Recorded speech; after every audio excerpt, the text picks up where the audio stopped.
Hey, what's up? It's cute what if? This side. Today we will be seeing what if Deku becomes masters of chef.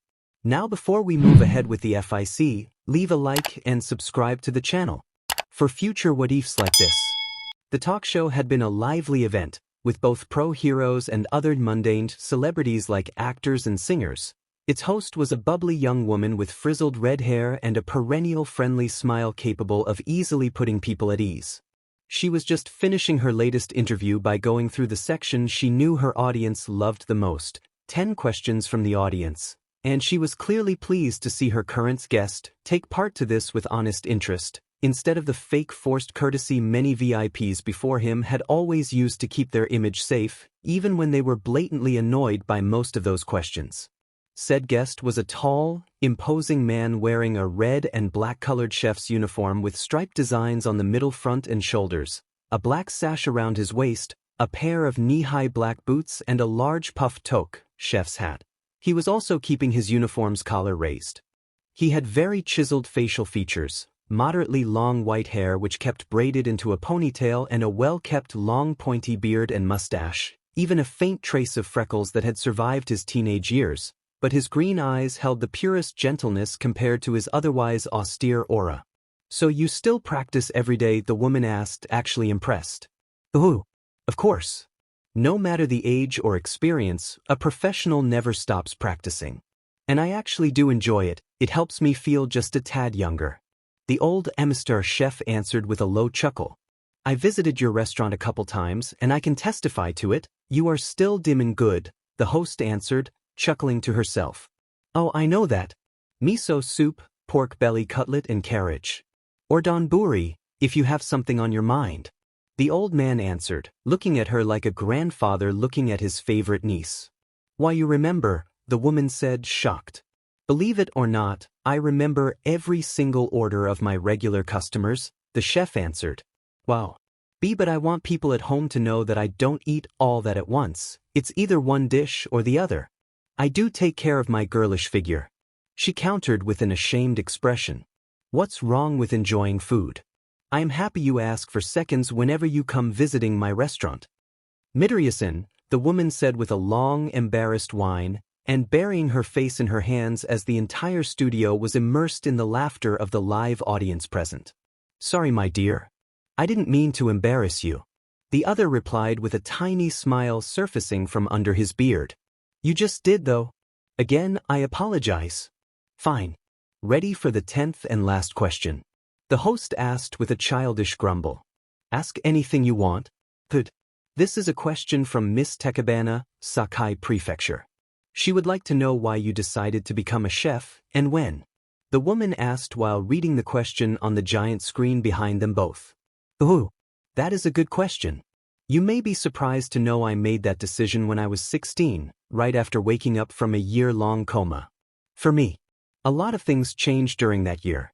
The old man answered with a chuckle. A year of coma changed your life, the woman asked, surprised. Yes, you can say I lived an entire different life during that coma, in a sense. And that helped me focus myself on a new dream, one that I knew I could actually turn into reality, and that was becoming a chef.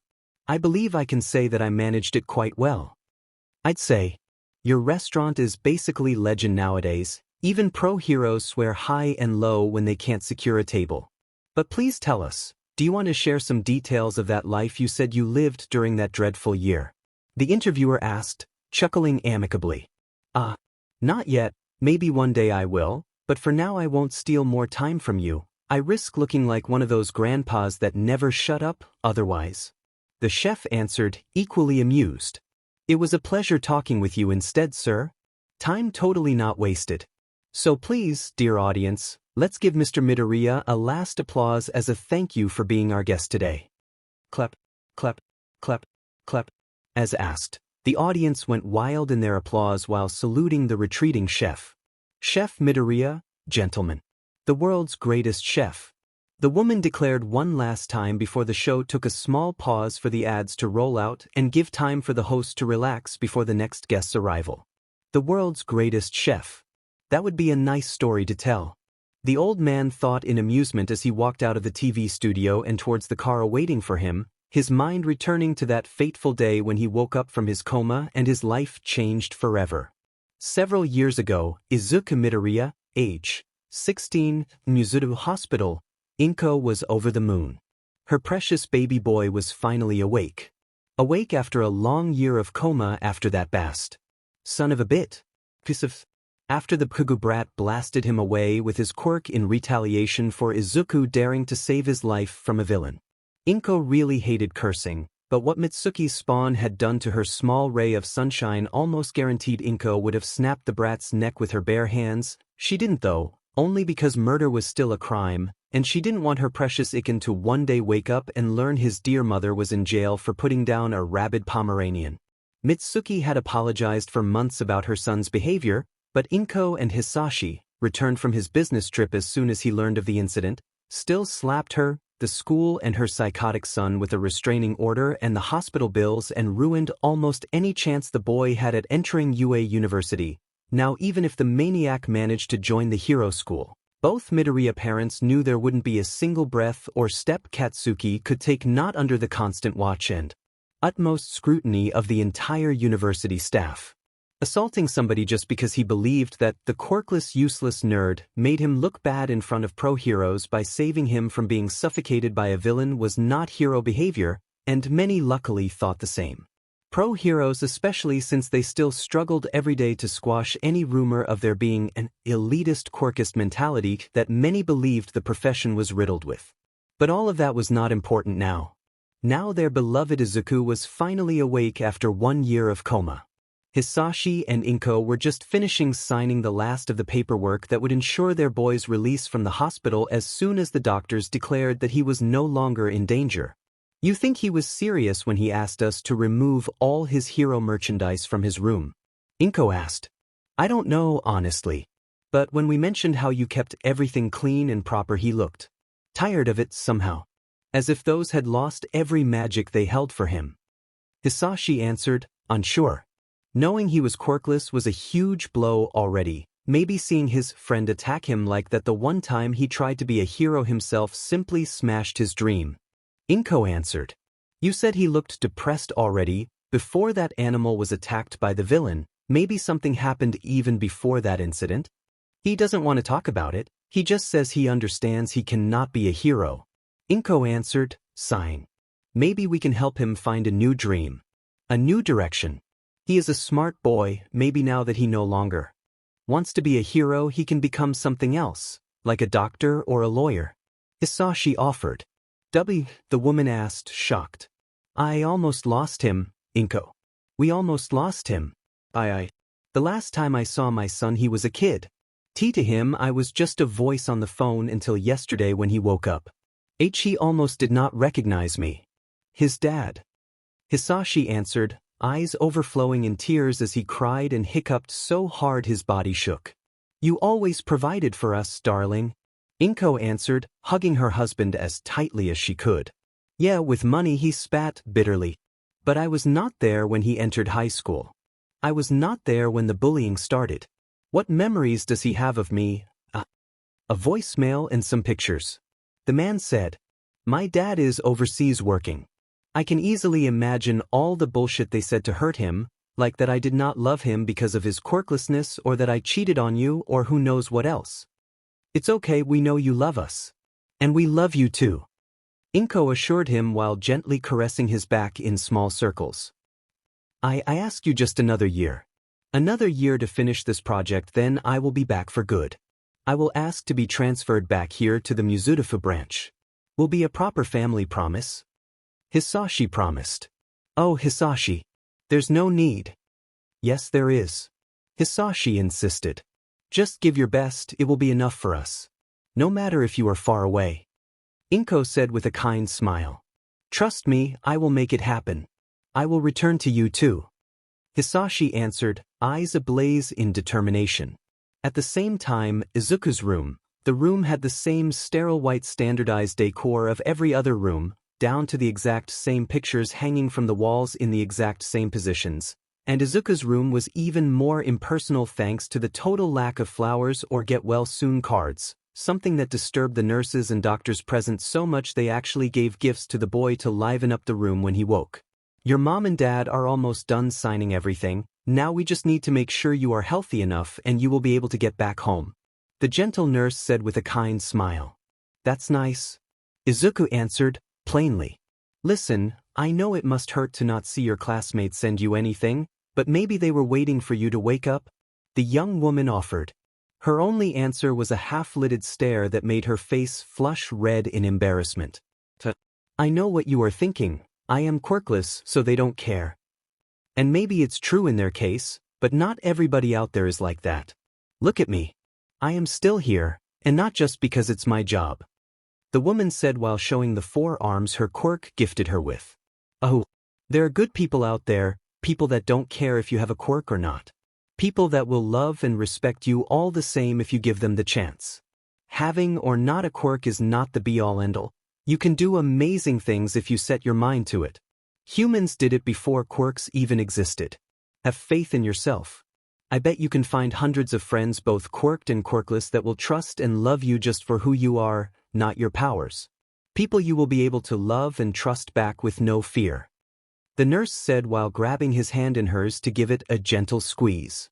I really hope so, Izuku answered, sighing. Trust me, the world is not a nightmare ready to beat you down. She answered. Have faith. Good things come to those who work hard. The woman replied while walking away. Hey. Yes. She asked, stopping right at the door and turning back to look at him. Can you live an entire different life in a single year? He asked while looking outside the window with a faraway light in his eyes. You mean while in a coma? The nurse asked. Yes. It's hard to say. Many say they were fully aware of the world around them but unable to move. Others simply said they had a normal dream, like when they slept normally and just woke up after years, while for others everything lasted only an instant. It's complicated enough that there is not a simple answer. Oh, so you dreamed of a different life for yourself? Either that or I got ice skate and just got back home. Izuku answered with a chuckle devoid of any real emotion. Considering life is not a manga, I am more inclined to say it was just a dream. The woman answered, chuckling amicably, and secretly happy to see the boy finally showing her a more genuine smile, albeit minuscule. Yeah, then I guess it was just a dream then, he replied, looking down at his hands. Can I ask what you were doing during that life? The nurse asked with a gentle smile. I was a chef. The boy answered, simply. It's a nice job. You like to cook?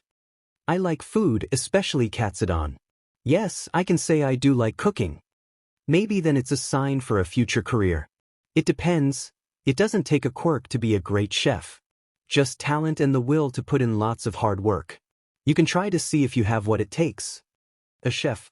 Can I be one? Do I deserve to be one? Izuku asked, looking honestly scared. Why not? You won't know if you don't try. The nurse answered, smirking before walking away. Once a chef, always a chef, you fool.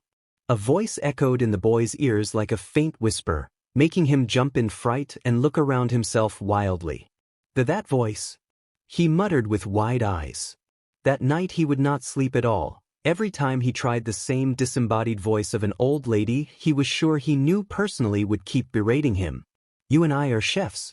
We do not stop being one, ever. We do not retire unless we die.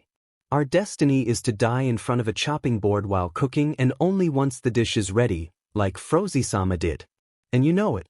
Then finally, after the 3rd day of continuous visits from the voice whenever he slept, the dreams too came. Memories Izuku desperately kept suppressing in the belief they were just his imagination. His early days in his new life, his first dish, his first apprenticeship, then his first restaurant. All he learned, all he did. And then the rare flashes of what's the other him did after Joie used his accursed taste change on him to turn him into the guy's puppet, and the pain he caused. It was not you and you know it. You would have never done any of that and you know it. I know the real you. The real Zaus. Who you were before Joie corrupted you. You want redemption. Then grab the kitchen knife and cook like you used to. Recover your honor like only a chef can. By honoring the ingredients. Theiwa.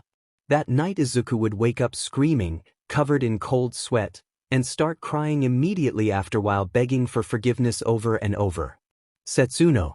I am sorry, the boy begged in tears. Then show it, you idiot. The boy asked to the empty room once heard the voice answer with a friendly chuckle for the first time since he started hearing it. It will also be the last time he ever heard that voice of the woman the other him considered his greatest friend and rival. 3 days later, it was finally the day the doctors deemed Izuku healthy enough to be took back home. The boy had already been helped by his mother to dress and was sitting on a wheelchair his father was pushing.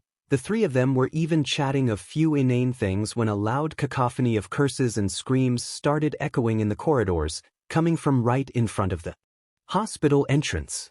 The cause of the ruckus was a guy with a quirk turning him into a tiger-human hybrid arguing with a guy with a gorilla quirk that made his body huge and obscenely muscled. Phew. No, and the two punks were apparently uninterested in the absurd noise they were making in the middle of the hospital while they argued about something, although the fact both were covered in bruises suggested they both were in the hospital to finish whatever fight landed them there in the first place. What is happening? Inko asked, scared. Apparently the gorilla guy destroyed the tiger guy's new car while parking. The two beat the CRP out of each other until they both passed out and were brought here a couple hours ago, and now that they are finally awake, they have started all over again. A nearby doctor answered with a tired voice. Shouldn't somebody stop them? Inko asked. Security will be here soon, have patience, the doctor answered, sighing. Izuku did not exactly know what he was doing, but simply following the memories of his year of Coma, he felt compelled to walk towards them and tap the shoulder of the tiger guy, shocking the doctors and his parents by getting up from the wheelchair with no apparent issues. What the F, do you dash? Both arguing men started yelling at the same time while turning towards the intruder, when they stopped abruptly. Because for some reason the kid whose head could barely reach the tiger guy's armpits, or the gorilla guy's belly button, had become in their eyes a giant easily towering over them both as soon as they locked eyes with him. This is a hospital. Can you two please go fight somewhere else, monkey and cat? The boy asked with a calm and yet infinitely threatening tone. You little dash, keep it down. The tirade of the duo died immediately when the kid's booming roar, delivered though with the grace of a king, eclipsed both their voices and made their furs stand up like they were electrified. And at hearing his order, everybody in the entire hospital stopped breathing for a couple seconds. The boy was standing with his back straight and hands clasped behind him in quite the regal pose and with his eyes narrowed. His hair were even casting a bit of a shadow over those same eyes too.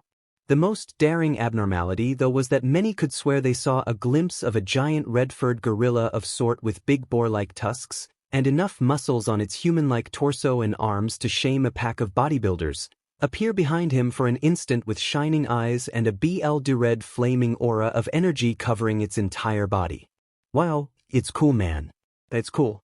We are done arguing, yes. The gorilla guy whimpered with his complexion turning chalk white in fear.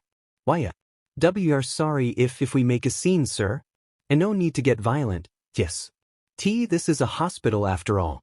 The tiger guy added while nodding violently. Good to know. Then please, do take a seat so these gentle nurses can look at your bruises. Izuku answered with a gentle smile, one completely devoid of any threatening intent. Of course, sir. No problem, sir. Both punks answered as one and hurrying to sit on the waiting seats with their backs straight and without uttering a sound, but just following the kid's every move with unblinking eyes while sweating heavily. Nice. Thank you. Without another word, the young teen walked back towards the wheelchair and collapsed on it, he too utterly drenched in sweat and breathing heavily. Iken. You okay? Inko asked immediately while kneeling down in front of him to check his now very pale face. Why yes, I am fine. I am just tired, that is all. He answered with a forced smile. Was that intimidation? Tao. The boy thought, feeling overwhelmed by his own confusion. Well, whatever you did was kind of foolish. You could not know if they would attack you, Hisashi answered, sighing. Sorry, Dit. It's okay, luckily they calmed down instead of getting violent. Just do not think things will always go this well. Of course. Very well. Let's go home now, I just recently filled the fridge, I want to celebrate your return, Iken. Inko said with a wide smile. Later that day, Midoriya household, the family of 3 was just finishing setting the table, with Izuku managing with great effort to talk his parents into letting him help them, even if maybe he did whine a little too childishly for his tastes. "I'm not made of glass, Dad," he said. "You just got out of the hospital, please do take it easy." Hisashi answered, frowning a little. "I will take it easy, promise. But I am used to helping, you know. I like to feel useful." "I won't deny that, just don't rush." "Good," the man answered, showing from where the boy took his cinnamon bun smile from as both father and son matched each other. "Since you both feel so well, are you up for a small adventure?" Inko asked with a teasing smile. "An adventure, darling?" Hisashi asked, curious. "Oh, I found a new recipe on the net. Do you feel adventurous enough to try it?" she asked. "That would explain why you insisted on buying that giant wok." Izuku echoed behind his father. "Good. Let's hope it will be good. This is the first time I'll make it after all." Inko answered while making a show of rolling up her sleeve intensely enough to make the 2 men behind her laugh in amusement. The recipe looked simple enough, even if the big wok kept sizzling extremely loudly, something that raised an alarm bell in the back of Izuku's head the boy wasn't even aware existed. And when that burning oil spilled out after a too violent twist of Inko's ladle, the entire content caught fire and produced a giant flame followed by a deafening W. Kaya. The woman had barely the time to jump back and not get burned, slipping on the floor while pulling the wok filled in flaming oil with her. Slash him. Both Hisashi and Izuku yelled at the same time while hurrying to help her, but while his father managed to grab the woman in a protective embrace that saved her, Izuku peripherally watched the wok fall in slow motion towards the floor, and he swore he heard the horrified scream that seemed to come from the food in it.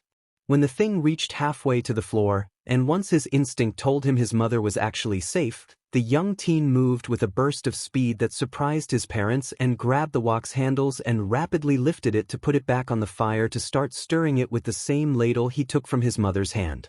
"The bit more salt. Some pepper maybe. The seasoning does need some adjustment." As if in a trance, the boy tasted the content and started adjusting the seasoning while continuously stirring it, his hands moving fast enough they simply disappeared. "There should be some beef in the freezer. There it is," he then muttered, grabbing a knife nearby and managing to cut the still frozen meat without trouble. "Ikan?" Inko asked, dumbfounded.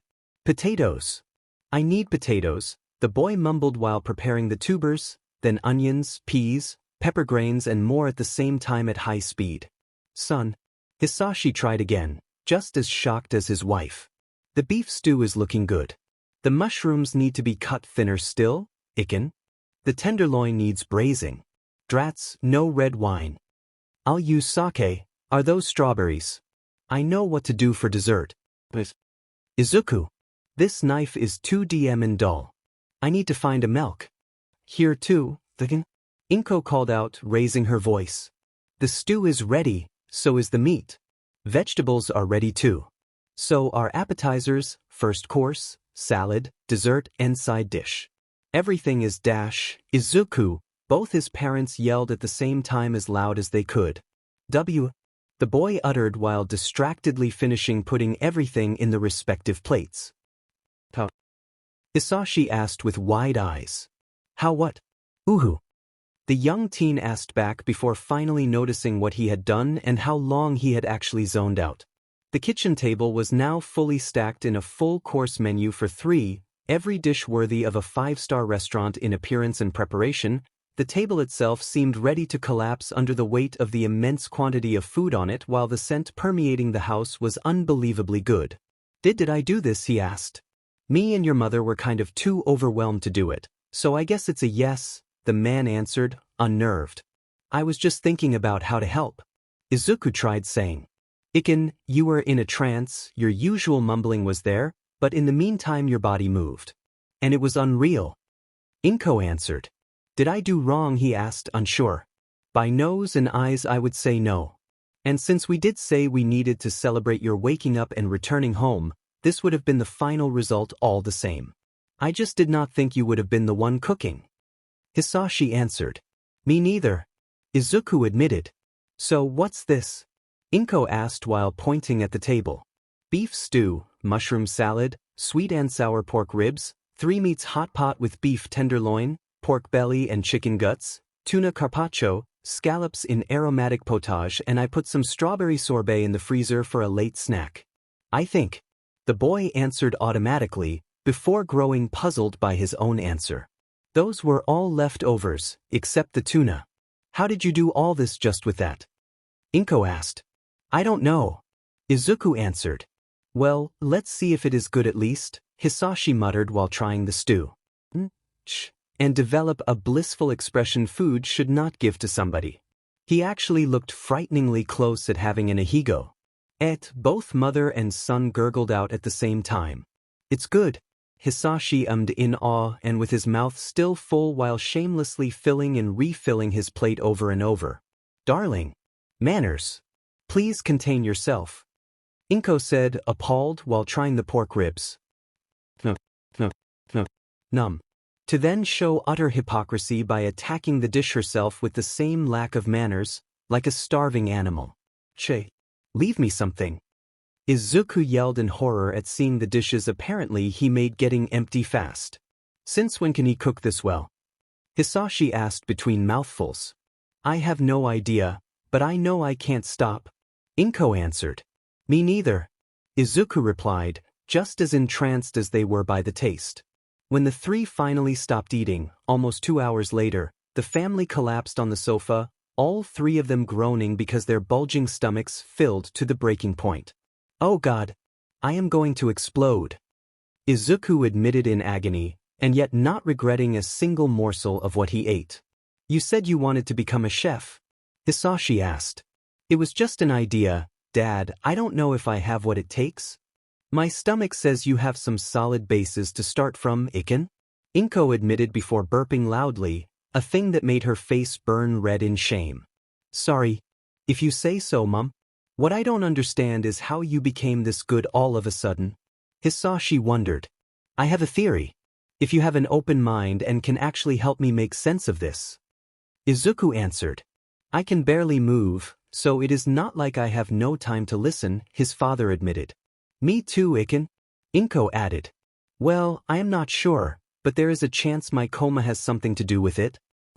You see, 3 weeks later, in Mizudafu Market Square, the so-called Market Square was just a small rectangle of paved street near a park where on Saturday the housewives/househusbands of half Mizudafu met to assault the various vendors for ingredients and other amenities in a free-for-all to hunt down the best sales.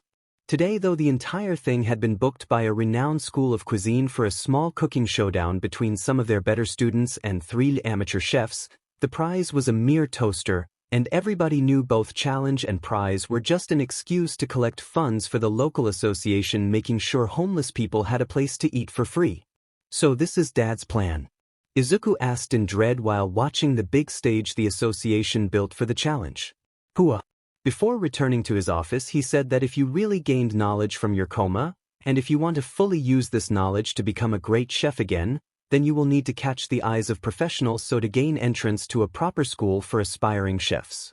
This contest should help a lot if the rumors Hisashi-kun heard about this year's edition are as good as he said they were. Inko answered. You think Dad will be able to see if it was really just a dream or transmigration as he called it? Izuku asked, unsure. I know, Demon, well, I didn't teach you how to cook like that, and yet you demonstrated skills I never saw before. The fact that you went into a trance every time we tested it was what ticked off your father? He literally said it was like somebody else was controlling your movements. Then why not a quirk? Izuku asked. We took the test again, Iken. It's still negative. Inko answered, showing him again the same result papers she showed the judges when she managed to enlist Izuku between the amateurs challenging the cooking school students. I know. It's just. An ice guy sounds so unbelievable. Your dad begs to differ, honey. That's because he is a geek. You are a nerd, Inko answered, chuckling. Those are 2 different things. If you say so, dear. Okay, Quirker. Why? The woman answered with an overly hurt expression that made him chuckle. Ooh, just go there and give your best. Whatever happened during that coma left you with a gift. If it was you to live as Zaus-san in another world, or it's just his knowledge passing to you, What matters is that you now can do those things here as well. Chefs are supposed to be a gift, right? Heroes bring smiles by protecting people. Chefs do it by filling their stomach. You said so yourself. Your dream is still the same. You can still do it. Why you think I can do this? Izuku asked, scared. Yes, I do. I believe in you, and your father does as well. Inko answered. I will make you proud then, the boy answered while marching up the stage with the other two amateurs to take position at his small kitchen. We already are, Inko muttered with a small smile. On the stage, good evening, people. Welcome to the 5th edition of our cooking showdown. The host of the event was a bald old man wearing a bright yellow tux addressing the audience under the stage through a gaudy golden mic. Inko had in the meantime started recording everything on camera since due to the time difference Hisashi could not see it live, so he gently asked to have a recording of the thing sent through email once done, for bragging purposes other than further data for his theories about Izuku's new skills. As always, we have 3 daring challengers here to face against the top 3 students of Inoshiki Culinary School, a friendly showdown to collect funds, so do not get too angry should you lose. You are facing pros just to help the less fortunate, not to get fame. But let's introduce the challengers and their dishes, shall we? The host said while nearing the area left to the amateur chefs. Let's start with you. You are? Hi. I'm Nana. Yumibozu Nana. I will prepare my special vegan pork cutlet. The young 30-something woman replied with a wide smile. There is nothing vegan about pork cutlets, dear. The host commented, dryly. There is if you use tofu instead of the meat of some poor pigs, she answered, frowning. Then don't call it pork, but whatever floats your boat, darling, the old man answered, grimacing and walking towards the second woman. Good evening, I am Mitsuki Bakugo. I will prepare my own version of the Odin. Mitsuki answered, stealthily stealing a glance at Izuku next to her and flinching when she saw the boy take a tiny step aside to avoid her. And flinching harder when she saw Inko glare at her with all her strength. At least somebody here can prepare good food. Good to know. The host replied, smiling happily. Corpse eater. Go with that turnip, woman, the host replied with a scathing glare that silenced the first contestant, before finally focusing on Izuku. Hi. I am Izuku Midoriya and I will prepare a dish called golden fried rice, with shrimps and pork belly meat. Izuku muttered with a shy voice, and even the mic had trouble picking his answer up to make it audible for everybody else. Oh, a simple dish. You plan to make a lot of plates then? The host asked with a smile that kinda looked too mocking for Inko's tastes. If it's not a problem, the boy answered. It won't be if it will actually be good. Let's introduce the judges now. The guy answered before kind of shoving Izuku away for a girl to walk forward. As you know, we usually have a panel of both teachers and common people to decide who is the winner, but this year we have a special threat. Our association, the one usually collaborating with Inoshiki School to prepare this event, has managed to strike a deal with a famous Japanese chef that accepted being our head judge and even brought along some colleagues. So please, give an applause to Chef Samui, owner of the legendary 3 Michelin star Samui restaurant in Tokyo, and his friends. The woman declared as 5 judges dressed in fine chef attires all sat together at the same long table on the right side of the stage. All of them also sported on their chests the insignia of the restaurants where they worked, and not one of them had less than 2 tiny stars under those restaurants' names, meaning that all of them were definitely pros. Thank you for the warm welcome. It's a pleasure to see my alma mater, Inoshiki School, still producing such amazing chefs, so I am honored to be here to give my own 2 cents on their level of preparation. The head chef, Samui, declared once the applause calmed down and the mic was passed to him. We will be strict though. So be advised, we want you to give your best. The man said before sitting down on his chair in the middle of the judge formation. Well, you heard the man. When we'll give you the start signal, you will have 40 minutes tops to prepare your dish, so don't slack off. The host yelled in glee. 40 minutes only. Oh god. Izuku thought in worry as the host started listing the plates the students will prepare, and all of those sounded very complex compared to his. What's wrong? Afraid. Since when? Uhu, the boy thought in surprise at hearing a deep baritone voice. He recognized it as Zaw's appetite demon, a very prideful food spirit that very rarely talked with the man, and that after the events with Joao fully turned his back to the chef and never again talked with him. Why was he there? And why did he talk to Izuku? This is your second chance, partner. You want redemption. Seize it. Be a chef again and do not lose your way again. You can't retire, Zaus-chan. Once a chef, always a chef. Setsuna. That's a memory, you buffoon. She is not here. I am here and I want to eat, not be your nanny. So don't expect me to hold your hand or talk to you whenever you are nervous. I followed you here just for one reason, food. So dry your tears and straighten your back. Do you still have your skills? Then use them. Ready. 3, 2, 1, go. Your time starts now. The host yelled, giving start to the challenge. I can still be a chef. Even after what I did as Zaus. As a villain. Izuku thought in worry while mechanically collecting the ingredients he needed from the communal fridge they all were given access to. Before is before, now is now. You were Zaus, now you are Izuku. Who the hell cares? The ingredients want to give you another chance, so where's the problem? Grab the knife and do your job. You heard me. It doesn't matter if you are Zaus or Izuku now. You are both. I am. Both. Small soundtrack suggestion to listen while reading. Link, Toriko Battle OST, Toso Hanu. Whitey Link. Yes, DM. You are still a chef at heart. Then cook. The appetite demon said with a fierce roar, and from the outside, everybody saw the young teen eyes turn inhumanly sharp as he grabbed a kitchen knife. And performed a miracle. Chup, chup, chup, chup, chup, chup, chup, chup. The judges were speechless. The shy kid had picked up speed to the point the knife could not be seen at all and utensils went swapped at unreal tempo. I am Izuku. Cutting. The kid muttered as ingredients went cut into thin slices with just one slice of the knife. So fast the boy would just hit the counter to have the ingredients jump up for him to cut while they were still in midair. I am Zaus. Braising. He then whispered as the fire roared to life under the wok and the meat went braised to absolute perfection. I'm both. Sautéing. At the same time other pans hovered over the flames in complete stillness with only the rice and shrimps in there moving without stopping.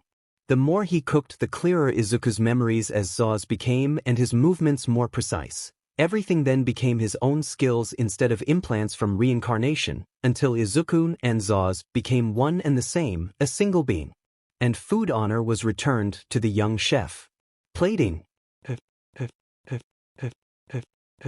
Plates upon plates, in an absurd number, were delivered as soon as the dish was ready, each plate not even having the time to fully rest on the counter, and the boy was already back to cooking more. He's covering the work of an entire kitchen staff by himself, one of the judges muttered in horror. Too slow, my body still can't keep up. Izuku thought in worry as he knew that had his body moved like his old one as Zaus, he would have done at least 10 times the amount of plates he was preparing in that moment. If not more. I can't keep up. What the F dash? One of the people in the audience, a girl with a speed-related quirk, was feeling dizzy as her eyes could not keep up with what he was doing on stage. Go, Iken. Go. Inko in the meantime was going wild and cheering for her son. Nobody could miss the fact she was incredibly proud of him. Is he cooking for everybody? The girl cooking next to Izuku shrieked in awe as the plates kept amassing, all absolutely perfectly done and at a rate the staff struggled to keep up and deliver them even while focusing on Izuku alone.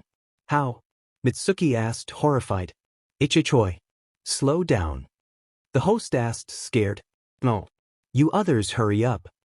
Izuku roared in determination, making the idiot finally shut up, and to the others' awe or horror in case of the other contestants, he actually went even faster. Yes, chef. It was maybe an unconditional reflex, but the students answered with the same tone they normally used in the kitchen where they worked, all for their astonishment while they picked up the pace to keep up with the kid. Other than the time needed for the ingredients to actually cook. That speed is unreal. One of the judges muttered with wide eyes. No, he is still faster than that, the head judge growled. He is shortening the time needed by doing everything at the same time, but instead of having somebody helping him, he is doing it alone.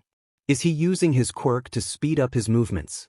The Michelin chef hissed in annoyance. Actually, he is quirkless. What? He is quirkless. That is all natural talent, the woman repeated while showing them the copy of the medical test Inko brought along. Impossible, the chef yelled in disbelief.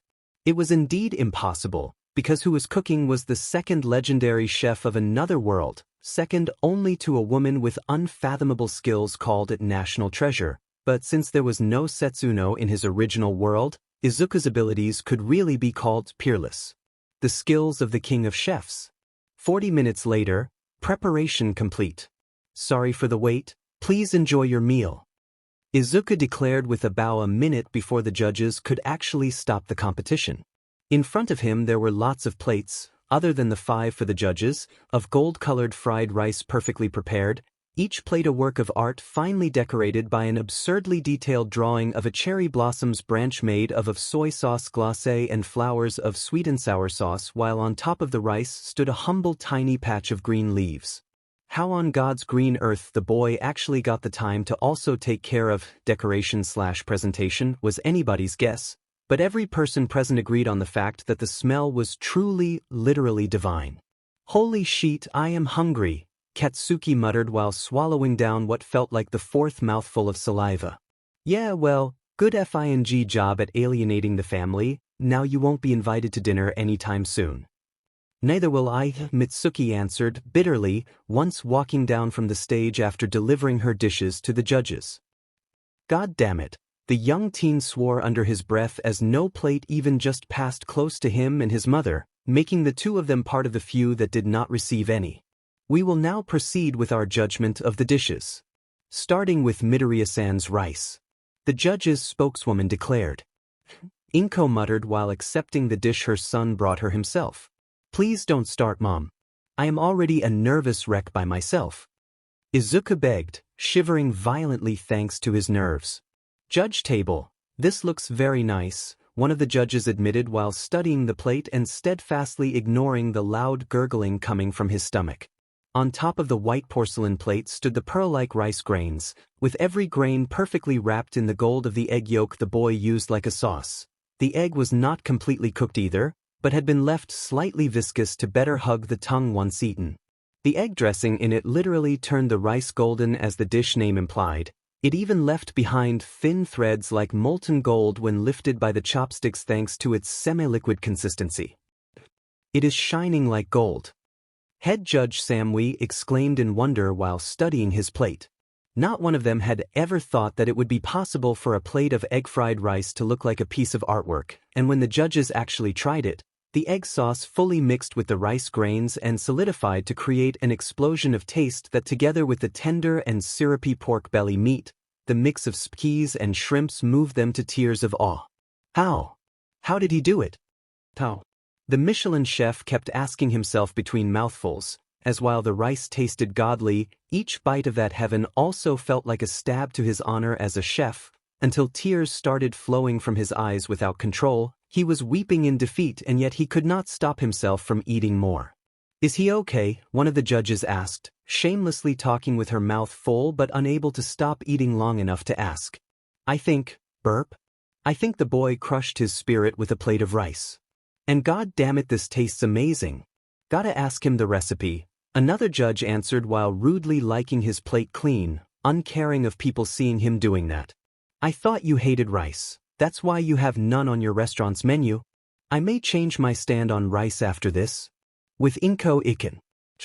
I am so proud of you.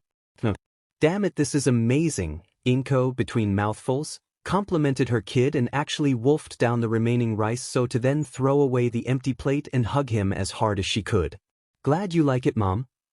It's kind of a rush job though. If you want tomorrow I can make it again and properly. Izuku answered with a sorry expression. Properly. Utter silence fell in the small square as Izuku's words echoed in everybody's ears and pierced their minds like a searing hot blade. This is a rush job. Inko asked. Yes, I had to cut corners and make it immediately instead of preparing the ingredients beforehand to truly bring out the best taste they have to offer. Sorry. the boy answered, looking down in shame, as the Zaus part of him knew the dish could be way better if done properly, but he had not proper equipment or time to work with, especially while working with that dull slab of metal they gave him and had the gall to call a kitchen knife. Why yeah. After a long silence, a loud wailing of despair was heard as Samui broke in tears while tearing away the restaurant name from the front of his attire to throw it on the floor and then bury his face in his arms to cry even harder. Izuku's victory was a given at that point. What was more important to mother and son, and from afar Hisashi, was that it was the first time the young teen could call upon Za's chef knowledge while still being in full control and without the feeling of depersonalization Izuku felt whenever he tried remembering something of his life as the man. Island. A week later, your son is a demon monster, Hisashi. The man's assistant said once visioned the footage Inko sent him. Yep. And I am DMN proud of him. Hisashi answered, smirking. And you say he needs proper knives to do a better job. At the very least, listening to him, the ingredients here are way easier to use compared to Za's ones, but still, at least the knives he would like to have are like his old ones, the man answered. And that means, since we have no milk here, we'll need to borrow the instruments of Lab 3 to create durable blades with edges sharpened to nanometric levels. Nanometric. Too sharp. I saw Iken peel a raw egg with a cheap knife. Peel it, Tama. He gave a single swipe and the thing lost its shell like a DM in orange, and the egg inside was left standing up by itself. Before splattering down a second later. It looked like something out of a DMN manga. Hisashi said while reproducing said video on the computer, along with many others from the various tests he had Izuku go through. Is that a living fish skeleton? Tamaki asked, faintly. Iken calls it food honor. Whatever it is, he used it to fillet a fish so fast the fish did not notice. How the F does that work? No idea. That is why I wanted your help to decipher what the hell happened to my boy during his coma. He either got an ice sky and came back, or he somehow downloaded information inside his brain from another world. The brain scan shows nothing out of ordinary besides brain activity way superior than normal, but it still covers the areas of the brain it's supposed to, the assistant said. BLD pressure too is normal. Muscles mass too, and yet speed and reaction times are like you saw. Hisashi added while passing a hand in his messy hair, something he deeply regretted passing to his boy. Absurd. Tamaki said, smirking. It's not exactly a proper scientific term, but I'll let it slide. I still say we need a BLD sample to run more tests. They took one in the hospital under my request. Here's the results. Hisashi answered while displaying the results. All in the norm, no anomalies detected. Dad, is my BLD still okay?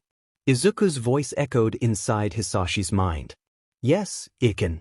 Those cells you talked about have not surfaced yet. They will come out soon, Dad. I can feel them stir awake whenever I eat.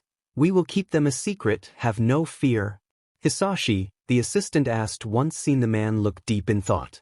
Sorry, just reminiscing about something trivial. You were saying that this makes no sense. If your boy is exactly as he was before the coma, then there should be no way he can do all that now. Let alone knowledge, he has the muscle memory to go with it, something years of practice gives you, not a coma. You said he would stutter once or twice in the past, but those stutters as you call them are not present in any of the videos I saw. Whatever separation there was between the two chim, now it's gone for good or close to be gone. And if we can't find anything with info from before the coma, we will need to run tests now that he is awake and compare the results. Do we have to? Hisashi asked, scared. What are you hiding, Hisashi? I got the full story from Izuku, and there are details I know I must keep a secret. He doesn't want to be a hero anymore, he just wants to be a chef and live a quiet life. He has abandoned a dream already, I don't want him to lose another, especially if I know he can reach it. Something happened to him, didn't it? The changes are happening slowly, but are there. I want to see if those changes are dangerous to him, but I am too afraid of others using that data for their agenda. You mean like all for one? We all know a body was never found, he may still be out there. That dangerous? I got an explanation and saw it firsthand. It can be used by somebody with no remorse or care for collateral damages. Then it's decided, me and you will need to be extra careful, but if your boy wants to give his best as a chef instead of a hero, I think I can help. Tamaki offered with an encouraging smile. Thank you, Tamaki. I really want to help my boy reach his full potential. That's corny, Hisashi, the assistant said, chuckling. Oh, shut up, he answered, face red in embarrassment. Let's say I can close an eye and let you use our instrumentation to help him reach the full potential you talked about, the lab director muttered, making both conspirators jump up in fright. Yes, Chief. Hisashi answered with narrowed eyes. I expect him to take part in some tests all the same. Nothing invasive if you are so sure about his secret being dangerous, but we still need to see if it can really be a threat or if your being his father is making you worry for nothing. The old man answered. No BLD test though. Really? What's in his BLD, Hisashi? Something I can't talk about? Why? Too dangerous. A virus? A mutation? Can it spread? Not if somebody does not steal his BLD and tries to. And even then, it's inadvisable. How much? Not everybody can withstand the strain, and I don't want to think how quirks would react to that. You know the higher-ups will force us to tell them. If they know about it, sir. Hisashi countered. And he just wants to be a chef. A simple life as a chef, he isn't even sure he wants to open his own restaurant, just work in one. It doesn't even have to be fancy. God damn it. Sir, let me cover the few traces you two morons left behind, then we'll get to work in preparing his tests. And I hope your son's food is worth it. The old man declared with a growl. Hisashi, the chief said with narrowed eyes. I kind of sent a drone home to collect some. Hisashi said with a weak smile. Midoriya, the old man roared in fury. I was having soba withdrawals, the man answered, whining. We have strict rules about secrecy here, Midoriya. And even then, we have a perfectly fine cafeteria here. It's not the same. Hisashi answered, offended. Fork it out then, let's try. No. It's mine. Are you denying your superior? Yes. Hisashi, man, just hand them over. It's just soba. Tamaki said, rolling his eyes. Just soba. Fine. He answered with a petulant tone, but still took out one of the boxes he held hidden in his office personal fridge. Here, choke on them you two. Drama queen. Let's see those skills of your brat, the old man declared while shaking his head and taking a bite. He made them with common equipment and ingredients found in every supermarket, just so you know. Nothing luxurious was used.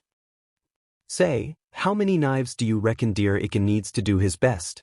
Hisashi's chief asked with a way too innocent smile that sent a chill up the man's spine.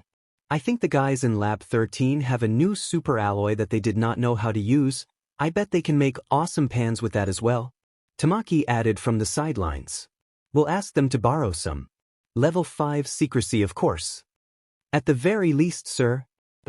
And I believe that in exchange of your request of transferal back to Mizudafu going through smoothly, I will be your dinner guest once a month, if you don't mind paying for my silence with food.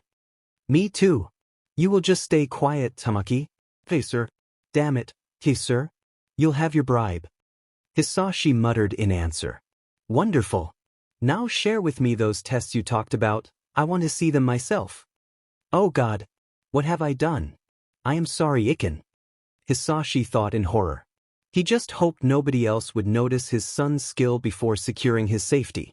Back to the mainland, Yoyoro's household kitchen, there was a somber silence in the huge kitchen of the disgustingly rich family, for a murder had happened there, with ingredients being the victims.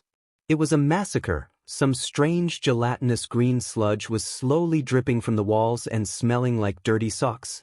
A small pan was burning in a corner while completely enveloped by flames, and the oven was giving few last dying electric whimpers before finally succumbing, producing a tiny plume of black smoke and then letting its frontal panel detach and slam on the floor in 1,000 pieces.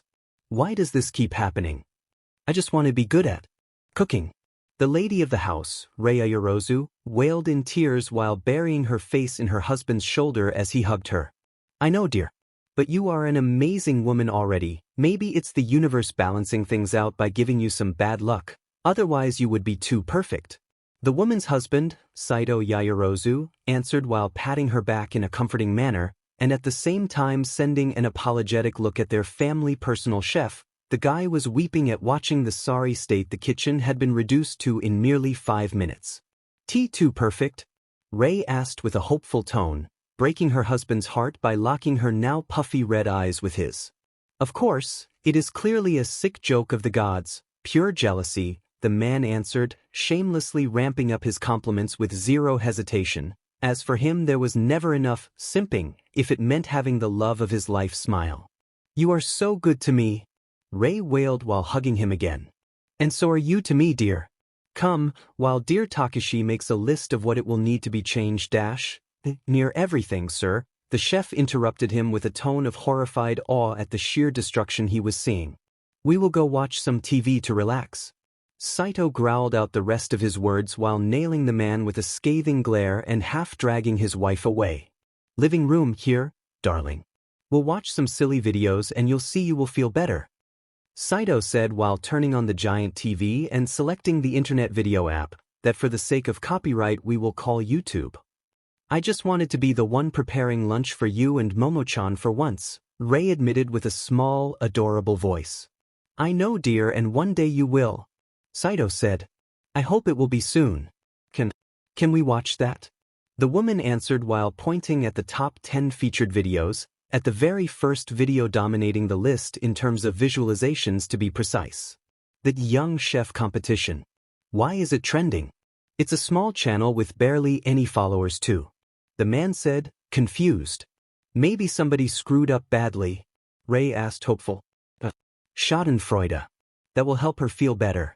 Hopefully whoever it is they fail so hard, Ray-chan will look like us or in comparison. Saito thought in relief as he as well believed that to be the case.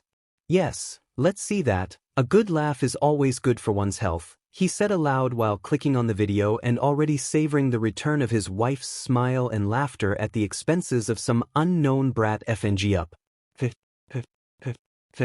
And both adults watched slack-jawed as the video instead featured Izuku going in raw and without lube in the competition while humiliating his opponents.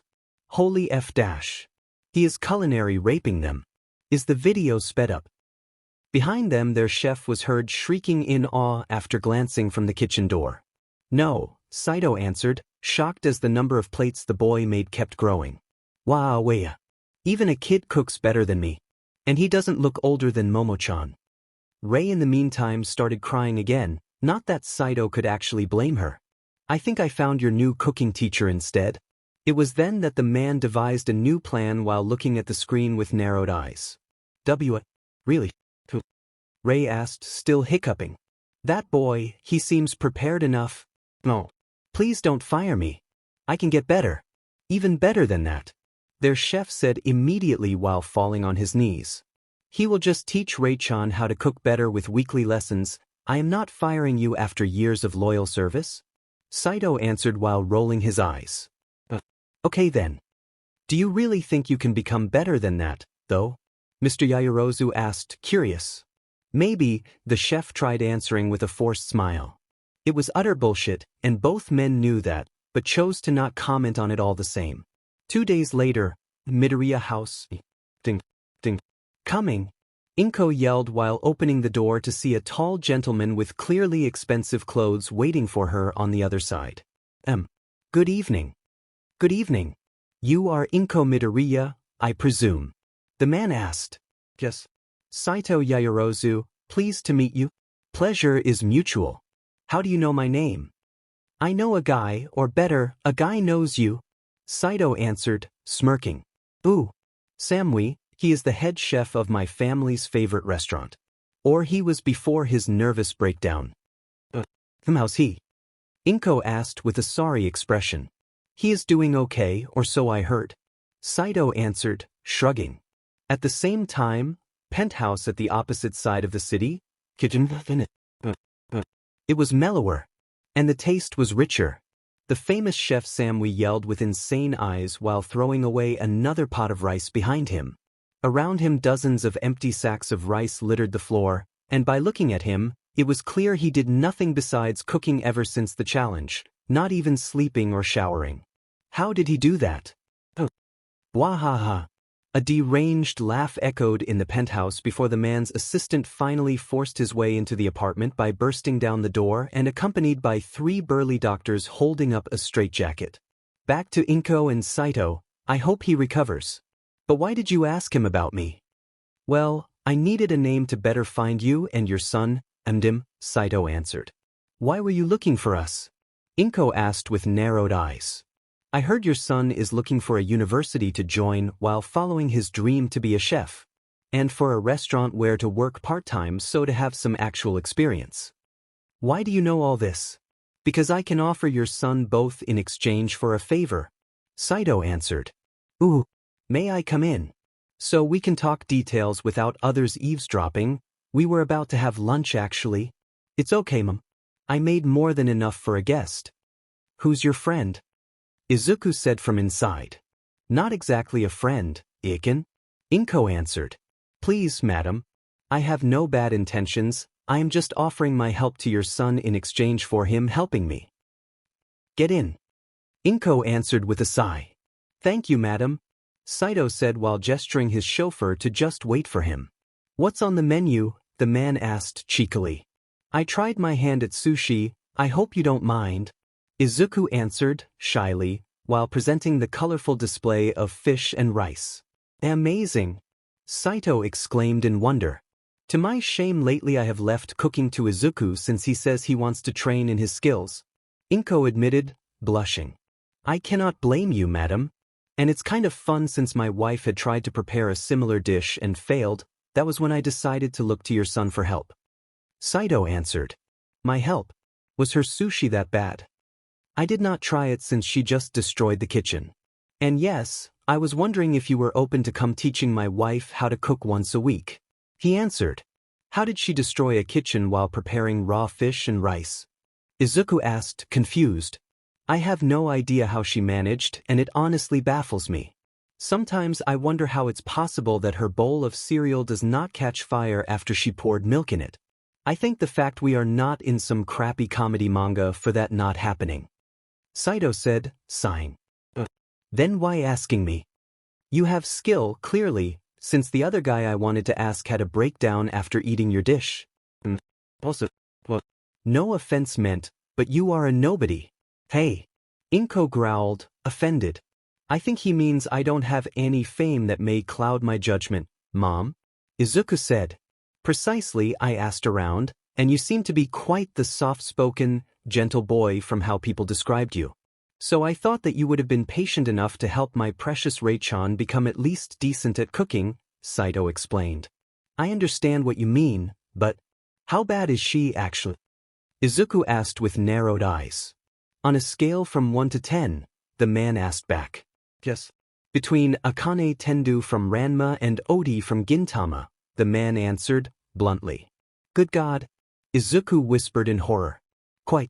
As the man of the house I sacrifice myself by eating what she cooks whenever she tries, and spare Momo thanks to some bullshit excuse I cooked up years ago about my daughter's quirk needing a very specific diet to work best.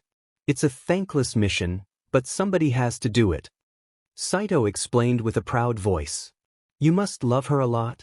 More than my own life or liver, but the doctor said I can't keep this up or my stomach will start to break down, so she either becomes at least decent, or I will be in trouble. I'll see what I can do. Thank you, my boy. If you really pull this off, then whatever price you will demand, I'll pay. Wait until we decide if it is feasible before saying that, Izuku answered, sighing. Please give it a try. I asked around and I can put a good word for you to work in a restaurant kitchen, nothing luxurious though, as I don't believe those Ponzi stuck-up fools would accept a teen surpassing them. As for the university, that I can actually pay for. I can't accept that, Izuku said with wide eyes. Being good at cooking is my wife's dream, Midoriya-san. Myself and Rei-chan may look like people drowning in cash now, but we weren't so fortunate when we were kids. Our families struck gold only late in our life, not long before we took over our respective family businesses. And you know what that means. Not really. It meant we worked. That's it. When we started dating we wanted a big family, instead we got so absorbed in our work we barely had one daughter, And even then we are hardly able to spend time with her. She grew up mostly with nannies and other strangers, with Ray and myself desperately squeezing out every second we could to spend it with her like a normal family. And now our daughter plans to join UA University and become a pro hero, meaning even less time to be a family. Saito explained with a sigh. And where do I fit in this? Izuku asked. Just once, Ray just wants to cook something for Momo. Like a mother should, or so she describes it. I don't know if I have the skills, I don't know how to teach somebody how to cook. Izuku answered, unsure. In that case I will help you as well. If we work together, I know we can do it. Saito offered. Why me? Why not you? There are hundreds of renowned chefs that I bet would give an arm and a leg to work for you. Why not ask them? Or even a student from any school. Because they would give an arm and a leg, as you said, to work for a rich family. You are arguing against teaching a mother how to cook for her daughter. They would not care about the reason behind this, only about the compensation. Like all the others I asked before you. They all just looked at the check I offered and said yes, and then dropped out because they could not be bothered to put in the effort. Saito answered, frowning. Let's say I accept. Yes. Rei-san will need to put in the effort as well. She will, I swear. And I don't want to get paid. Why not, he asked, surprised. Because I want to make it with my own power, without help. I admire that conviction, it's rare nowadays, the man answered, smiling. So, when do I start, sir? Izuku asked with a tiny smile. Whenever you are ready, Izuku-san. Saito answered. Then I guess we have to celebrate? Inko offered. Madam, I know this sounds fishy, but I swear I just want to help my wife, nothing more. Then it won't be a problem if I join as well. Understandable, there is no problem for me. Saito answered. Thank you. My husband said he had a surprise for Izuku that will be ready in 2 days. Will it be okay if we come by once we have it delivered? Of course, madam. In the meantime I will tell Ray to get ready. A surprise? Izuku asked, confused. Ooh. You'll see, Iken. Those will help immensely. Inko answered with a conspiratorial smile. They were not milk knives, but Hisashi was sure a high-tech secret lab would not lose to any sharpener working by hand in producing the absolute best knives in the world. And in the afterlife, Melk the First felt extremely offended for reasons he could not fathom. And at the same time, somewhere even beyond mortals' understanding, new host candidate detected. Beginning operations. It was a day of celebration for the obscenely rich family. Their only daughter Momo had just been accepted into the recommendation entrance test for the prestigious hero school UA and will soon start her career as a pro hero, something that brought no little pride to both her parents. The family chef had even brought along a few party amenities and decorated the entire kitchen in an overabundance of streamers and banners. There is no need for all this, Momo said with an embarrassed smile. There is. There is. Ray answered, smiling proudly at her daughter. The test is 1 year away. I don't even know if I will pass it, the young woman replied. With all the strings I had to pull to make you jump ahead of the queue, you better, her father, Saito answered with a smirk. Darling, don't make her feel guilty. Ray chided him in answer. Just kidding. Just kidding. The man of the house answered with a childish, cheeky raspberry. Thank you all the same for helping me, Dad, Momo said while hugging the man tightly. Ah, you are growing up so fast. It seems just yesterday I was reading you bedtime stories and helping you dress up in the morning. Her father replied, crying. Me too. You never wanted to eat your eggs when you were a kid. The family chef added he too was sobbing heavily. Not you too, please, Takashi-san. Momo begged, chuckling. Dling-dlong. This must be young Midoriya. He said he had a surprise for you to celebrate. Saito said once seen Inko enter the house accompanied by their butler.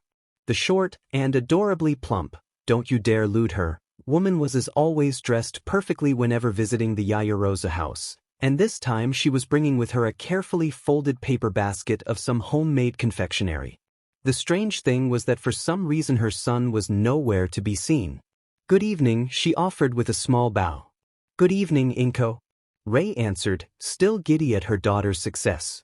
Congratulations for your acceptance into UA, dear. I know it's not much, but we kinda made this for you, Inko said with a tiny smile. My father has made things bigger than they are, as usual. I did not enter UA, I was just told I will be able to take part in a special form of entrance exam next year, nothing more. My getting into the university is still up to debate. Momo answered while gratefully accepting the small thing.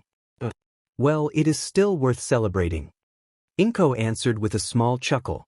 It was honestly impossible to hate the woman. She and her son had been as unobtrusive as possible while Izuku taught Rei the basics of cooking, and especially by showing a godly level of patience during the lessons. Flashback.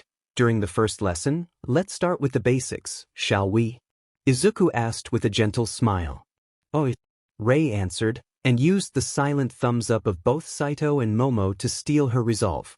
We'll go slowly, starting with peeling and cutting, since preparing ingredients is the first and most important step.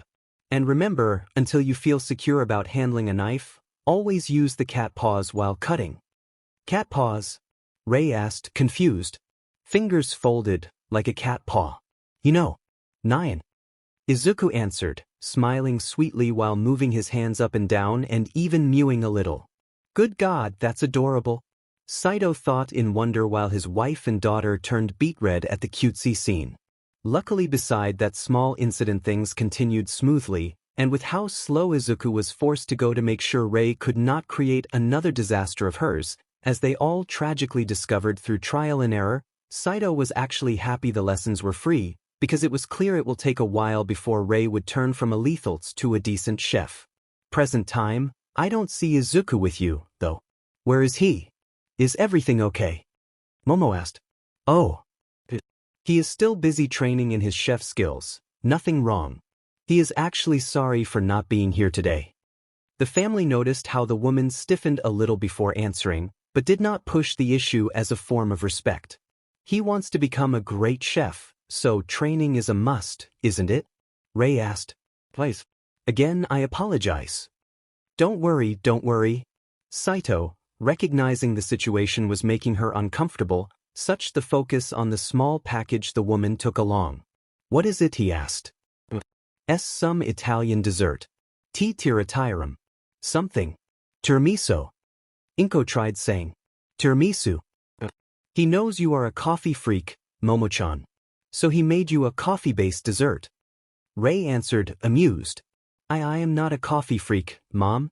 Momo immediately countered with an ashamed expression.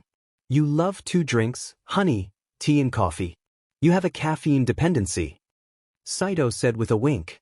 I can stop whenever I want, she replied, a tad lamely. Suyer. Daddy. Oh. Inko could not stop a soft laugh from escaping her, further reddening Momo's face in embarrassment. Inko-san. Please. At least you. The young woman begged. I am sorry, dear. But I really must go, I still have some errands to run. Congratulations again for your quasi-admission, Iken, and I will cheer for you when the time comes. Inko answered, bowing a little to the family before nearing the door again. Miss Midoriya? Saito called out while accompanying her out. Yes, she asked. The man simply checked that his wife and daughter were distracted by the dessert, and the blissful expressions both had cemented their being elsewhere at the moment, and closed the door behind them both. Saito-san. Once it was clear they were alone, Inko looked at the man with a curious expression. What's wrong? Is Izuku all right? Call it a businessman's sixth sense, but Saito could tell Inko was trying to bullshit him, and he instantly got worried. Everything is fine, don't worry. We are just extremely busy lately. Inko answered. Midori. Inko, please tell me. Saito asked again. Go celebrate with your daughter, Saito. Today is her day and her day only. We'll be fine, have no fear, we Midoriyas always bounce back. Inko answered with a gentle smile, a bow, and then silently walked away. You are not fooling me, my friend. Saito muttered, sighing. He saw how her smile dropped as soon as she turned around, making the smell of bullshit he had sensed before grow 100-fold in power. Returning inside, he could see the small dessert being reduced to a tiny slice his wife, daughter and personal chef, has left him just for manners' sake, since the thing was so thin you could almost see through it. And the three a-holes had at the very least the decency to turn around and not look at him while wolfing down the huge slices they took for themselves. Thank you for leaving me some. Deep in thought on the Inko problem, Saito only gave a half-hearted remark before tasting the thing himself. To be fair, the dessert was amazing. The cream was fluffy and delicate, with a taste of both mascarpone and fresh eggs mixed together to perfection, while the Ladyfingers biscuits had been soaked in just the right amount of coffee to not crumble into a sludge when sliced and yet melt into the flavorful espresso taste once entered the mouth, making it so that the sweetness of the cream and the faint bitterness of the coffee could playfully battle for depths in one's palate in perfect balance. As Saito and his family had learned to expect from the boy's dishes, pure bliss. That was why Saito felt there was something strange if the boy was not present and his mother seemed to be shouldering some immense weight. Both mother and son were now friends of the Yoyoro family, and that meant Saito felt honor-bound to discover what was happening. "You okay, dear?" Ray asked, once seen his thoughtful expression. "I am just trying to taste whatever crumbs you ingrates left me with. It's not easy to taste something if it's smaller than the nail of a pinky finger." Saito answered sarcastically while pretending that nothing was out of the ordinary. "I wanted to share it properly, but my mother insisted on cutting it differently." Momo tried saying, still with a bit of chocolate powder on the tip of her nose. "I will forgive you because it is your special day today. But I am very disappointed in your mother." He answered. "I am so sorry, darling," Ray said immediately, eyes sparkling just as she could do on command whenever she knew she was being naughty. "Sorry, boss. It was really good," the family chef added. "You especially. I am the boss of this house. You should not steal my food." "Sorry, sir. I'll forgive you. Thank you, boss. If you make me a giant tiramisu just as good as this one was," Saito added with a malevolent smirk. The chef swore loudly in dismay. 2 days later, Midoriya household. Inko was sitting on the sofa nursing a cup of tea while her husband was spewing fire at the phone, both figuratively and literally. "You listen here, you brain-dead quirkist. My son does not need a demon quirk to come there teaching a lesson to the spoiled brats you call promising students. What? You believe one needs a tail or a second set of ears to cook? Moron." Hisashi roared like a beast before closing the call. Another university refused him. Hisashi's boss, from I-Island, asked while refilling Inko's cup with more tea. Apparently Samui's little friends took offense to their beloved buddy having a mental breakdown because of Izuku, so they made it their mission to stop any attempt of his to get into any possible school for aspiring chefs. Hisashi answered, snarling. And as a bonus, several food critics too have been asked to strong-arm restaurants into not taking him in for apprenticeship. Everything is hushed, but I called a couple guys specialized in intercepting calls and mails. If it is about food, except with subpar shacks, every venue have been sealed off for Izuku. The old man answered, sighing. And of course if there are queues to get into any university, and no matter what specialization, quirks get pushed. Forward in line, Inko added, tears ready to spill from her eyes. "The world is not a nice place, I fear," the old man replied. "You don't know anybody that can help him, sir?" Hisashi asked. "My contacts would have helped had your son decided to go into analysis, mathematics, science, physics, programming. Hard lab science, so to say. Even I-Island does not have food-oriented sections, even if Izuku's abilities have started to interest several colleagues of mine already. I can try to see if I can help him become a researcher and join I-Island once older and ready. But as a chef, I can't help him, I am sorry." "It would still be a respectable job," Hisashi conceded, sighing. "Does it really mean that Iken can't chase his own dreams? That he can only let others decide for him?" Inko asked, heartbroken. "If I could give Izuku my quirk I would do it without a second thought, but I am not all for one." Hisashi answered. "Same here, all this fanfare for quirks is still a mystery to me. Besides needing 2 pairs of glasses and seeing in the dark, mine never made me feel all-powerful." The old man from I-Island answered with a shrug while the secondary pair of eyes he had on his forehead briefly opened to look at the parents, before he closed them again with a grimace. "Jesus. The headache I get when using them is still unbearable. He then muttered, wincing. Knock, knock. I'll go see who it is. Hisashi said, opening the door to see Saito Yaoyorozu look at him with a saddened expression. Yes. What can I do for you? Hisashi asked, gulping a little. Can I see him? Saito asked. You know. Hisashi asked back, sighing and letting the man enter. I made a couple of calls to a few people I know, so I guess I have a small inkling of what happened. No schools for chefs want him.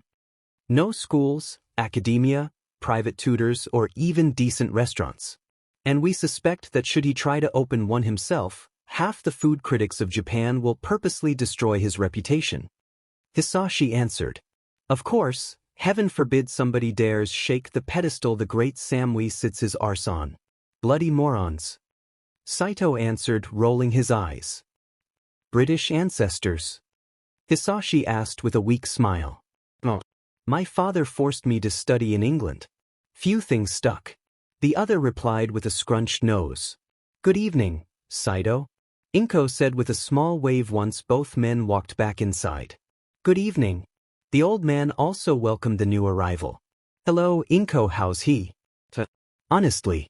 Dead in a sense, the last spark was used to make that dessert for dear Momo. Now he just lies in his bed all day, hiding under the covers. She answered, sighing in despair. He took it that badly? He was furious, the rage of a beast. Then I guess he just lost himself in sadness once done burning through the anger. Too many hands stacked against him for things out of his control, he just got fed up with it, I guess. The old man answered with a helpless expression. It's not his fault if he is quirkless and if he has a great talent for cooking. Inko hissed angrily. We know, Inko. We know. Saito answered, sighing, and trying to knock gently on the door to Izuku's bedroom. Knock, knock. Izuku. It's me, Saito. Izuku. I just want you to know that for us nothing will change. Rei still wants you to teach her and Momo still wants your help to revise her notes and Takashi still insists on challenging you in a cooking showdown at least once. You still have friends in the Yaoyorozu family. Your family and mine have not abandoned you, you are not alone, Saito said to the door. Remember, you are not alone. You will find a way, I believe in you, he said before taking a few steps back.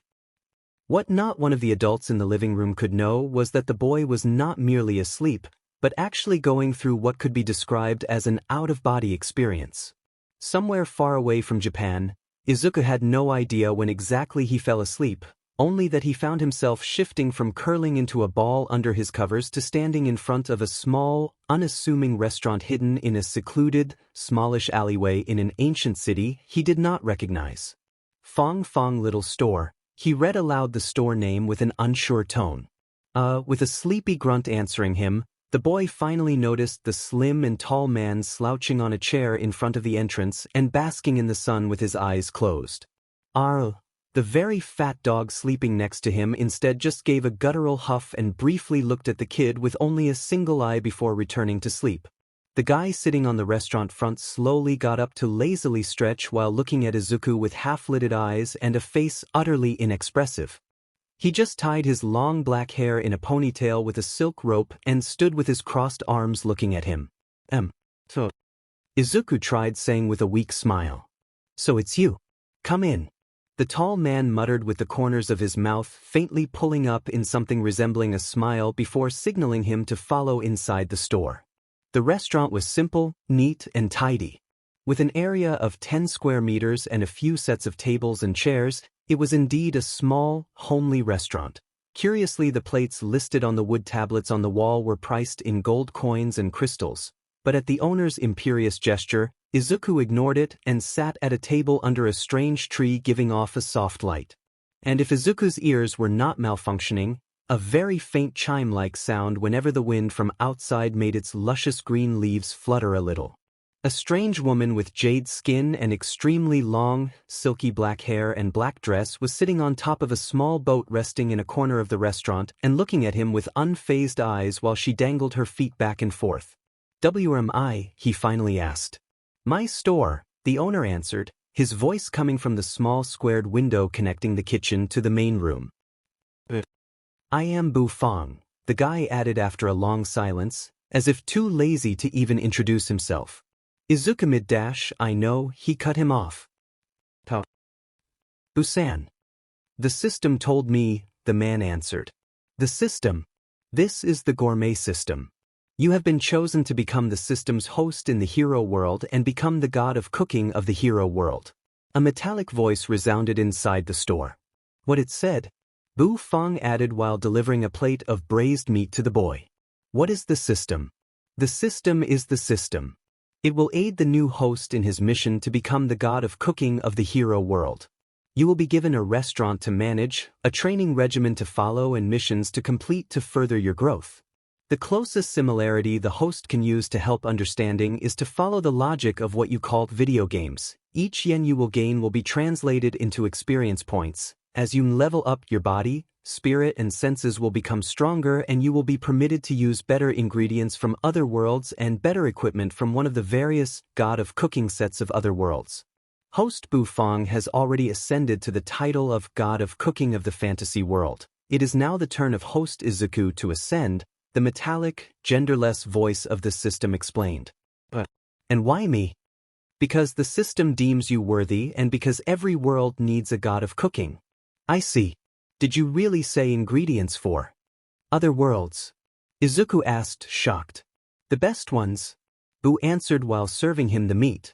At the current level, Host Izuku will only be able to utilize ingredients from his original world unless specifically asked by the system to use ingredients from other worlds. The system will take care of delivering ingredients and instruments. Host can rest assured, nobody will find anything out of the ordinary. Host Izuku only needs to focus on cooking and furthering his skills as a chef. The system will take care of all the rest. The rest? Equipment, security, ingredients, location and everything else. Security too. A whitey will be already waiting for you in the new restaurant along another Blackie. A robot and a lord dog. Bu Fong answered while pointing at the tall robot with a protruding belly behind him and at the very fat dog sleeping outside. Not any normal dog. They asked the most vicious of this lord's sons to play security. They really want you to be safe. The dog answered with a deep, masculine and cultured voice worthy of a king. So I just have to focus on cooking? Izuku asked. Isn't that what a chef is supposed to do? Bu asked back. I want to bring smiles to people with my food, to make them happy, not just cooking. I want people to enjoy my dishes enough to brighten their day. Well said, the man answered with a small nod of approval. Then Host Izuku, please prepare for your test, the system said. Test? In 1 year the system will test you. Should you pass, you will be formally recognized as a host of the system and be given the restaurant and everything else. In the meantime the system will take care of preparations and make sure nothing will interfere with the host should he pass the test. Work hard, young man. The voice declared. This may be your last chance before losing another dream. Bu tried saying. My last chance? So I was told. They will try to make your dream impossible back home, but by personal experience, I can vouch that the system can help. Whenever it is not acting too stingy or demanding. My last chance to be a chef. I'll do it. Good. Congratulations. I'll become a DM and good chef again. I did it once as Zaus, I can do it again as Izuku. Izuku said while taking a bite of the so-called red braised meat dish he was served, and as everything faded away, the boy had only one thought crossing his mind. God damn it, this tastes amazing. Real world, Midoriya household bing. The 4 adults jumped in fright as the bedroom door was kicked open by Izuku as he marched towards the stove with a determined expression. I'll be a chef, even if I have to go against God himself to do it. The young man declared while turning on the stove and grabbing the knives and pans the guys of Island created for him. It will be hard, you know, Saito said. Then watch and be amazed. Izuku answered, smiling in determination as a fat salmon appeared in his hands. Ooh, it really happened. I asked for the salmon I was tasked with preparing and it appeared. It means that the system really exists. I have 1 year to prepare for my exam. I can't fail. Izuku thought once he'd studied the perfect example of salmon in his hand and the recipe that had been downloaded inside his head as the first exercise for his new training regimen. Apparently the system had a very strict set of requirements for its acceptance exam, one even he as Zaus or Setsuno herself would have been hard-pressed to meet, and Izuku had only 1 year to meet said insane criteria, along a series of techniques/recipes he was supposed to master before the exam came, and he won't slack off. Watch me, you fools out there. I was the king of chefs once, now I will ascend again to the top even without a quirk. With a knife twirling at high speed in his hands, Izuku started cooking with a fervor even superior to his previous life as Zaus.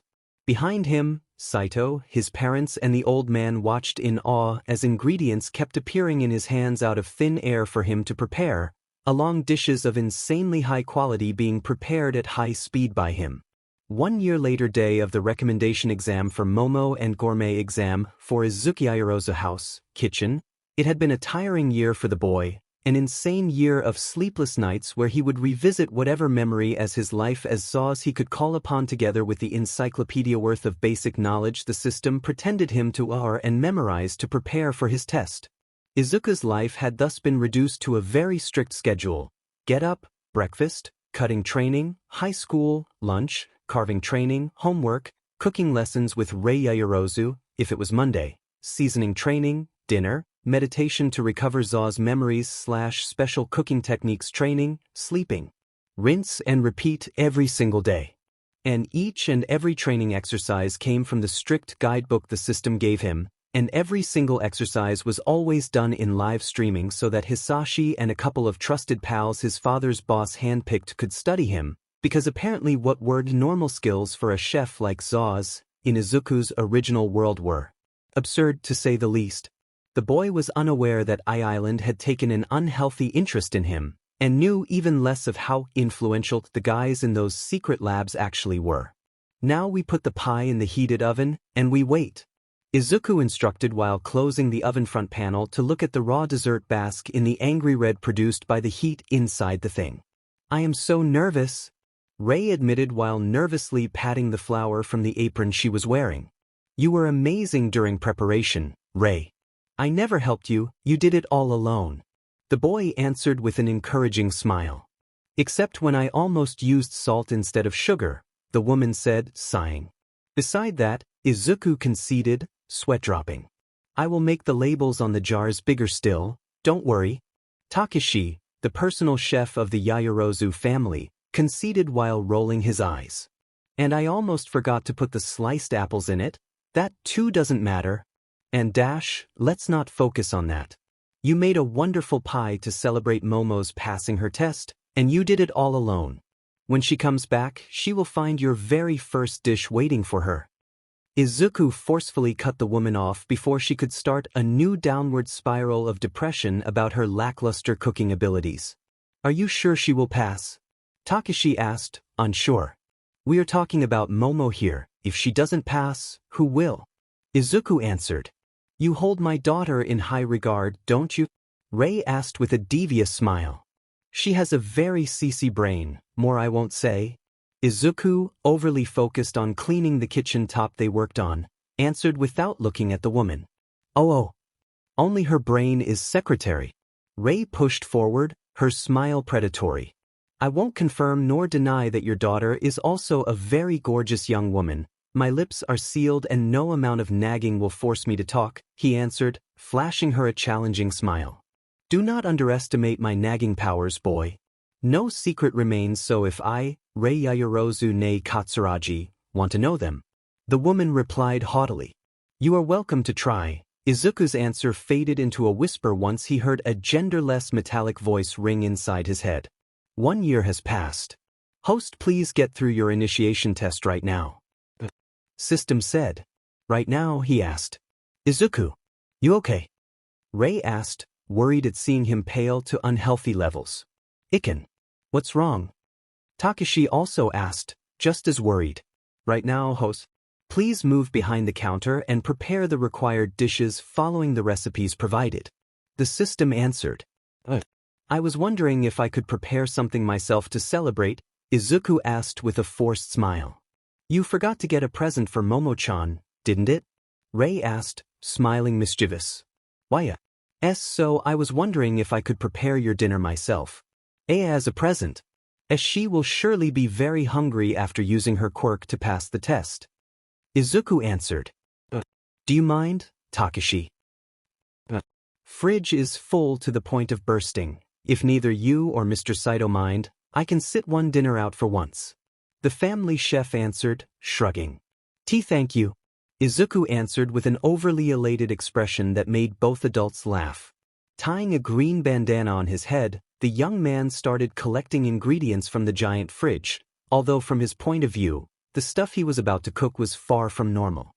From Izuku's point of view, as soon as he tied the bandana on his head, the kitchen of the Yaoyorozu family disappeared and an endless white space appeared around Izuku. Nothing beside the cooking area prepared by the system, and a giant fridge was there. The young chef was alone in the middle of a pure white nothing.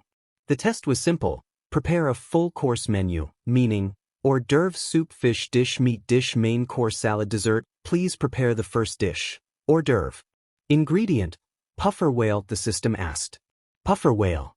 An ingredient from the gourmet world of Zaus. Izuku muttered in dread as a small and long pure white fish appeared on a plate in front of him. A puffer whale was a deep-sea fish normally around 6 meters in length, but as it searched habitat and moved deeper underwater, the water pressure of the sea would compress its body to the size of a normal puffer fish. It was a small, pudgy-looking white fish with a round body, thin fins, small beady eyes, and large blue lips. As a result of the deep pressure, the tastiness of the fish would become highly concentrated but would also cause the huge amount of waste produced by its body to become highly concentrated as well, forming what was known as the fish poison sac. Its poison sac resembled a small gooey purple blob whose position in the body constantly varied between puffer whales. When the fish gets startled, a chemical reaction would cause the release of its poison, causing its body to turn into a dotted dark purple color that shows off its intense toxicity. Izuku watched the thing with scared eyes, because while he still had his transmigration lifetime's worth of knowledge as Zaus, his original body was not as trained, as his trembling hands could testify. To ensure the puffer whale is safe to eat, before any further steps can be taken, someone with keen senses must first ascertain the location of the poison sac. Afterwards, extremely precise cuts must be made to open the puffer whale and reveal the poison sac. If the handling is off by even a millimeter, the poison sac will instantly rupture and render the fish unsafe for consumption. Izuku mumbled aloud while recalling word for word the teachings of Za's old cooking teacher. Complicating this step was the fact that the location of the poison sac was completely unique from fish to fish, meaning there were at least over 100 variations of cuts needed to expose the poison sac. Likewise, the puffer whale's body was deceptively dense for its size due to the extreme compression it had undergone, making the precise knife work needed that much more difficult. Once the poison sac was exposed, it could only be removed with bare hands, during which the sac must be constantly rotated whilst simultaneously removing the mucous membrane. It was no surprise that many chefs of the gourmet world put preparing that ingredient on the same level of disarming a bomb. As an incentive for the future god of cooking of the hero world, host Izuku will be permitted to use one piece of the god of cooking set for the duration of this test, temporarily unlocking the knife of its god of cooking of the abyssal world, the silver sea dragon kitchen knife. What appeared in the young man's hand was a humble-looking kitchen knife with a long and thin blade giving off a faint light similar to moonlight. Both blade and the handle were made of pure white bone, with the handle carved in a delicate recreation of dragon scales. Created with the bone of a 1,000-years-old silver sea dragon, the goddess of the sea that rules unopposed the deepest oceans of the abyssal world, the system explained. And I can use it to cook? Izuku asked. Host, the dragon herself that was used to create the knife resides in another world and is a being that has ascended to godhood. In this world the host currently lives in, there is nothing that cannot be cut by this knife. Nothing, he asked, gulping. Nothing. Its supreme sharpness will also count as a test for the host cutting and carving knowledge. I will start then. I will prepare puffer whale carpaccio. Izuku answered, and loudly chose the recipe between the ones the system suggested for the test. Please start at once. Real-world Rei and Takashi were unaware of what Izuku and the system were talking about. They only saw the young man grab a fat fish from the fridge and start carefully palming it as if to study every inch of its body. He is treating it like a bundle of lit dynamite? Rei muttered, unsure by the overly focused light in Izuku's eyes. He must really want to do a good job for Miss Momo, the chef answered, thoughtful. You don't say, the woman replied, smirking. Yes, he normally is at least a bit chatty when cooking, but now. He is so focused I think he wouldn't notice if we shot him with a rifle. The chef answered, smiling just as mischievously. In the meantime they watched Izuku finally open the fish belly to remove the guts inside with slow and very tense movements, as if actually afraid those innards would blow up. In truth, from his point of view, he was actually managing to remove the poison sac from the special fish. Since he is working so hard, shouldn't we also invite him and his mother? I would feel bad if he works this hard and doesn't get a taste. Takashi muttered. Pass me the phone, I will ask Saito-kun if he is okay with having 2 guests for dinner. Rei answered after a short pause of thought. Sigh. Once the innards of the other 2 fishes as well went safely removed, they watched Izuku relax visibly and start carefully removing the fins and head with a more calm disposition. What is he doing? Rei asked. Going with how he is slicing the fish, I think he is preparing fish carpaccio, the Yoyoro family chef answered, looking at how carefully Izuku removed the skin of the fish to leave out its plump, pristine meat. What the 2 did not know was that as soon as the poison sac and skin was removed, the system sucked the fish that used to be in their fridge with the puffer whale Izuku was actually preparing, surprising the chef with how fresh and gorgeous said fish flesh looked. Dom, that is one nice ingredient. We got a good batch this time, he admitted. Considering how much we spend every time you go out for groceries, it was a given. Rei answered. Now the cutting, they heard Izuku mutter while lightly raising the knife in his hand and swai thying. Holy F dash. Both cursed in awe as a blurry of motion gave the impression the young man's hand managed to split into hundreds of copies of itself to slice the fishes into hundreds of extremely thin slices at every swing of the knife, so fast air itself went shredded. Satisfied by the slices being all of the same thickness, Izuku dared to show a tiny smile while taking out 2 wide plates, and once gently slapped each and every slice of fish with the flat side of the knife. He composed the 2 dishes by positioning the slices like petals of a flower and with each layer alternated so to create the image of 2 giant pure white translucent lotus flowers. He finished the 2 dishes by mixing olive oil, herbs, vinegar and lemon juice to season the carpaccio by gently drizzling the resulting aromatic oil all over it. Hors d'oeuvre is ready, Izuku muttered, elated, while adding a tiny pinch of pepper and rock salt and putting a single tiny cherry tomato carved into a rose in the middle of each plate. Wow, he turned a tomato into a rose. That's not mere carving, the family chef muttered in bitter envy. Soup. I need to make the soup next, Izuku muttered while moving to grab a big slab of meat from the fridge. Please use this boulder armadillo meat to make the soup dish. And host Izuku should remember the method the system taught him to tenderize its otherwise steel-hard meat into a dish good for human consumption. After a test about handling delicate ingredients, it was time for the system to test the young chef's knowledge in boiling and stewing. Once removed the topmost layer of fat, Izuku moved the slab of meat on the chopping board and easily cut what to him felt like an ingot of steel into cute little cubes. He then moved into a tall pot he filled in cold water. This knife is really sharp, he muttered while putting the pot of water with the meat cubes on the fire to boil. I sharpen them every day, thank you, Takashi answered, puffing out his chest in pride. Down with the ego. What's he doing? Rei asked.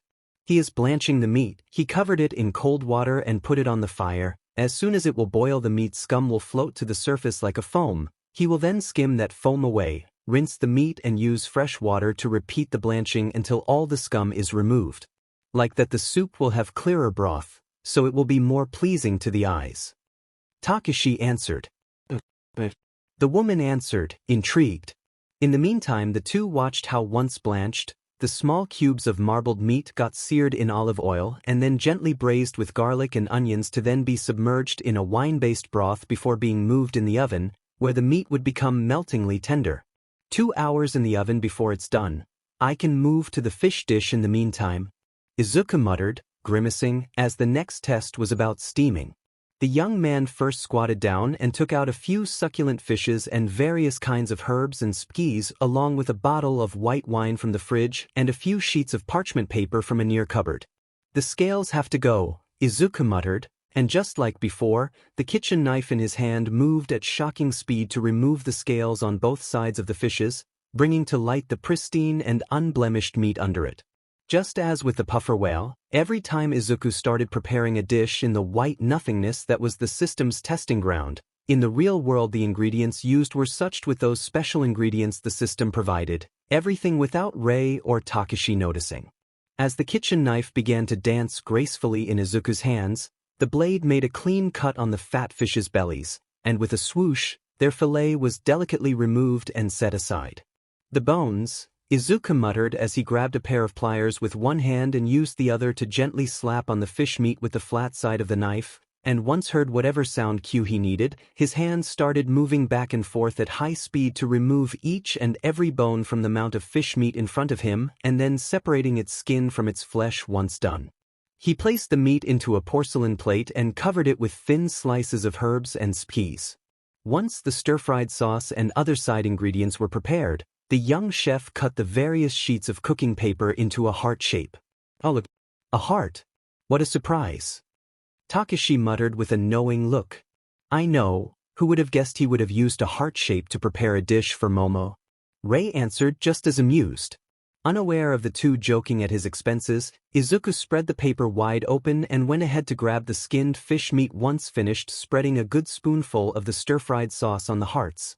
Once placed the fish fillet above the prepared sauce, he added few more strips of herbs on top of the fish fillets to completely cover them. After that, he uncorked the wine bottle and poured a small glass of it over the fish's meat, preparing to wrap it once using some egg white as glue as he slowly wrapped the paper inch by inch around the meat until a cute-looking paper ball emerged as the final product. Curious recipe, Takashi admitted, amused, and watched the various wrapped fishes being put inside a steamer and the thing added to the oven together with the still cooking stew. Almost done, Izuku declared with a sigh. He was completely drenched in sweat, but the light in his eyes was still burning fiercely. He had many dishes still to prepare. 2 hours later, I am home, Momo declared with a tired sigh as she entered the huge house. She looked tired and emaciated, meaning that the recommendation exam forced her to give 110% of herself and pushed her quirk, and so her own body, to the limit. Welcome back. To her surprise, not only her parents and the family chef Takashi were present, but Izuku and Inko as well, with the young man looking just as dead tired as she was. Oh, I did not know we had guests. I am not presentable, the poor girl said once seeing her own disheveled look in a near mirror. It's okay, Momo-chan. You have worked hard, so it's a given, Saito answered while hugging his daughter as hard as he could. Come, I will help you freshen up a little, like that dear Izuku will have enough time to finally finish cooking, Rei offered with a kind smile. Momo asked. I may have gone a little overboard, I hope you don't mind, Izuku answered, smiling weakly. He too looked pale and drained since the main course dish he had been tasked with preparing demanded him to infuse it with the gourmet energy from the gourmet cells he brought back from his isekai as Zaus. Izuku considered cooking by infusing the dishes with gourmet energy cheating. The system preferred calling it evening the odds against quirks. Garorororo. Momo's answer was cut short by the inhuman gurgling sound that echoed from her stomach, with her face burning bright red right after. I am so sorry. Please ignore that, the young woman begged, mortified. It's okay for a chef, that's music to the ears, Izuku answered, smiling gently. That doesn't help, Momo replied, distraught, and walked away behind her mother on the notes of everybody's laughs. Once everybody was seated, Izuku helped Takashi serve the various dishes he made for his test, having been informed by the system that those were indeed the same plates he prepared for his test and was now free to eat as his prize. And apparently, another prize was being able to use puffer whale as an ingredient even without the proper level. Host has passed the test with a final score of 100%. Congratulations. You are deemed worthy of becoming a host of the gourmet system. Your journey to become the god of cooking of the hero world will start tomorrow at the DLVRY of the restaurant. You will be given the precise address tomorrow and will find everything ready for use and the restaurant already decorated and furnished to your specifications. Congratulations! Your path to greatness is now open. Work hard, young man. The system declared with a happy-sounding fanfare once every dish had been brought to the table. Everything was simply amazing. The raw fish of the carpaccio had a slightly springy texture that made it bounce lively a little at each bite, with the meat seemingly never losing taste no matter how much one chewed. Holy! You improved again, Inko said in awe. The stew had a dense broth that felt like silk while traveling down one's throat, and the meat had turned from hard as steel to buttery soft to the point of melting on the tongue, filling the mouth in thick meaty aroma at every bite. Same goes with the paper-wrapped fish, mixing perfectly the gentle taste of fish with the astringency of the wine, or the giant steak right after, a steak that, while very thick and resembling a piece of marble thanks to its thin lines of fat, was instead perfectly cooked to be juicy and tender. You still up to challenge him, Takeshi? Saito, uncaring of his mouth being completely covered in oil, asked with a smirk. No, the family chef answered from the kitchen counter while wildly shaking his head, causing a new round of laughs to ring around the main table. It's a shame you still can't find a restaurant to work in, Izuku. Your skills are simply unreal. Momo said with a saddened expression while helping herself to more seafood risotto, Izuku's main course of the system's test menu. Actually, I may have found one, Izuku admitted with a low voice. The entire table uttered as one in surprise. Really? Ray asked. Apparently a business group is trying to enter into the world of restaurants to broaden their horizons and needed a young chef to take care of cooking in their first restaurant. I apparently was deemed good enough, and so they offered me the job. Tomorrow they will call me and tell me where the restaurant is. He explained while pulling out of his pocket the business card the system prepared for him to show if asked. Can I? Saito asked. Sure. The system incorporated. Never heard of it. Do you mind if I dig around a bit? Just to be sure it's not a scam. He offered. Feel free to accept, host Izuku. Everything has been taken care of. The genderless metallic voice of the system answered. Sir. At least I will be sure they are not trying to pull one on me. Izuku answered. Good. I'll keep this if you don't mind then. Saito answered while pocketing the plain business card. When will they call? Momo asked. Tomorrow in the evening. A bit too close, but I should be able to dig something up by then. Just in case we can accompany you, so you and Inko won't go there alone. Ray offered. Oh no. I don't want to impose. No can do, the woman answered. I am sorry, Izuku. My parents hardly stop when they set their mind on something. My apologies, Momo offered with a small smile. It's okay, Izuku answered, sighing in defeat. Let's just focus on the dinner for now, Iken. What about dessert? Inko asked, trying to cheer her boy up. Right. My lemon meringue pie and Ray-san's apple pie. I will take them here immediately. The young man gasped in horror before hurrying back to the kitchen to take out the dessert. The next day, Yavin Street, also called Gluttony Street as it housed the greatest ensemble of restaurant in the entire city, was a very long and straight street with restaurants of every type on both sides, from traditional Japanese restaurants to cheap sushi bars to Italian, Chinese, Mexican, American, Thai, Greek restaurants, and so on so forth. It was said that if one wanted to eat everything planet Earth had to offer, they only needed to visit Yavin Street and just eat their way through it. At number 4 stood a brand new restaurant called Green Cloud Restaurant. A small restaurant with an area of 12 meters squared, neat and tidy, with walls painted pure white decorated with tiny cute green clouds and few tables adorned with comfy seats with plush emerald green cushions. On the opposite side of the entrance there were 2 smallish trees framing the window connecting the kitchen to the main room and a dull glass panel acting as door to the kitchen.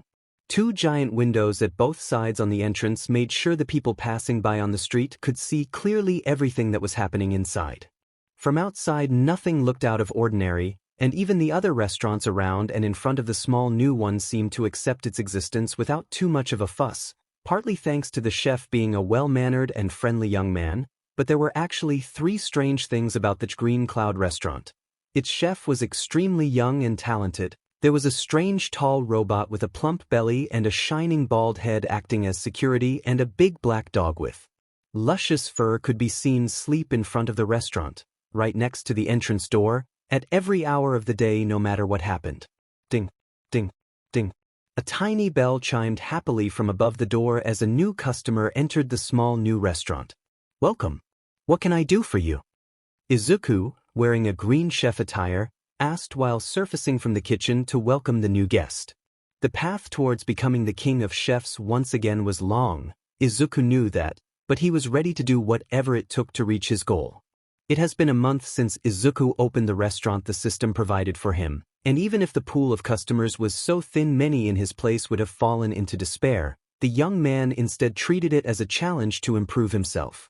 He also got visited by the Department of Hygiene at least once a week, thanks to Samui's colleagues, as the old man from my island informed him, but other than acting prissy and stuck up, those morons were always forced to run away with their tails between their legs once seen the immaculate restaurant being a step close at being sterile like a hospital operating room.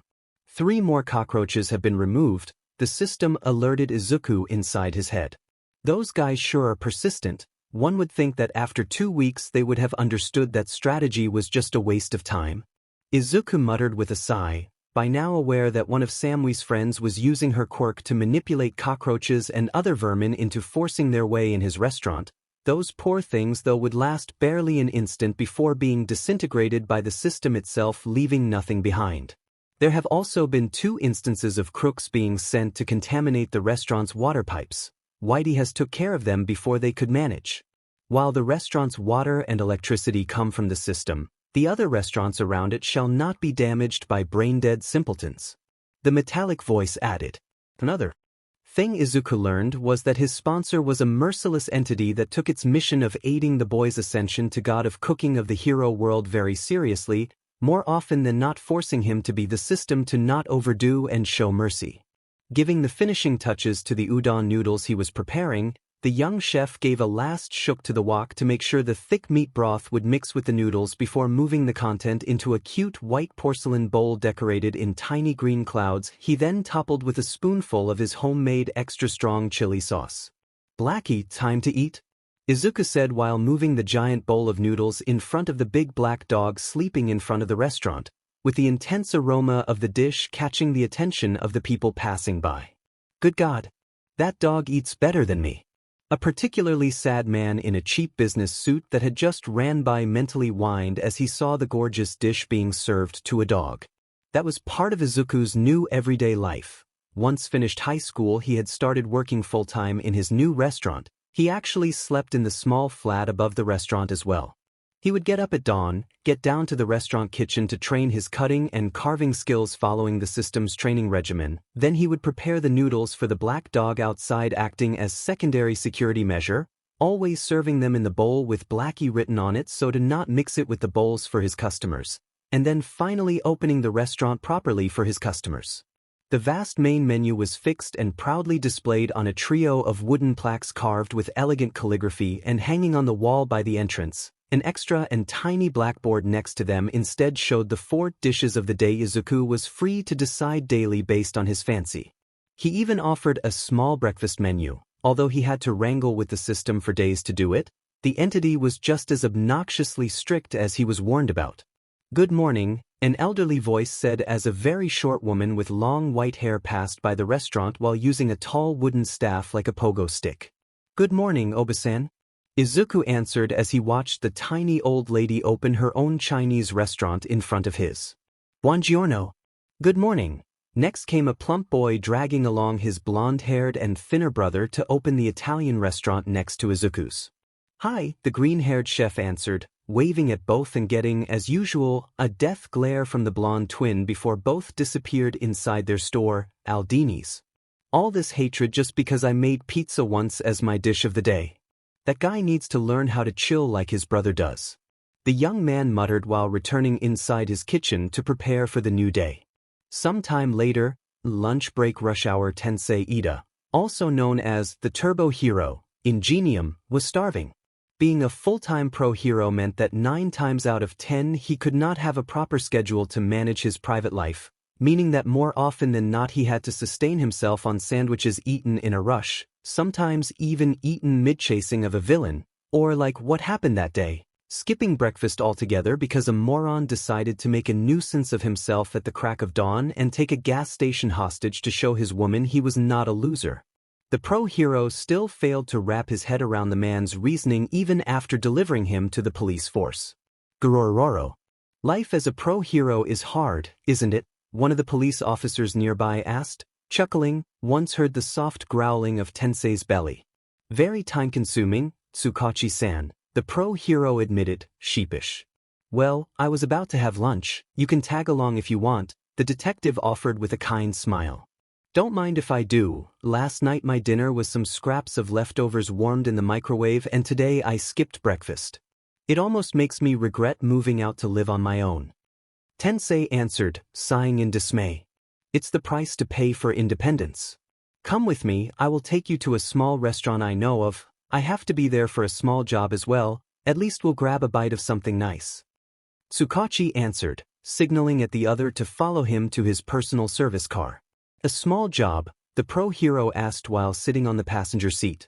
In the last month that restaurant has been visited by hygiene inspectors a total of 15 times, and today we got a heads up about them trying again with a forged order to enter the kitchen proper, something they failed to do previously. The snitcher asked us to stop this nonsense once and for all, together with arresting the food critic that has been handsomely paid to destroy the restaurant's reputation today as well. Tsukachi answered. And you yourself moved for this?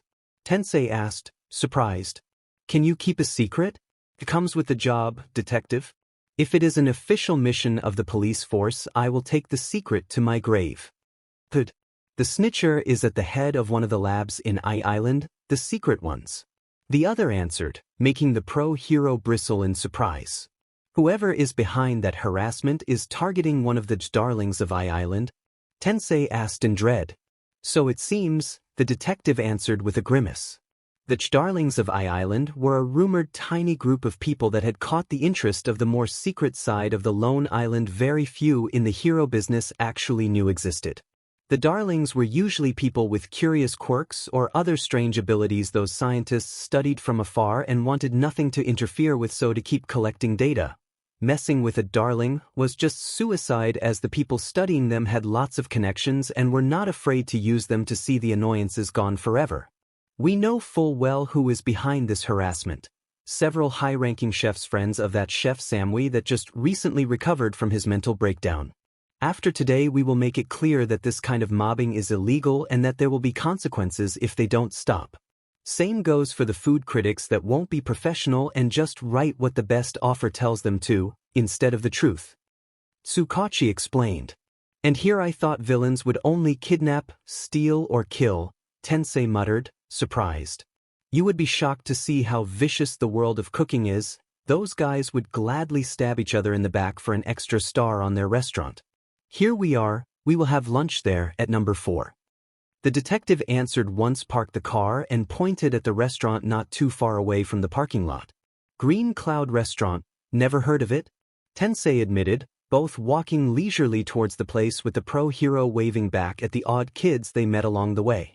Pretty new construction, inaugurated a month ago and owned by a trading company specialized in ingredients DLVRY. They just opened their own store and got a young promising chef to cook for them. The dishes are slightly more expensive than restaurants offering similar menus, but the kid's talent is astounding even as a quirkless, and between that and the overall quality of the stuff he makes, nobody seems to mind. He should be the same age as your brother, actually. Tsukachi said. The same age as Tenya. And he already has his own restaurant. Tensei asked. Yep. He even got all the papers filled to be a proper chef. I checked their validity myself.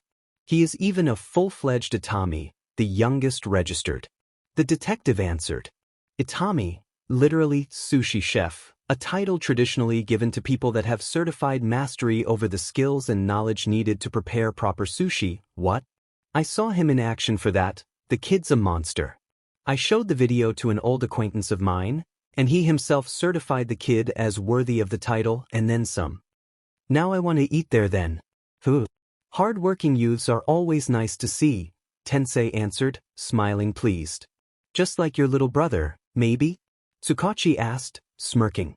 Maybe I am a bit biased, but yes, the other replied just as amused. Dling. Dling. The little bell on top of the door chimed happily as the duo entered the place. Beside other two people inside, they were the only customers. Sure is empty, though, Tensei muttered, saddened. It happens when they try to scare your customers away. The restaurant's popularity is rising, but it's a very slow process. Luckily the kid doesn't seem to mind. The detective answered, moving to sit at a table next to one of the trees. What plant is this? I never saw it before. Are those runes imprinted on the leaves? Tensei asked. I have no clue, I just know that if I sit here my stress melts away, so I don't really mind if the leaves ring like a bell if you flick them. These small trees smell nice, look nice and feel nice, that's all I need to know. The other replied with a shrug and a very relaxed expression. Ring like dash ding. Holy heavens, they do. Please do not touch the leaves, those two plants are an endangered species, Izuku asked while coming out of the kitchen to address the two new customers. And you use them as a forestation for your restaurant? My sponsor is a little eccentric, I learned to not question them too much. What can I bring you? Izuku answered with a shrug. He knew those two trees came from another world, but his customers certainly didn't need to know that. I couldn't help but hear about your beef udon noodles. I think I will try those, thank you. Tsukachi asked. Of course. Mr. Ingenium. What can I bring you? So you know me. The costume is telling enough, I am a fan. Izuku answered, smiling wide. Remind me to leave you an autograph then. I think I will take a portion of those rainbow steamed fish buns I see in the menu and a plate of stir-fried shrimp noodles, thank you. Tensei answered while finally taking off the helmet of his hero costume. I will bring them immediately. Do you also want something to drink or will water suffice? Izuku asked. Water will be enough, we both are still on duty. Tsukachi answered. Okay, please wait a moment and I will bring everything to you, the young man answered before walking back into the kitchen. Apparently he is very fast at cooking, but nothing is pre-made, so we won't wait much before eating. Tsukachi said. You came here to eat before. I usually have breakfast here since his coffee and croissants are to die for. This is the first time I visit him for lunch. Oh. Meanwhile, in the kitchen, the giant kitchen had been furnished, under Izuku's request, with every possible high-end apparatus an aspiring god of cooking may need to reach said flamboyant title.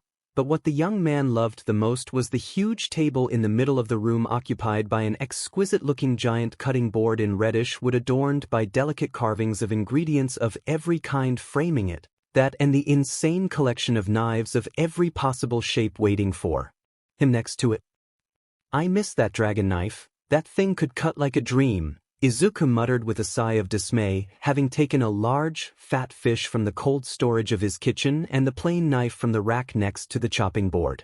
Host Izuku will be able to unlock the silver sea dragon kitchen knife, once unlocked 3 God of Cooking fragments. Fragments currently owned. 1. The system answered. Better work hard then, he muttered while removing the scales on both sides of the fish and opening its belly with a fast swipe of the knife so as to delicately separate the fillet from the skin and bones. Once washed away the BLD and the guts, the young chef rapidly cut the fish fillet into thin slices barely an inch wide. Few plump shrimps too went rapidly deshelled and quartered while the ginger root went sliced into literal hair-thin strings, same going for the other vegetables, like carrots and red onions. The rainbow in the dish name was not a fancy choice. The inside of the dumplings was actually pretty colorful thanks to the ingredients used, enough to let Izuku use such prose to name it. Once sure every color was ready, the young man started mixing flour and water to prepare the wrapping for the dumplings, and as the system taught him, by infusing gourmet energy in the mixture while kneading it, he made its consistency thicker at an astounding rate. Set. Loud slapping noises echoed in the kitchen as Izuku's gourmet energy-infused hands kept slapping the ball of dough on the cutting board, making it ripple heavily as the energy influx forced the dough to flip inside out by itself at each slap. When the young chef finally stopped kneading and slapping the dough, The resulting smooth ball had a lustrous luster to it similar to marble and a faintly springy texture, making Izuku develop a small, satisfied smile. Perfect, he declared, pleased, as he started preparing the wrappings by taking tiny portions of the dough ball he then flattened into extremely thin discs he painted in egg white and then filled with the fish fillet stripes and the other ingredients before wrapping the thing closed. Once the wrapping was completed, layers upon layers of creases appeared at the opening and the dumpling looked like a crescent moon. It was so appealing that it was like a work of art. Dumplings are ready. Now while they are in the steamer, let's prepare the noodles. Once put the 6 dumplings into the bamboo plate of the steamer, Izuku used the remaining dough to prepare the beef noodles for the detective and the shrimp noodles for Ingenium, with the beef ones being one of the recipes he was most used to make since Blackie would eat a giant bowl of those twice a day as a payment for his services as security, as the dog's rapidly inflating belly could testify. Troublemakers, it was when he had started preparing the hand-pulled noodles that Izuku heard Whitey move away from his corner of the kitchen to march outside with heavy steps. Another one. What is with this dine and dash craze nowadays? There isn't a restaurant here that hasn't got one fool trying it at least once a week. Izuku muttered with a sigh, unwilling to stop cooking just to deal with some punks. He had Whitey for that sort of things. Outside the kitchen, main room of the restaurant. Just a minute ago 2 brothers were occupying the table near the door, one short and thin, the other tall and muscular with broad shoulders. Both had a similar quirk giving them lizard-like appearances and thick skin covered in green scales. The tall one looked like a human-crocodile hybrid, the other resembled a lean human gecko. Tensei had noticed how the 2 kept stealing glances at the kitchen and then at the door once finished eating, and his hunch about the 2 being up to no good went confirmed when they both bolted away from the table and made a run for the door. Stop. The pro-hero immediately ordered as he and the detective jumped to their feet to stop the dine and dashers before they could actually leave the restaurant without paying. Slam. To their surprise, the doors closed by themselves and no amount of pulling and pushing seemed able to make the glass door bulge, even under the titanic strength of the bulkier brother. You are supposed to pay for what you eat, guys. This food is clearly not cheap. Tsukachi said with narrowed eyes. What if we don't want to pay, old man? The chef is a quirkless brat, we owe him nothing. The bulkier brother hissed in contempt. Yeah, he can offer a bite to some guys, what's wrong with being generous? The thin brother added, shamelessly laughing. It's wrong because the chef of this place is trying to make a living, he is not here to cook for you just as a hobby. Tensei replied. Eyes. A pro-hero. The muscle giant said with a sneer once recognized Tensei as Ingenium. Something wrong about my profession too? He asked, eyes narrowing dangerously. Swaggering aside, I was supposed to be a pro too, before your lot kicked me out of school for a minor incident, the punk answered, growling. Minor incident. Now I remember. You are Naofumi Tokagemer. You tore off the legs of one of your classmates because he was, allegedly, flirting with a girl you liked. A girl later discovered was the guy's sister, so naturally close to him. You may not remember, but it was me who took you to juvenile after that incident. I am surprised you are still up to causing trouble. Tsukachi said. The weakling was getting in the way, can't see where the problem is, the bulky brother answered, scoffing. And the fact the girl was not interested in you? Just foolishness. I was supposed to be the next All Might thanks to my power, but I guess you others were just jealous. She would have come around sooner or later. So harassment and violence brought forth by inflated ego. You are no hero material, Tensei declared.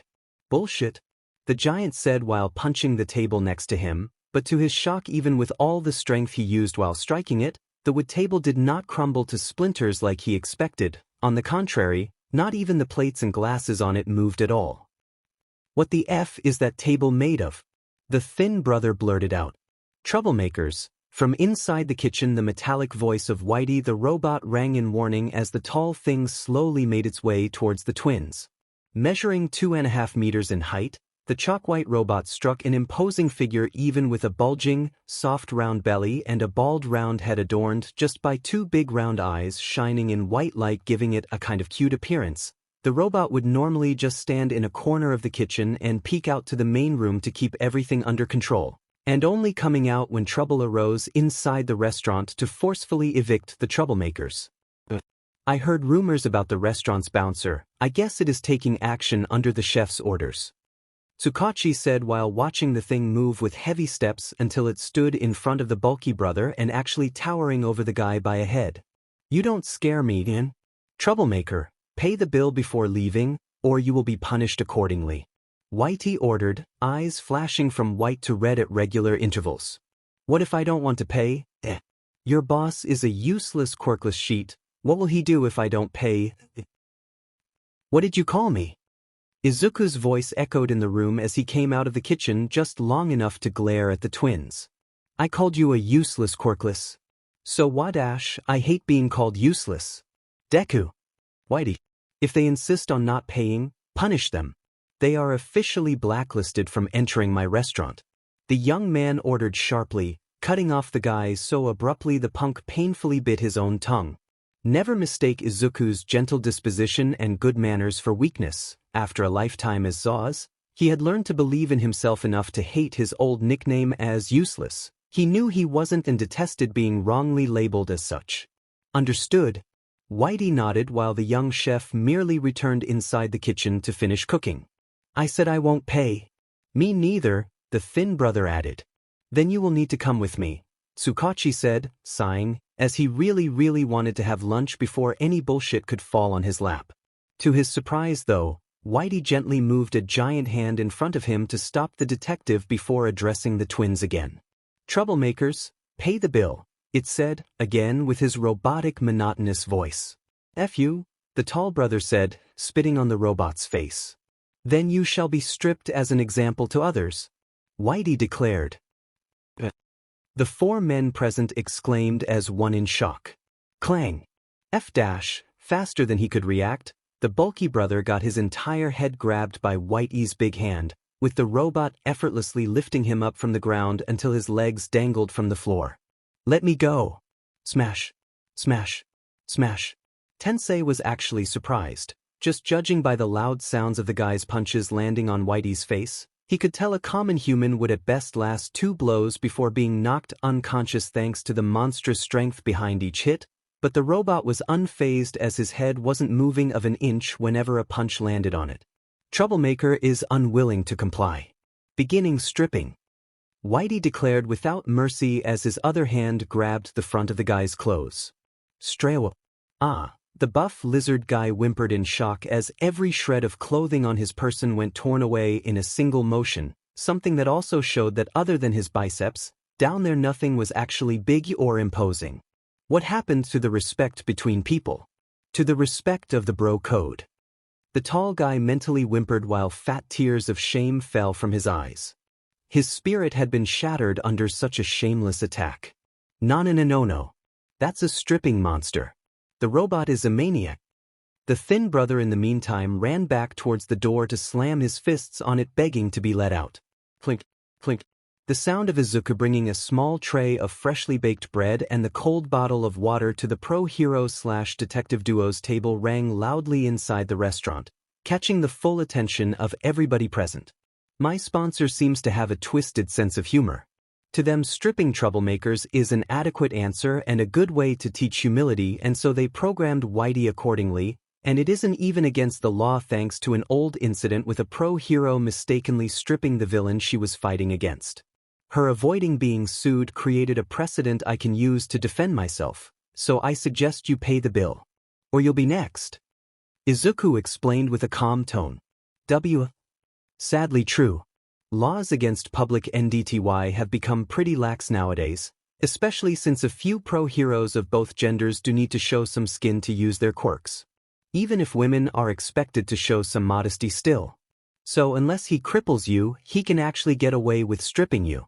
Even if it would be better to leave at least the unmentionables untouched. Tsukachi confirmed, sighing. I will take note of it. Whitey. Collect the money for their bill, or punish them. Whichever they. Izuku instructed right before disappearing back into the kitchen. Understood, the robot answered while dragging the ashamed to near-death naked bulky brother towards the thin one. Pay the bill, troublemaker, or face the consequences? We don't have money with us. We forgot our wallets back home and just hope to eat well and make a run for it. Please have mercy. The thin brother begged. No. Stripe. In answer, the thin lizard brother too went stripped, although he was left in just his boxers, and both twins went then slapped by Whitey out of the restaurant in a high fly, drawing a rather appealing arch in the air before both landed headfirst into the big dumpster at the opposite end of the road, with only their pail but sticking out from the pile of garbage inside the thing. Two exceptionally shiny buttes, thanks to their scaled skin. Troublemakers dealt with? Whitey declared while delivering the IDs, phones, keys, and a copy of the twins' bill to Tsukachi while the torn clothes disappeared inside the literal bottomless hole the robot summoned once opened its soft big belly like a mouth. Another function of Whitey was garbage disposal, and Izuku loved having a literal black hole able to endlessly collect every scrap left by customers or his own practice cooking. Everything just ceased to exist once swallowed by the robot. Yes, I will make sure those two morons will get back their stuff and actually return here to pay the bill. The detective merely accepted the silent request with a small shrug and watched the robot silently walk back inside the kitchen. This place does not joke around, Tensei commented tersely, while the two returned to their table. I'll go make a call to have the two collected. Just call me when the food arrives. Tsukachi finally understood he had to take care of the two naked and unconscious young men outside before they could run away, so with a heavy heart, he left the restaurant to do his job. Although, both men's mood improved considerably when their food finally arrived and they could have their lunch in peace. Please enjoy your meal, and I apologize for the sad spectacle. I have no patience for bullies and troublemakers since because of one my life was almost forfeit. It's a scar that is still too fresh, Izuku explained with a small smile and a bow, and leaving the duo their order before moving to free and clean the table once occupied by the two lizard twins. His life was almost forfeit? Tensei muttered, unsure. Something must have happened that almost killed him. I think I will give it a look into it.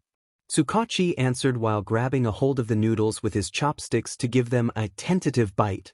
Slurp. An outrageously loud slurping noise soon echoed in the restaurant as the wide-eyed man pretty much inhaled the entire mouthful in raving hunger, his cheeks bulging like a hamster's as he loudly chewed on and on and on with half-lidded eyes of bliss. Each bite felt like a massage was being given to his tongue, while the thick broth hugged his palate and released endless streams of meaty aroma, followed by waves upon waves of spkees sweetly accompanied by a light spicy feeling from the chili sauce that had been mixed with the broth. The tiny cubes of meat as well were buttery soft and releasing the full blast of their aroma every time the detective chewed them. The entire dish was a flavor bomb that seemed to never end. I guess it's good, Tensei asked with an amused chuckle, watching the professional detective throw credibility to the wind and wolf down his plate like a hungry ghost until his mouth was shining from the broth on it. Scud. God eyes so good. The detective gurgled out, his mouth was simply never empty enough for him to answer properly. Well, I will give it a try myself then, the pro hero, still utterly amused, declared while opening the tiny bamboo casket containing his steamed buns to release a thick pure white cloud of vapor that fully submerged him in the gentle scent of the sea. Whoa, shaking his head a little to stop any sea-related daydream from surfacing, the young man grabbed one of the 6 cute dumplings with his chopsticks to study it. The steaming had turned the thin wrapping semi-transparent, giving him the chance to faintly see the ingredients inside and take note that indeed those dumplings could be called rainbow-colored thanks to what lies inside. It does look pretty, Tensei muttered before giving it a bite. Izuku gave an embarrassed chuckle as he watched one of the big guns of the pro-hero business give a very orgasm-like of appreciation before starting to eat like a pig. The young chef was still unused to the flamboyant reaction first-time customers had with his food. He knew that thanks to his time as Zaus and the tutoring of the system his cooking skills were good, but couldn't people just tone it down? Just a little bit. It was really embarrassing. Ingenium-san.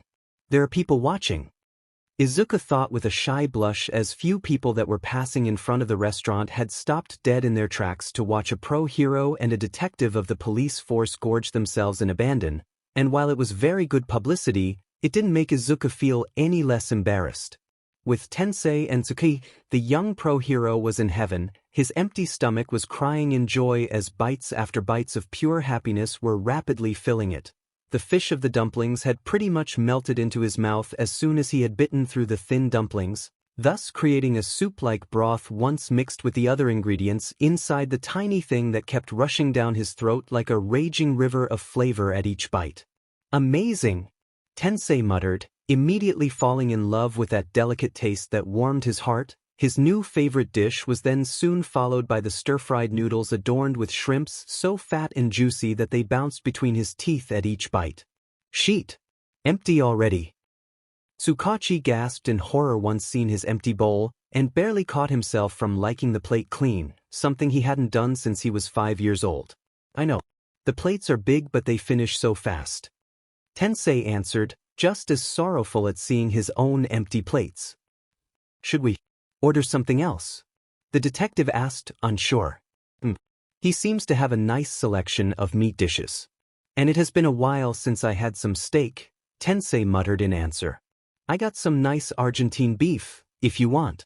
I also have some A5 Kobe steak if you feel like pampering yourself. Izuku offered, making both men in a cold breath. Argentine beef and A5 Kobe, the undisputed kings when it came to steaks, ludicrously expensive, but otherworldly delicious as well. Tensei's face immediately turned red as an intense battle raged between his heart, his mind and his stomach, each one giving valid pros and cons to the idea of, A5 please, medium rare, the pro-hero blurted out, his stomach seizing victory out of sheer gluttony. It will also blow a hole in Tensei's finances, but at the moment he straight up didn't care. I'll go with a more mundane normal steak, thank you. Tsukachi declared with a bitter expression, totally not jealous about pro-heroes being able to throw away money like that. Absolutely. Not at all. Not even a little bit jealous. Diamond rich BSTRDS, he thought. I'll be back immediately, Izuku answered with a bow and disappearing soon after inside the kitchen. Attracted by the two big shots eating to their heart's content, few of the people outside ventured into the new restaurant owned by the youngest chef they had ever seen, soon filling every table with curious new customers. When 1 hour later the bribed health inspector and food critic arrived, they both found a pro-hero and detective waiting for them and very ready to shut down their backers' plan once and for all, and feeling almost tempted to somehow unleash Whitey on them for added measure just to make sure the lesson stuck. The next day, AU University. The students of Class 1A were having a small lunch break in the university-owned cafeteria, chatting about their first month of school and still recovering from their teacher Aizawa's quirk test, and also a bit angry at his threat of expulsion in case of failure merely being what he called a logical ruse. They all were certain the man didn't actually know what a logical ruse was supposed to be. Wah!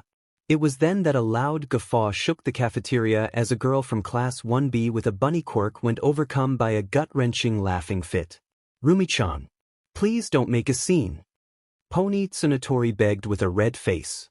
Can you please have some decency? At least laugh like a proper lady. Tenya Ida, little brother of Tensei, asked with a kind of prude tone, annoyed by the outburst since Class 1A and 1B had their tables next to each other. Oh, stuff it, glasses, the bunny girl snapped back. I never, the young man bristled in shock at the rudeness. What made you laugh like that? Can we at least know the cause? Momo asked, rolling her eyes. You idiots from 1A all have a stick up your butt. I just watched a video update from a guy I am following on TW at Tur. The bunny girl, Rumi, answered with a huff. A nice joke? Kaminari asked immediately. In a sense, a duo of morons tried to dine and dash, but as always Whitey the Mighty punished them. Rumi answered. Whitey who? Here, idiot? Rumi answered, showing them the social media page owned by a small-time influencer. The lizard twins had made their debut in the guy's special feed as they were shown being flung out of Izuku's restaurant by the tall bald robot, completed with stock sound effect of something falling from the sky whistling, and a final score detailing the style, landing and technique of their flying journey towards the garbage bin at the opposite side of the street, in their case an 8, 5 out of 10 as a total score. Completed with the stock sound effect of a roaring applause. It was not an isolated case, in fact, That influencer working in one of the restaurant in front of Izuku's was making a killing by posting a video series featuring troublemakers flying out of the restaurant thanks to Whitey, rapidly racking in followers and likes at each new update. Stripping Demon, Troublemakers Must Be Punished, Mighty Whitey, ST Ripping Avenger, Food Orgasm, Cinnabon Cooks Good, Cutie Chef, This Taste Awesome and many more hashtags were also trending a lot, increasing the popularity of both restaurant and robot exponentially. Why in their boxers? The invisible girl Toru asked, giggling. What a better way to punish some losers than stripping them? Rumi replied with a feral smirk. Green Cloud Restaurant. I believe my brother went there yesterday. He praised its chef quite a lot.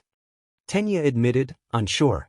In truth, his brother spent hours gushing about the chef's talent, and maybe, just maybe, Tenya was a tiny bit angry at the idea of somebody else being praised that much by his brother. Green Cloud, you say? Momo repeated, eyebrows shooting up to her hairline. You know it. It's Izuku's restaurant. Heavens, I promised I would have gone to visit him and still have not done it. I can't believe he opened a month ago and I still haven't gone there. The young woman admitted, ashamed. It was a very eventful month, Yamamoto. I am sure he will understand, Mina answered with an encouraging smile. We can go there together tomorrow if you want, Ochako added. Do you mind? She asked back. Not at all, the other girls answered as one. We all will go, I am curious myself. Mizo admitted he too had heard of the place, and the few reviews he saw were all very positive. Might as well go there myself, before you 1A buffoons stink up the place too much, Rumi declared haughtily, causing many of her classmates to facepalm in annoyance at her rough attitude. Of the two tables, only one guy was not thrilled at the idea of visiting the restaurant and meeting its chef. Katsuki swore with a low voice, with his normal perennial scowl gaining an edge of dread in a matter of seconds. He really did not feel like meeting the guy yet. Ping ping, ping ping. A happy tune echoed inside the classroom just a minute before the lesson started. Oh, and as always, Momo Yoyoro's smile turned from formal to warm as soon as she saw the message heralded by that custom alert. Have a nice day. You too. Should I put a smile? Or a heart? She muttered, thoughtful. Smile for a friend, heart for something more. When in doubt, use the kissing face, it can be used for both. Toru the invisible girl answered. Thank you. Momo answered, sending the message and then releasing a tiny sigh. Your chef friend? Mina asked. How do you know? I didn't. But the alert sound is different from other messages and you never pull out your phone in class, unless it's an emergency or that sound effect plays. You just confirmed who the sender is yourself. The pink girl answered, smiling smug.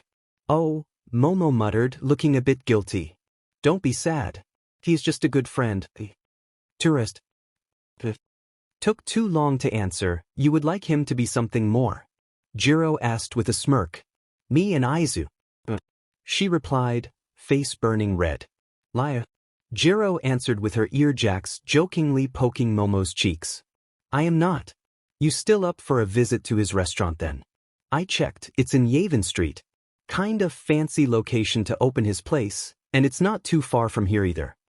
Mina asked, she too with a fanged smile on her face. Couple bus stops at most, Toru added. I don't think we can.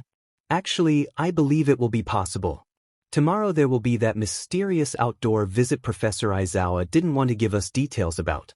After lunch will be free, so if we actually leave to have lunch in another place, we should not have troubles, if we alert our teachers before that, of course. Tenya offered. You others are coming too? Mina asked. Everybody in our class is, apparently. Ribbit. I heard a couple guys from 1B2 will go. The rumors about that restaurant are spreading quite a bit. Tsu answered, croaking faintly. I am happy he is finally getting some recognition. Recently he had been harassed a lot by complacent health inspectors that just kept visiting him in hope of forcing him to close. Momo answered, sighing in relief. What? Jealousy mostly. My brother was there when the police force questioned them. Few friends of Midoriya-san's rival tried to discredit him. They have been finally told to stop. Tenya answered. Oh, underhand tactics to stop a chef threatening their businesses. Now I really want to try it. Mina answered, smiling intrigued. Then it settled. Will we all go? Kaminari asked. If you don't mind, Momo asked. Ochako. I can pay for you if you want, Tsuyu offered. I don't need. Charity. The girl answered, ashamed. It's not charity between friends, silly head. It's just being friends. You will offer me lunch next time. The frog girl answered, smiling wide. Okay then. So we all are going to visit Momo's boyfriend then. Toru declared. Iggy's not. If you react like that, nobody will believe you. Now sit down and let's start our new lesson, shall we? A woman in a skin-tight hero costume said with a cheerful tone. Yes, Professor Midnight, the entire class answered as one. Later that day, number 4 Yavin Street, Green Cloud Restaurant. The famous gourmet street was, as always, bustling in activity as the city's foodies congregated there en masse during lunch hour to satisfy their bottomless stomachs, clamoring and walking over each other to secure a seat in their favorite restaurant. Damn, they really have everything here. They even have American-style barbecue restaurants. Mina said in wonder. They say rent is not cheap here. Does he manage? Vim asked, curious. He has a very good sponsor, even if my father is still digging around to see if it was a scam. They actually bought the entire 2-story building and asked Izuku to cook for them there. In exchange for his work, the flat above the restaurant it's his to use. Momo answered. He has a sponsor? Shoto asked. A certain The System Incorporated, specialized in import-export of ingredients all over the world. Or so they present themselves. Never heard of them? Mizo admitted. Me neither, but everything seems to be in order. That's the place. Momo answered, pointing at the Green Cloud restaurant once the place came into view. Small and cozy. Kirishima admitted with a wide smile. Doggy. Koda said with a happy smile as he neared the black dog sleeping next to the entrance. What do you want? The dog answered with an annoyed tone, only opening a single bleary eye to look at the boy and glare him into SB. Nothing. Just saying hi. He answered immediately. Hi. Blackie answered with his baritone, magnetic voice gaining a sarcastic undertone before he returned to sleep. Don't bother the talking dog, Katsuki said, rolling his eyes. Sorry. 2cc a voice for somebody with that bulging belly, Ciro commented while eyeing the faint rolls of fat that had started to appear on the once lean Lord Dog's stomach. It means the food's good then. Let's get in. Mina ordered with a cheerful scream while barging inside. Bling. Bling. The tiny bell on top of the door chimed happily as soon as they got in, with all of them turning extra happy at feeling the faint chill of air conditioning lowering the temperature just right, and even happier at the amazing mishmash of food aromas wafting everywhere. Good evening. What can I do for you? Izuku was soon walking up to them to welcome the students with a gentle smile. He is a cutie, Yamamocho's well. Toru whispered. She must be into freckles, his cheeks are adorable. Jiro whispered back. I find his chef uniform quite dashing too. Aoyama added. Quiet you three. Tsuyu silenced them. Sorry if I took so long to pay you a visit, Izuku. Momo admitted with a sheepish smile. No need to worry, you are a future pro hero, your studies take precedence. My restaurant and myself will always be here for you, so there was no rush for you to come visit. He answered, chuckling amicably. Yes, there was. I want to show you my support. I know my parents came here at least twice already, so it was only fair I came as well. So in exchange I brought along a few friends. I hope it won't be a problem, Momo replied in conviction. Ooh. Thank you for the extra customers then. I have a couple of tables close to each other so you can sit together. There are also other students from AU, if you don't mind their company. Please, this way. The young chef answered while guiding them to their tables. Fellow students. No problem for us, Midoriya-san. Tenya answered. You must be Mr. Tensei's brother. He spoke very highly of you, he just left for his patrol, Izuku said with a surprised expression. Big brother came here today too? He seems to love my rainbow dumplings and stir-fried shrimp noodles, the other answered sheepishly. Do I see cold soba on the menu? Shoto asked, sounding almost surprised instead of monotonous. But that would be my father's fault. He loves that dish so much I kind of put it on the menu as an homage. But you like them too? Yes, the young man answered. Fing amazing. Those idiots from 1A are here as well. It was then that a female voice growled in annoyance. Rumi, please? Pony Tsunatori begged with a groan. Hey, if they are idiots, it's only fair we call them that, the only boy of the four-people table answered, huffing. Tetsu, not you too? Itsuka as well looked ready to die from embarrassment. What? You look for a fight? Katsuki asked with a challenging, fanged smile. Please don't fight inside my restaurant. Go out if you need to have a PP fight. Izuku asked, unimpressed, while Whitey's robot head immediately peeked inside the room from the kitchen. Troublemakers? Not yet, Whitey. It's okay, cutie. We are not here to cause trouble. Rumi answered with a sweet smile and kicking Tetsu's shin hard enough she forced him to fall back down sitting. Thank you, the chef answered, showing a tiny smile. Sure, if you bribe me with a kiss to the cheek, I may feel inclined to make extra sure they all sit quietly. The bunny girl then said. Rumi. Pony yelled in scandal. Outrageous. Tenya gasped in horror. It was faint, but Ochako could swear she heard a strange, annoyed growling sound come out from Momo's mouth. I am afraid I can't do that, it would be highly unprofessional. But I am honored you offered me the chance. Izuku answered, bowing slightly. Well, there is always next time. You won't be able to say no forever. Rumi answered, unperturbed. I can kiss you if you want. I can kiss you everywhere. Especially on both of your lips. Mineta said with a lewd smile. Strip. Bang. Disgusting pervert dealt with. Whitey said proudly once Flash stepped into the room, stripped the short guy down to his boxers and then beach slapped him out of the restaurant in the span of a single second to then return inside the kitchen. Thank you, Whitey. If he does it again, he will be blacklisted. Izuku answered with a sigh of relief. I like this place already, Toru admitted, amused, while she and the others took their seats. Good to know. Menu is written on those wooden tablets by the door while the small chalkboard lists the specialties we are offering today. If you don't see desserts, I will list them to you personally, since I like to change those daily. Everything is homemade, so sometimes I switch dishes around to offer some variety. Any particular request for drinks? Water for now, maybe a bottle of cola later, Momo answered, getting a few nods from the others. Perfect. Please study the menu as much as you want and call me when you are ready, the young chef answered, giving them a bow before leaving. Once left alone, the two tables quietly started deciding what to order when a towering giant of a man with fiery red hair entered the restaurant with a scowl. Where is the chef of this place? The man asked. Oh nice. Endeavor, Shoto uttered in disdain once seeing the guy he was forced to call father enter the place with. His usual lack of tact. That would be me, can I help you? Izuku asked after returning from the kitchen with a tray of food he delivered to a more isolated table. Dom, that stuff smells amazing, the pro-hero with Endeavor admitted with a low voice as soon as the aroma of those dishes filled the restaurant. Not now, Hux.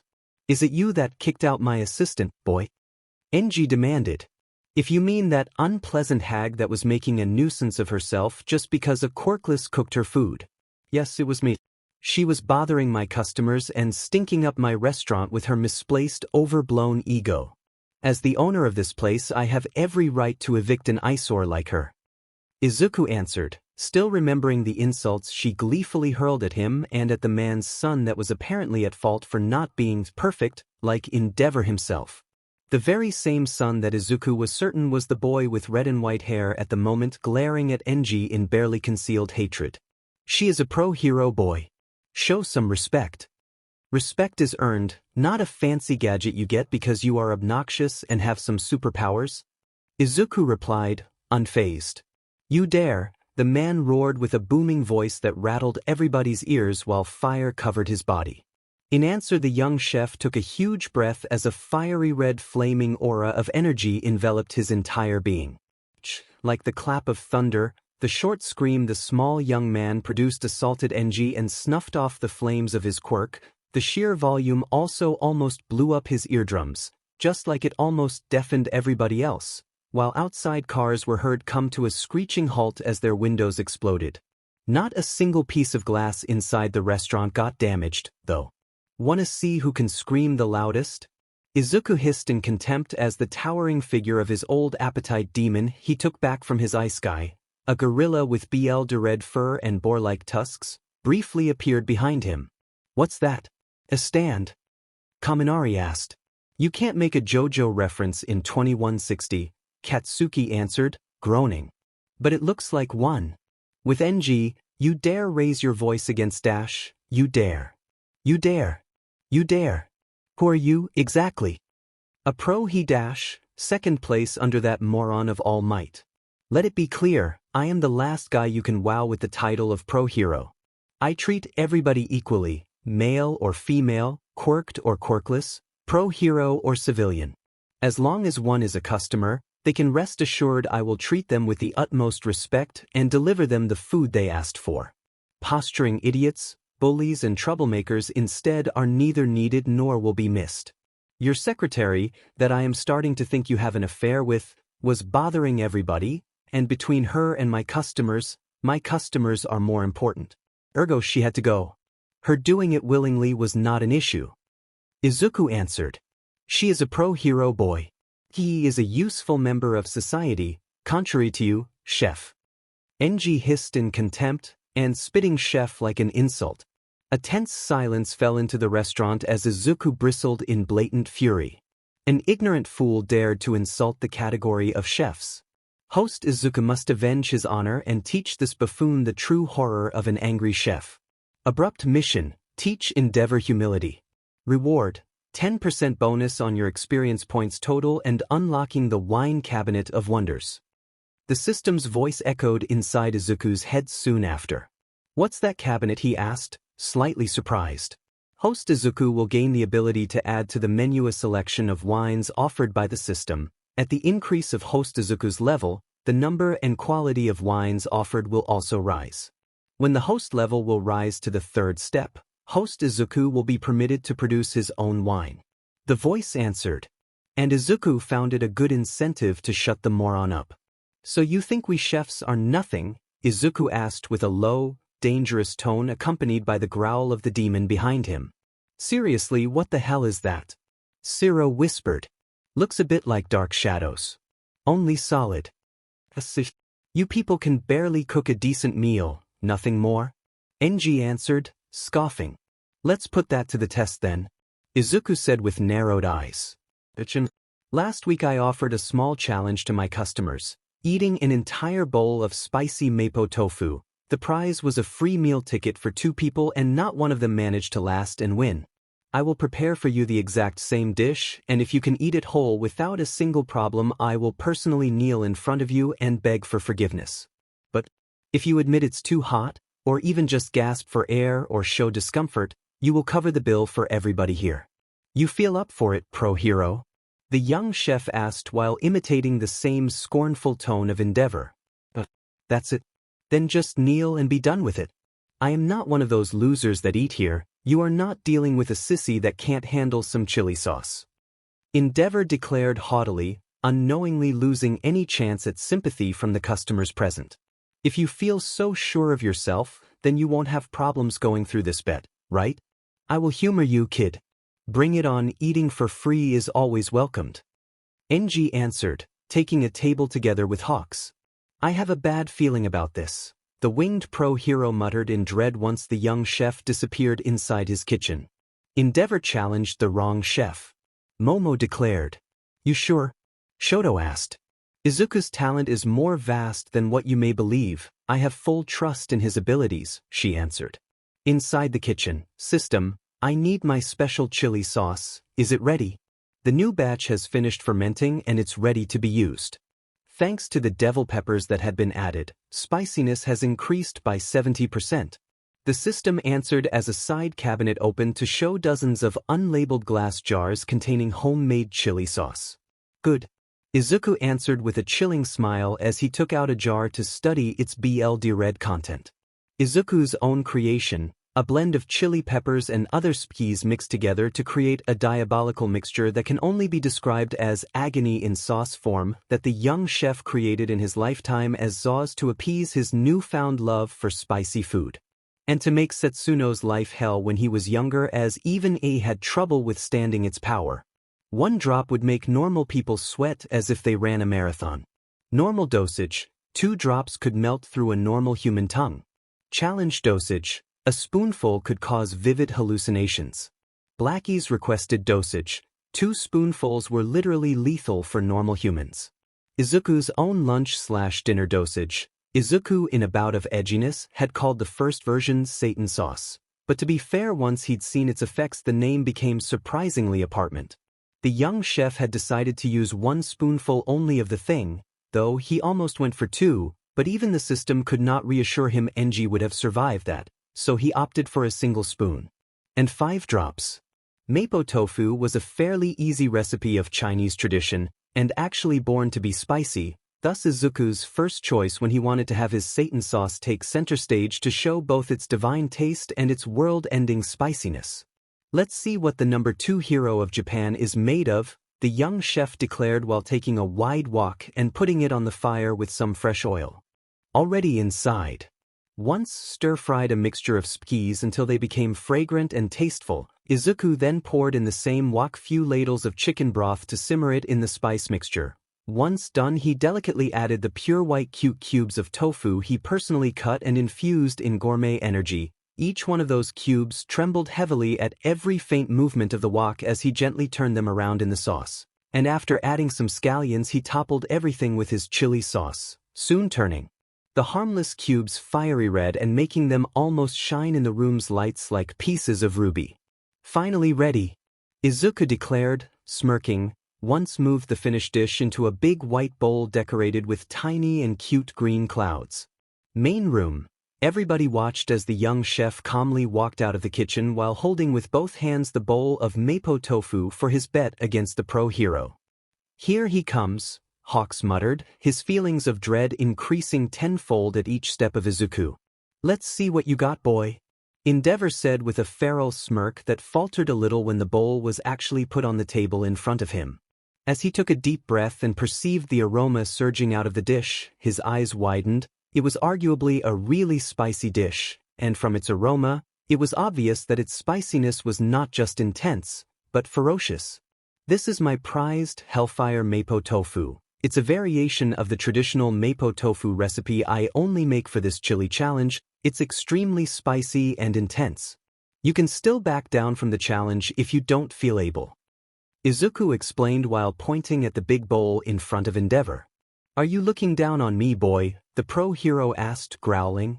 It's the usual warning I give to whoever takes this challenge. I won't be held accountable if you have vivid hallucinations. Or explode. The young chef answered, arms crossed and eyes narrowed. I handle fire every day, boy. You are not the one who decides if this dish is intense or not. It's me. I am the unquestioned Lord of Flames. Enji answered, sneering. Host Izuku should not worry. If one wants to tickle the nose of fate, then they can only blame themselves for their misfortune. The system declared, making Izuku wonder if even the genderless, strange entity as well found the pro-hero unbearable. What are the crossed fingers for? Tokoyami asked. Lesson in humility or self-combustion? Mizo added. Or Coma? Mineta added as well, having just received a rare second chance from Izuku after some begging from Class 1A and returned to sit at the table once Momo created a giant and long shirt for him to cover himself with. Yes. Shoto answered. Then please, do enjoy it.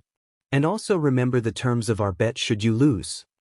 Izuku answered with a sigh. He had heard the man was callous, but he just wasn't aware Enji was that much of an egomaniac. Get ready to lose. Enji sneered as he picked up the porcelain spoon next to the bowl and took another whiff of the tofu's aroma before scooping up a spoonful of it with a thin trail of red juice following behind it. I have become an instrument of your revenge and justice. I hope you know you owe me one now. Izuku declared while walking back towards the kitchen, leaving behind a confused Shoto. In the meantime, Endeavor slowly raised the spoon filled with tofu to his mouth, idly noticing how the blue red color of the wobbly cubes was getting more sinister the closer the spoon came to his mouth, along the small voice in the back of his head growing more frantic in trying to stop him. Squish. Once seen him swallow the spoonful of tofu, the completely silent crowd watching him heard a soft squishing noise come from his mouth as he chewed. It actually tastes kind of good. NG was forced to admit, awed at the pieces of tofu being so soft and tender they easily melted from the slightest bite and pretty much flowed down his throat by themselves, eager to be eaten. It was a given that it would also taste good, other than being spicy. Momo felt the need to remind him, as a way to defend her best friend's cooking skills. I still can't feel the spicy dash. Then it happened. As soon as his mouth was filled with the tofu's rich fragrance from his second spoon and he grew complacent, like a deadly snake poised to strike, the true power of Izuku's personal blend attacked the pro-hero's entire being when he least expected it. At first NG felt a wave of numbness travel from the base of his spine up to his head that made every single hair on his body stand straight like a needle. Then came an overwhelming scalding sensation surging from right under his skin and wildly rushing outside, as if every pore of his body had become a volcano ready to vomit lava everywhere. It felt even hotter than his own fire somehow.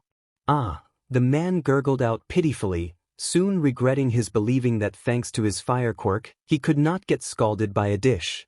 Good God, he was wrong. He was so wrong. Too wrong. He is sweating, Ciro said, matter-of-factly. No surprise. I felt my nose hair get singed as soon as Midoriya-san walked out of the kitchen with that plate. I don't want to think about what it feels like to actually eat that. Toru admitted. Like eating my acid? Mina asked. Something tells me that Endeavor-san would gladly drink your acid as a reprieve from that, Tsuyu answered, actually looking at the pro-hero in pity. By now NG was fearing having forever lost his ability to taste. If somebody told him he was eating boiling lava, he would have believed them. There was seemingly no end in sight as the spiciness kept mounting inside his mouth while his body turned completely red. Fush. Even his quirk awoke, covering him completely in flames as his instinct was fervently hoping the heat of his fire could somehow spare him some of that misery. Hawks yelled in worry. Have no fear, he won't burn a thing. Izuku, looking absolutely unfazed, reassured the customers present while delivering a new order to a table nearby. The table is not burning, Ochako confirmed with a faint voice. Indeed, the table, tablecloth, glasses, bowls, spoons and seats and everything else were still pristine clean. Even the floor was not getting damaged by the intense flames covering NG's body. Not a single scorching mark was appearing anywhere, nor smoke or the smell of burning matter came to be. Are the tables made of asbestos? Mineta asked with a gasp. Tuk. This is pure wood and the tablecloths are made of cotton. And yet they aren't burning. Katsuki answered once, gently knocking on the table. As I said, have no fear. Endeavor-san does not have the skills to break anything in here. The answer of the young chef made several eyes bulge out in shock at the bold, but apparently true, statement. Everything has been built by the system. I was assured nothing can break anything in here. Izuku thought while walking away. Why I accepted. NG groaned between clenched teeth as huge beads of sweat began to drip down his head and loudly splatter on the table. The pro-hero was already re-evaluating many of his life choices while swallowing the last mouthful of tofu remaining inside his mouth, and to the now overly sensitive skin of his throat the jelly-soft thing turned as rough as glass shards, leaving behind deep scorching marks everywhere during their journey towards his stomach. But the pro-hero could no longer hold back his groans, turning into a whimpering dying animal as his nostrils contracted and emitted thick streams of smoke at each breath. Poor thing, a nearby woman muttered in sadness from her table. It happens when you don't know your limits, dear. He can only blame himself now. Her husband replied while taking her hand in his in a comforting manner. I am the one suffering, not her. Comfort me. Endeavor roared mentally. Now tears as well started flowing from his eyes in thick boiling hot streams. Sir, how does it taste? Is the dish's spiciness intense or not? Izuku, maybe channeling a bit too much pettiness, asked with an overly innocent tone. Gabu. Kabubu. Whatever NG tried to say came out garbled and distorted. because his tongue had been thoroughly cooked under the unrelenting hell that was the spicy tofu. Why? Why does something so spicy exist, God? For what reason do you let something so evil exist among your children? NG, maybe already going insane from the spiciness melting his brain, for an instant felt very religious as he sent this heartfelt question up to the heavens. I pride myself in my personal chili sauce. It's my own secret recipe. If it is still not intense enough, you just need to take more mouthfuls of it. My blend is special. The more you eat, the more intense the flavor will be. What you felt up until now is nothing. The young chef explained while describing his chili sauce with a proud voice. Nothing. Nothing. That ware of your mother is nothing. This thing should be forbidden to use like mustard gas, bioweapons and nukes. It's a chili sauce that only exists as a threat to human rights. Able to only roar in the privacy of his head, Endeavor glared at Izuku intensely enough to make others believe he was trying to incinerate the chef with his eyes only. Unless you are a little sissy that can't handle some chili sauce, of course. Turning Jewist a tiny bit evil, Izuku threw back at Enji the exact same words the pro-hero dared to use against his beloved customers. He is dead, Midoriya-san tickled his ego. Shoto said with a sigh. Will he attack Izuku? Momo asked, immediately turning apprehensive. HN. No, I was referring to my father. Now that his ego and manliness have been put in question, he will lick that plate clean, even if it means he will die right after. He answered. You don't seem worried about that happening. Jiro asked, confused. HN. The young Todoroki answered with just a shrug. This dish isn't intense. It doesn't burn. I will eat. I will eat everything. Enji gave a defiant roar, and to Izuku's surprise, the man actually emptied the entire bowl in one go and swallowed the remaining pieces of tofu whole. Tears came like a river then, and even the snot from his nose burned like acid on his skin while the pro-hero's fists pounded the table continuously as he valiantly fought the blistering heat, turning his mouth into an inferno. As sweat kept falling from his forehead like rain, he fixed his blurry and BLD-shot eyes on Izuku's, like a feral beast no longer holding humanity inside glaring at its prey. It was both scalding and spicy. Endeavor decided then and there that it was not God that made the skis, it was the devil himself. And that blasted chef was the devil's emissary to bring such foul agony to light. Still not intense. Izuku's gentle question horrified even Katsuki. No human was that merciless. Endeavor was clearly agonizing, and yet the young chef asked that question with a completely calm demeanor. Because remember, if it hurts now, it will hurt even more later, because all that will have to come out from your body, eventually. The young chef explained. Enji's complexion turned ashen immediately as that revelation dawned on him, and unknown to him, the looks of sympathy from the other customers grew in intensity. A moment of silence for his ashogi. Before Mineta could finish his disgusting remark, Mizo and Siro slammed their fists on the guy's head with zero mercy. There are people eating here, Lilmaron. Don't make me call the robot again. Tsuyu added. I give up. Enji had finally reached his breaking point, as his quirk stopped working. The fire enveloping his body rapidly dispersed and the porcelain spoon in his hand fell on the table with a resounding thump. He felt like he had just stripped off his clothes and jumped into a pool of magma. He could feel the spiciness permeate his entire body like a demonic possession. It was overwhelming to the point that it had begun distorting his view of the world. What was that? Izuku asked, leaning slightly forward as Enji's expression turned unsightly. From red, his face became scarlet, and then gradually began turning purple. Cough. Cough. I give up. You win. I can't take this. It's too much. The pro-hero fell sprawled on the table and coughed severely, with his hand grasping his throat as though it was about to spout fire out of it. Good to know. As promised, you will cover everybody's bill today. Hopefully you will have a different view of chefs after today. The young chef declared with a happy smile. Fine. Whatever. Now give me some water.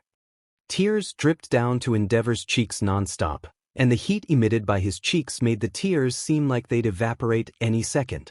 He craved water. He wanted to drink a large quantity of water, as his tears were doing little to moisten his swollen lips. Where am I? Where do I want to go? What am I going to do? Why are my lips so swollen?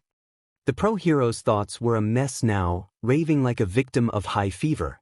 I'll bring you some very cold milk. When dealing with spicy food, water won't help much. Izuku gave a sigh and walked back towards the kitchen. Thank you. NG gasped in gratitude. He would normally be furious with the boy, but the agony of the chili sauce had numbed even his feelings of anger, along turning his normally thin lips into giant sausage-like rolls of angry red flesh.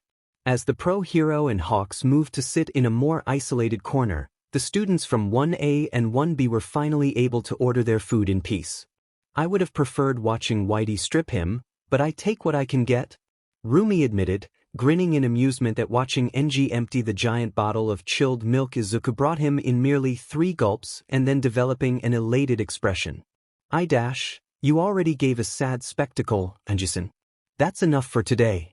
A customer said while daintily cleaning his mouth with regal composure. Fine. Endeavor conceded with a bitter tone, before setting down to try fix his blistering lips. That reminds me, are you ready for the fish soup now, Natin? Izuku asked. Yes, thank you.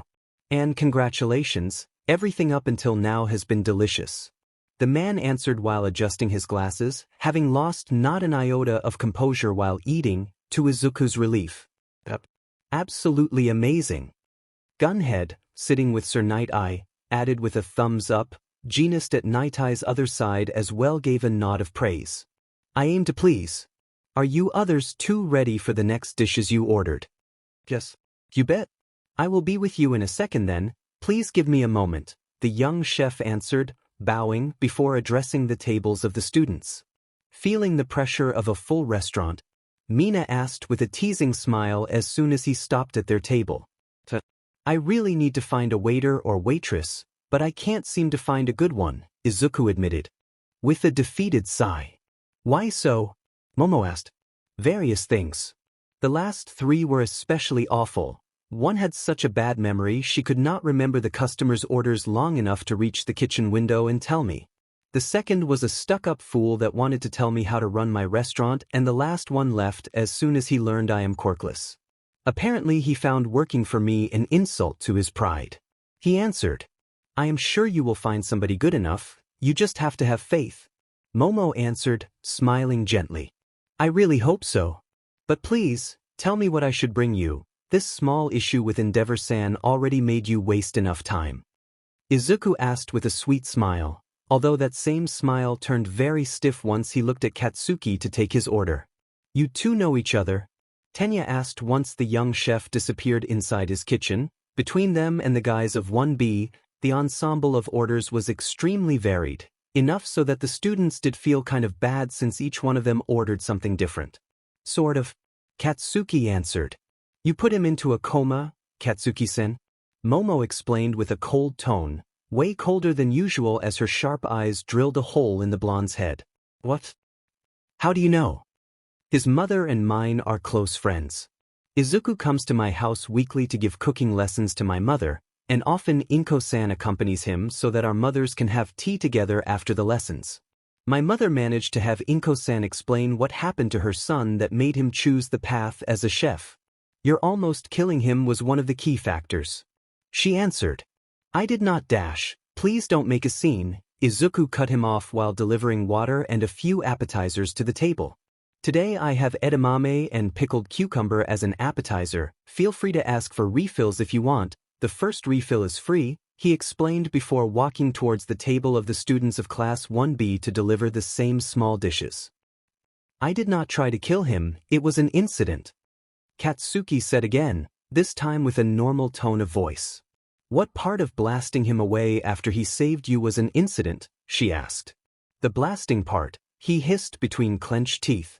That sounds awful, Tenya admitted. I was wrong, okay? I was wrong. You almost killed an innocent bystander that actually helped you, that is worse than being wrong. Tokoyami answered. I am sorry, okay? Katsuki answered. Does he know you are? Shoto asked. He doesn't talk to me, he doesn't look at me, nor does he want me anywhere close to himself or his family. I technically have a restraining order his family issued against me. I can get close to him only if I am accompanied by somebody else. I am not even supposed to be here, actually. I guess he did not force the issue just because you others kind of vouched for me. He answered. Do you actually want to apologize? Mizo asked. And tell him what? Sorry if I almost killed you, I was an a-hole, he shot back. That would be a good start, Bakugo-san. Izuku answered from behind him as he came to deliver a tray of carpaccio.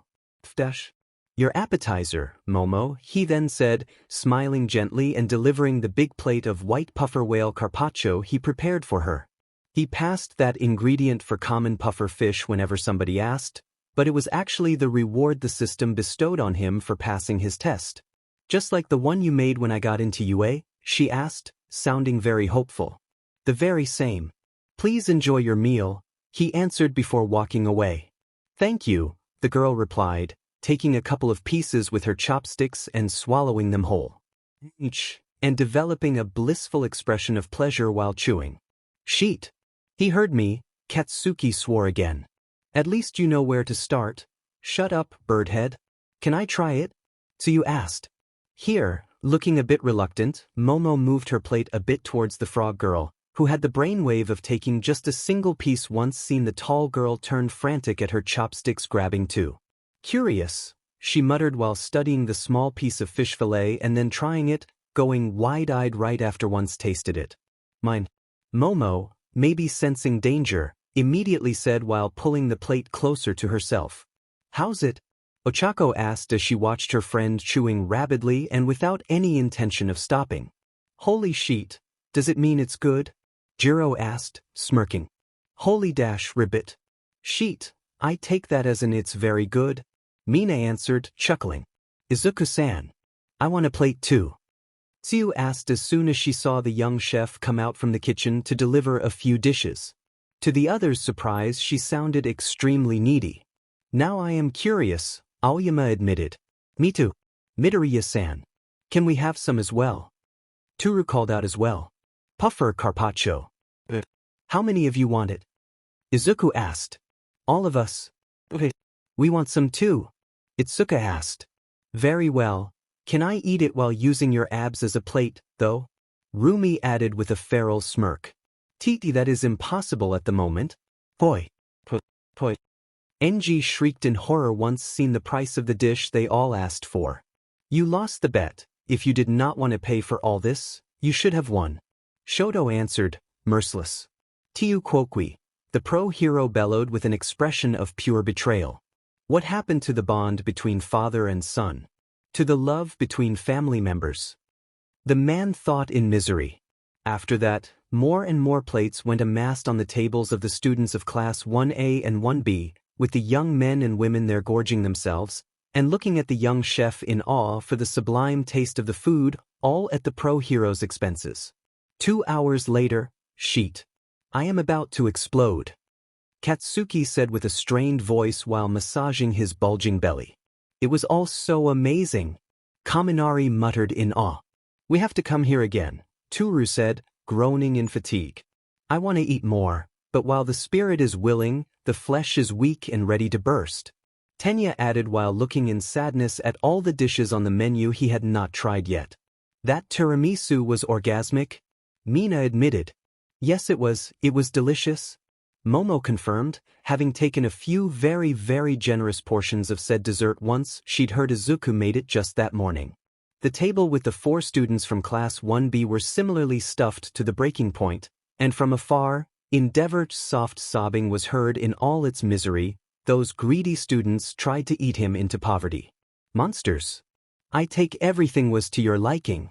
Izuku asked while nearing the students' tables. Phew. I'm coming here again. I don't care if my BLD turns into ragu sauce or a heart attack kills me. You effer have just become my DMN favorite cook. Tetsu answered with a thumbs up. Glad to hear that. What about you others? The young chef asked. Are you open to the idea of marriage? Rumi asked. The students of Class 1A almost died of fright at the sudden roar that tore its way out of Momo's throat once heard that. Yeah, marry him and invite me for dinner once a week. Pony shamelessly suggested. Me too. Itsuka chorused. To their surprise, Izuku turned cherry red and bashful, catching the eye of the female customers present at the cutesy scene. I don't think I can do that. You are a very pretty woman, I am afraid I am not worthy of marrying somebody pretty as you. You deserve somebody a lot better than me. Sounding absolutely shy, the young chef answered with a low voice and a very embarrassed expression. Fush. You should not sell yourself so short, you know.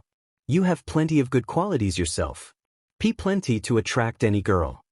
Rumi had said that as a joke, having already prepared a pretty crass counter for his eventual answer, but being praised with that much honesty was not what she planned for, and while pulling down one of her long rabbit ears with one hand and playing with a fringe of her long white hair with the other, she gave a stuttered, embarrassed answer herself.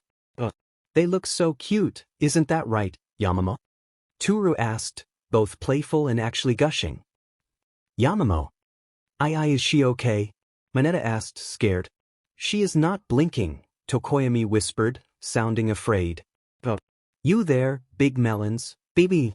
Katsuki was actually the only one that got an answer from the young woman. Her fist moving backwards, she slammed on his nose without even looking behind her, and that made his entire face sink inwards in a perfect imprint of her knuckles. Not too far away, Sir Night Eye and his colleagues left the money for their bill to Whitey and left the restaurant on the notes of Class 1A and 1B arguing with each other, and while Genist and Gunhead happily went their way once exited, the bespectacled pro-hero remained on the sidewalk to watch the young chef inside the restaurant. He knew Izuku had not been fully honest with Endeavor. They boy did recognize the value of pro-heroes, the serious ones, and what they did to society, and yet he also clearly held both Endeavor and All Might in slight contempt. And while one may understand how NG could earn somebody's dislike, Tashinori instead was a different case, and Night Eye was not letting his personal feelings get in the way of his judgment either. That young man has something against Tashinori, something personal.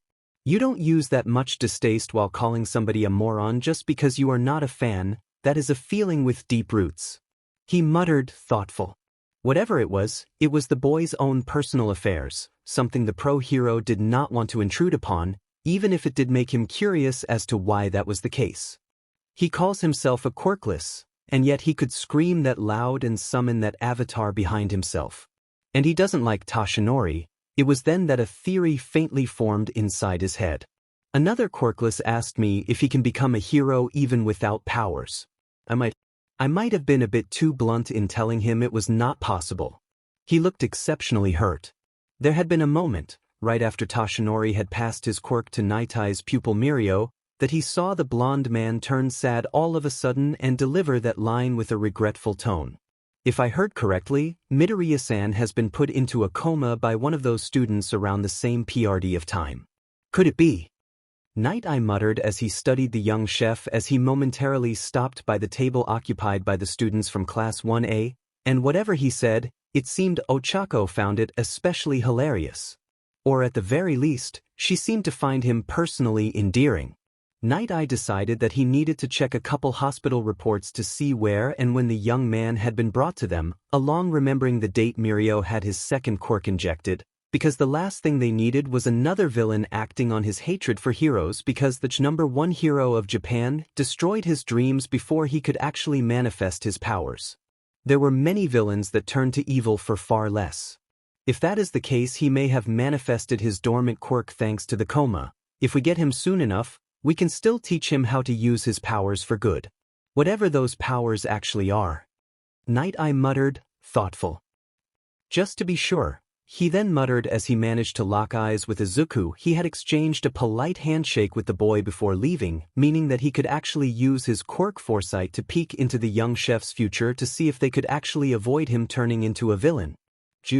Unfortunately, as soon as he tried using it, something forcefully and mercilessly snapped their connection, making Night Eye stumble a few steps back with a splitting headache and blurry vision, and if he was not mistaken, there was BLD dripping from his nose. Whatever it was, Night Eye was almost sure it was not Izuku himself that repelled his quirk so brutally, but a third party. That theory was helped by the chef showing surprise at first and then annoyance as he glared at him briefly before returning to work. What was that? He muttered with a low whisper. A warning. You are trying to see into things beyond your understanding, kiddo. Next time your pretty eyes will be forfeit. That chef is beyond your or everybody else's reach. What is protecting him is not something you guys can trifle with. To the pro hero's surprise, the answer came from the lazy dog sleeping next to the entrance. His voice was magnetically warm and deep, absolutely unfitting for a dog. What do you mean? Is this Lord Dog your teacher? Then just walk away and forget what you saw or heard. This is just a normal restaurant, nothing more. I said scram.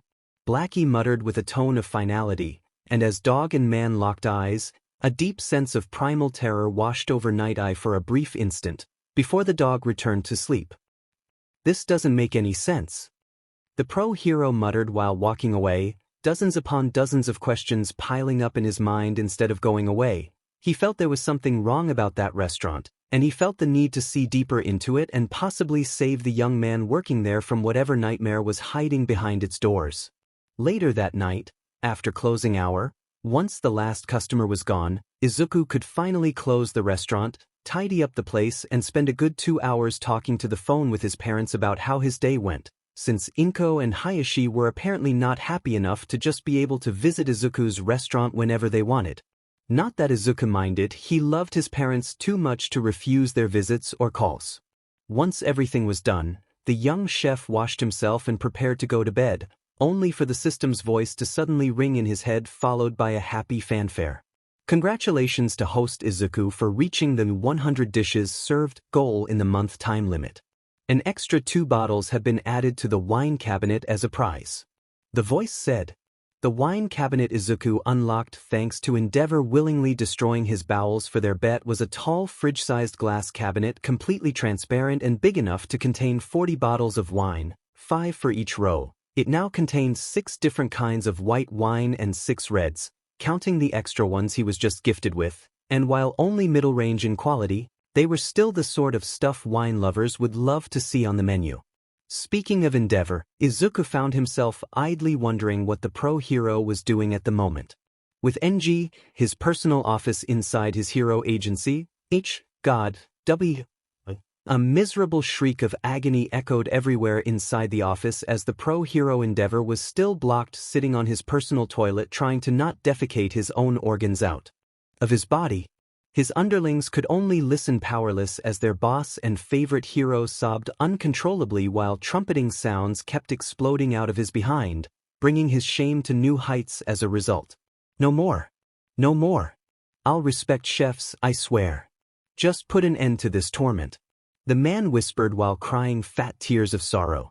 Back with Izuku, I hope he is okay and not suffering too much. Izuku muttered with a sigh. All things considered, he loved his restaurant, even if he kind of missed the more exotic ingredients of the gourmet world, that while difficult, were always a pleasure to cook. About that, dear host, as soon as that thought crossed his mind, the system talked again. And here I jinxed myself. Host Izuku, as the aspiring god of cooking of the hero world, you must not be idle, but venture outside to hunt for ingredients. Be brave and work hard, young man. The system declared. Hunt down ingredients. Pegasus. Where am I supposed to go? The sea. The mountains. Izuku asked. The system will teleport you into another world, where you will have 24 hours to collect enough ingredients to fulfill your quota. Find the special ingredients to unlock an extra, special reward. Another world. A simple human world like this one offers not the right ingredients to nurture a future god of cooking. As such, the special rules have been implemented. Tomorrow at dawn, host Izuku will be brought to the jungle world by the system's teleport array. Reward for successful meeting of requirements. 10% bonus EXP 1 fragment of the god of cooking set. Access to the rainbow fruit from the world the host knows as Zaus world. Bonus reward for the capture of the king python. Access to the ingredient known as BB corn from Zaus world. The system answered. A second fragment. If I do this, I would then only need another to unlock that knife again, and even gain access to 2 other good ingredients from the gourmet world of Zaus even without leveling up. And while not ingredients of the highest grade, here those 2 would be a huge sensation all the same, just like the puffer whale already is. What happens if I fail? Host Izuku will lose 60% of his total EXP and lose his washing machine privileges for a month, the system answered. Jeech, the young chef, grasped his chest in horror. Not only would he lose a ton of experience points, thus slowing his leveling up, but he would also be forced to wash all those dishes by hand for a month. He hated doing the dishes by hand. I accept the terms? Izuku answered with blazing eyes. Due to his cooking teacher's methods for punishing his students, washing the dishes had become one of the young man's worst nightmares, making him ready to do everything to avoid such a fate. The system will immediately start organizing for the teleportation of tomorrow. Nobody will notice Host Izuku's absence. Host can rest assured and only worry about preparing himself for the trip. The metallic voice answered. Okay, the young chef replied. When the next day he woke up, Izuku went through his usual training regimen of cutting and carving until the system alert for him to get ready came, and once took a shaky breath. The young chef moved to the middle of the kitchen to wait for his trip to another world to start, Whitey already standing behind him and ready to accompany him. He was ready, full of supplies and shaking heavily. Is Host Izuku ready? The system asked. Yes. Commencing teleport. The metallic voice answered, and in an explosion of blinding light both chef and robot disappeared without a trace. As soon as the rain of starlight faded away, the young man found himself in the middle of a luscious forest of giant trees as big as skyscrapers and very tall grass. All around him the chirping, growling, howling and cawing of numerous faraway animals. I can do this. It's not different from any trip I made to the gourmet world as Zaus. I did it once, I can do it again. Izuku muttered to psyche himself up before walking forward with Whitey silently following behind him. And while this happened, Momo and the rest of Class 1A were going to visit the USJ building, unaware of what a disaster that school trip would be. Katsuki wore a thoughtful expression while he waited for the rest of the class to board their bus for whatever little expedition their teachers saw fit to tell them nothing about. And even if it was for safety's sake, the young man found the entire thing stupid, to say the least. Bunch of paranoid BS stars, he muttered. As of lately, though, his thoughts shifted a bit towards an old acquaintance of his, once dreaming of becoming a hero, and now working as a chef in a small restaurant. You would have found all this exciting, wouldn't you? Blabbering on and on about everything, always so furiously mumbling about bullshit you find interesting. I wish you were here. Sitting alone in that bus, Katsuki muttered that admission with a long sigh. He fed up, that much he could admit at least in the secrecy of his thoughts. He finally saw him after more than 1 year and Izuku had treated him coldly. He didn't like that. And the more he thought about the chef, the more he found things were strange. The light in his eyes, the posture, the mannerism. He was serving pro heroes and was not fangirling about them. What happened to him? Something's up with him, he muttered, and he almost didn't notice the bus departing as soon as the last student boarded it. He needed to have that restraining order revoked. There was something wrong with the nerd and Katsuki needed more freedom of movement to uncover the truth. He needed to look deeper into that restaurant. Izuku was supposed to be a bubbly, annoying and ever-excited nerd, not that block of wood he had met. At the same time, jungle world, forest patch, truffles. Giant white truffles as far as eyes can see. An extremely excited squeal reverberated through the entire forest as a young chef kept digging up giant white truffles as big as watermelons by the dozens, and all of them of astounding quality. Contrary to Katsuki's fears, Izuku was still the ever-excited, bubbly nerd he remembered, only now his interest had moved from heroes to cooking thanks to his do-over as a chef, and now that he was in another world and surrounded by ingredients he had never seen before in both his lives, he was mumbling non-stop about every dish he could possibly make once back home. One of the aspects that assured Izuku he was in another world was that the trees forming the forest were absolutely immense in size, and it was not just a hyperbole, every single one of them could easily be hollowed out and turned into apartment complexes. The bright blue leaves most of them supported also helped. Bang. Of course, just like in the gourmet world of Zaus, every excellent ingredient was never really alone, but surrounded by other animals mounting guard to it or using it as bait for their own prey, like the giant flock of four-eyed boars each the size of a truck that had made their home in the same area where those truffles grew. Luckily Whitey was more than eager to smash its big metal fists on the thing's heads to knock them out, so to leave Izuku free to collect truffles at his leisure in total safety. A male and a female are kept alive, while everyone else will be properly prepared and stored. Remember? Izuku asked the robot. Understood, Whitey answered, leaving 2 adult exemplars alive while giving the finishing blow to the other adults. The young ones instead were permitted to escape.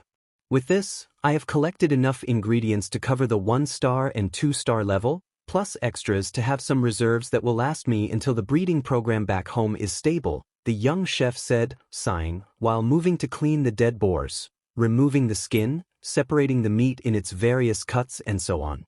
The system's mission was fairly straightforward. Collect ingredients in great quantities, animals and plants, on a list separated in levels from 1 to 5, each level representing how difficult it was supposed to be for Izuku to capture/collect them. And if they were animals, whenever possible he was also supposed to capture a male and female alive that will be put in the breeding area of his restaurant's storage room. He will be free to visit whenever he wants once returned from this particular trip into the jungle.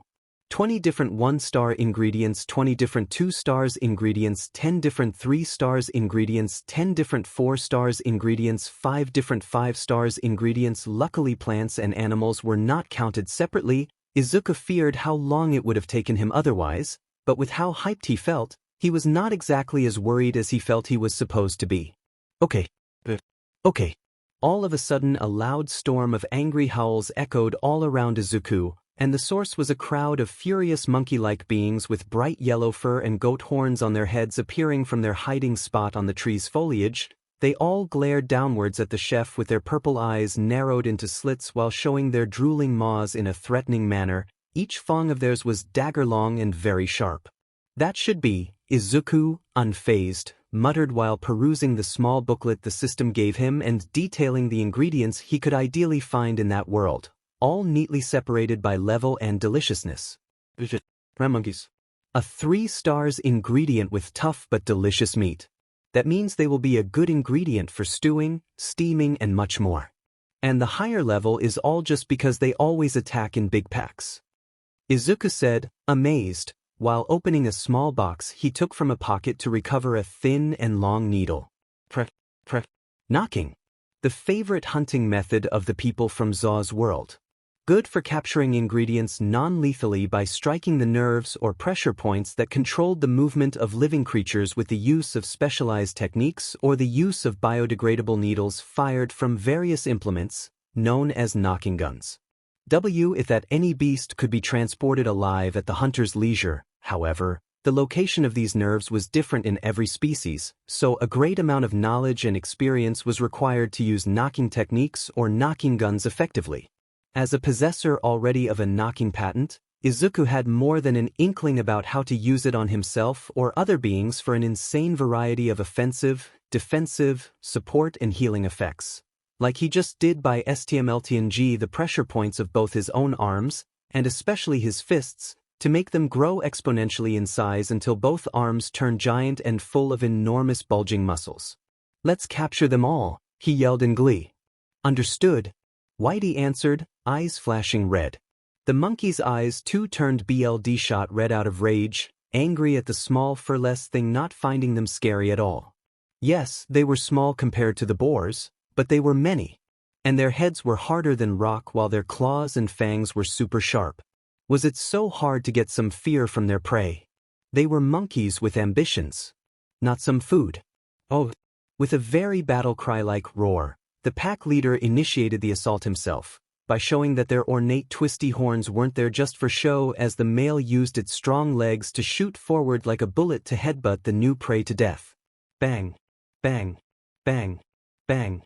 Each of the dozens of monkeys around the leader as well jumped forward at high speed, soon covering the area in deep craters as the big monkey bullets rained from the sky from every direction one after another.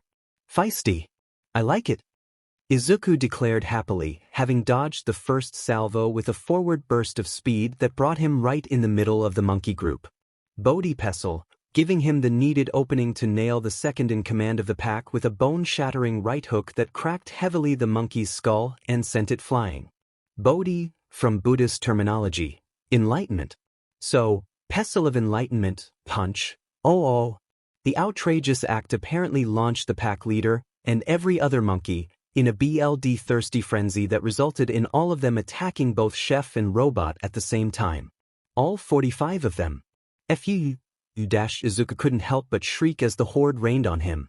1 hour later, USJ building, earthquake emergency area, with Katsuki, change of plans, I am happy the nerd is not here, the young man mentally hissed as he fought against a guy with patched leathery skin tossing blue fire at him. Come on, hero. I want to see how good you are. The villain mocked him relentlessly from his hiding spot. The so-called school trip had gone to shit as soon as they just entered the DM place. The boss of the building, Pro Hero 13, was just giving her opening speech when a portal opened and several villains walked out, all swaggering and stuff. We are the League of Villains. One of them, a guy with a body apparently made of blackish smoke, had declared once finished his speech about the entire class of EU plus teachers being perfect as a first act for their BRDH. And while Aizawa and 13 had been left behind to fight the monster the villains brought along, every other student had been neatly divided in groups and teleported by that Kurogyri into different sections of the building where various other villains guided by one of the guys that arrived with the portal were already waiting for them. He and a couple others were facing the villain they called Dabi, and the young man's fire was strong enough to repel Katsuki's explosions long enough for him to dodge them. This in turn left enough of an opening to the other villains to try blindsiding him right after. Run a bit more. I can see you can do better than this, kids. Dabi would also mock them relentlessly from the sidelines at every given opportunity, another thing that angered the students facing him quite a lot. With Momo, fire disaster area, can you see her? Momo asked with a faint voice. Not at all, Ochako answered. The two girls, along with Jiro and Hantashiro, were at the moment trapped in the fire-themed area and put against a blonde girl called Himiko that seemed able to melt into the few shadows in the room to disappear. Can you tell where she is hiding? Hanta asked Jiro. Too much fire and other sound effects, I can't hear that psycho. But I can easily tell you where the other BSTRDS are. The girl answered. They all were covered in shallow cuts as Himiko took clear pleasure in seeing them bleed, thus wishing to prolong the fun as much as she could. It's still something, the young man answered. How much tape can you still make? Momo asked. Not much and not enough to trap all of them. This fire is making me dry up faster than normal, soon I won't be able to use my quirk anymore. He answered. I'm running low on body fat too, I will be forced to stick to small creations for now. Momo admitted. Then we'll need to first leave and regroup with the others. Ochako suggested, and got nods of approval from her friends. Ehehe. Why leave so soon? We are having so much fun. Himiko's disembodied voice came from their side as the girls swiftly jumped out of their blind side to slash at them with a wicked-looking combat knife. Jiro. Momo yelled while pushing the girl away and watching the blade open a deep cut on her shoulder as a result. Momo, the other yelled with wide eyes. Hi. It's so Fuyuan. Himiko, giggling deranged again, declared before melting into the shadows once more to disappear. This should hold for now. Hanta said immediately, and added a long stripe of tape created by his quirk to the clean piece of fabric the girl created with hers to patch her arm enough to stop the bleeding. Thank you. We need to hurry and regroup with the others before that girl kills us a piece at a time, Momo answered with a grateful tone and labred breath. She and everybody else though were unaware that something was keeping tabs on what was happening, and that close call between Momo and Himiko raised several serious red flags for the entity watching. Crisis detected. Likelihood that the girl's death will hinder the host's ascension to God of Cooking, 67%. Preparing countermeasures. As soon as the system determined the state of emergency, the plump dog sleeping in front of the closed Green Cloud restaurant opened its sleepy eyes and frowned immediately. So a weakling is putting this lord dog's source of spicy beef noodles at risk. Certain sins deserve divine punishment. Woof. The dog declared with a magnetic, baritone voice full of merciless annoyance. With Izuku Jungle World, Night, The young chef was at the moment bent over a stone basin having an improvised cooking showdown with the so-called chef of a semi-primitive tribe of lizard men he had met while ingredient hunting. It was either accepting the challenge or be eaten alive, not much of a choice on the matter. The system had told him that due to different time flow, the 10 or so hours he had spent in that jungle world roughly translated into a single hour in his original world, thus explaining why the entity told him to not worry about people noticing his absence. If things went properly, he would actually be able to open his restaurant in time for the lunch rush hour. If those lizard men actually stopped bothering him. He only had 14 hours left in his time limit and he still had to collect enough 4 stars and 5 stars ingredients to complete his mission, even if thanks to this challenge he was forced to take part to mean he could pilfer a couple 4 stars ones when nobody watched. 5 stars mean either very rare or very dangerous ingredients. Where do I look for them? Izuku thought while adding the fillets of fish to the soup he was making, once done removing their very tough, purple-colored skin and scales to show the milk-white tender flesh under it. Coral fish, a 4 stars ingredient. You want to meet the god of mountains? You must cook good offering then. The bulkiest, tallest and meanest lizard man of them all, the leader, explained while studying the big pot the young chef was working with. But if you lose, we eat you, a near guard added while licking his lips with a long purple tongue. I know, the young man answered with an annoyed sigh. Leaving the soup to simmer under a low flame, the young chef focused on the second dish he planned for, a giant steak made with the meat of an enormous crocodile-like creature with a scorpion tail. The system, in all its unoriginal cringe, named Scorpio Dill, 4 stars, a name that made Izuku's skin crawl every time he thought about it. Naming things is hard, host Izuku, the system said once again. Deciding the ingredient was good enough by itself to not require much extra work to make it tasty, he just worked the tender meat hidden under the bulletproof skin of the thing into a mouth-watering medium-rare steak, releasing thin strands of oily juices whenever he moved it on the flat and thin rock he was cooking it on. You would need a .50 caliber rifle to puncture the skin, and yet the meat under it is so amazingly soft and tender, the young chef muttered, impressed. A couple of living specimens of the various ingredients he found in the tribe's cages and nearby river had also been borrowed by Izuku before the challenge even started, and he still played dumb whenever the daughter of the tribe leader asked him over and over if he saw her 2 crocodile pets anywhere once she discovered their disappearance. Rororo. Several stomachs whined in agony as the guards too close to Izuku went continuously bombarded by the thick waves of aroma coming from the young chef's soup and steak. This is torture, Chief. We want some. One of the guards said with a whining tone. Oh. Offering for the god of mountain can't be eaten by others. The leader answered with a barking growl. The god of the mountain. I hope my hunch is right and the king python I am hunting for my bonus is the same creature. Izuku thought while turning the steak on the stone and releasing a new dense cloud of aromatic steam that further tortured the guards, making sure he wouldn't try to escape until finished the challenge. Stranger can't win. Father made offerings for god of mountain, grandfather made offerings for god of mountain, and I made offerings for god of mountain. The lizard man chef Izuku was fighting with declared while still glaring at the young man. You did not remove the fish skin or innards when boiling it, nor removed the surface fat from the crocodile meat, nor cleaned the stomach before roasting the whole thing on the fire. Both will taste too bitter. Izuku answered, finally tired of the thing's jabs at his cooking abilities. Stomach and innards stay. That's where the taste is. That's where both animals' feces are. Izuku snapped back. Feiwa. Sung. They're sheet, you moron. If you want to use the innards, you clean them first. Cleaning. But who says sheet does not taste good? The lizard man chef asked back, annoyed. Pretty much everybody, apparently. Izuku hissed back in answer while pointing at the tribe leader and everybody else's faces turning even greener than what they already were. Chief, I don't know if you use that to cook. Please do not use it anymore. The tall lizard man half begged while gagging. I knew the food tasted strange when he made it. I was right.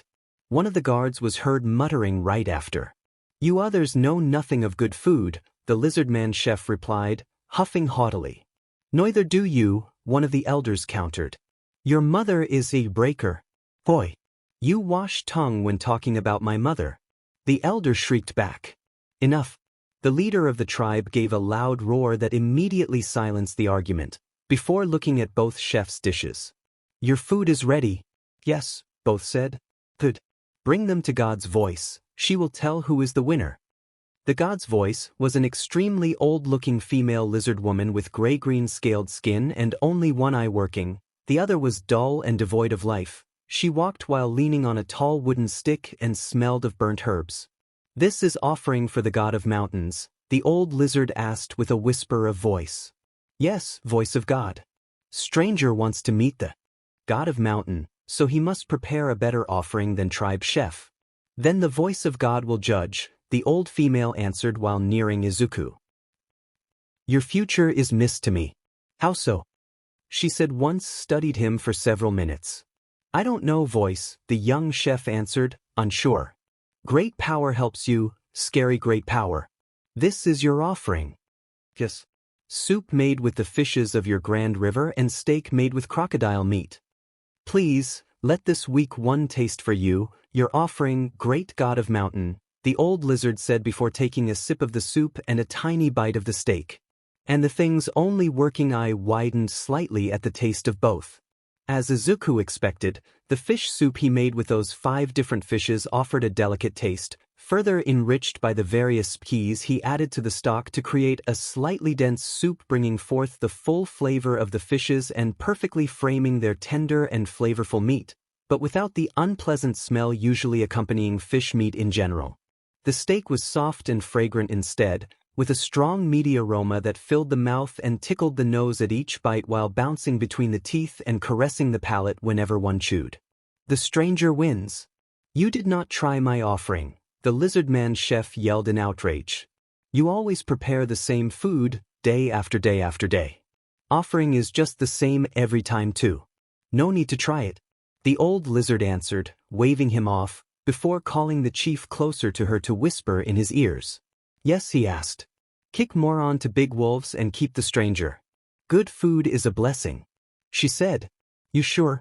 Best food ever eaten. Your daughter is also raping the stranger with her eyes since he arrived. If we lucky, he is also virile enough to give her many eggs other than good at cooking for tribe.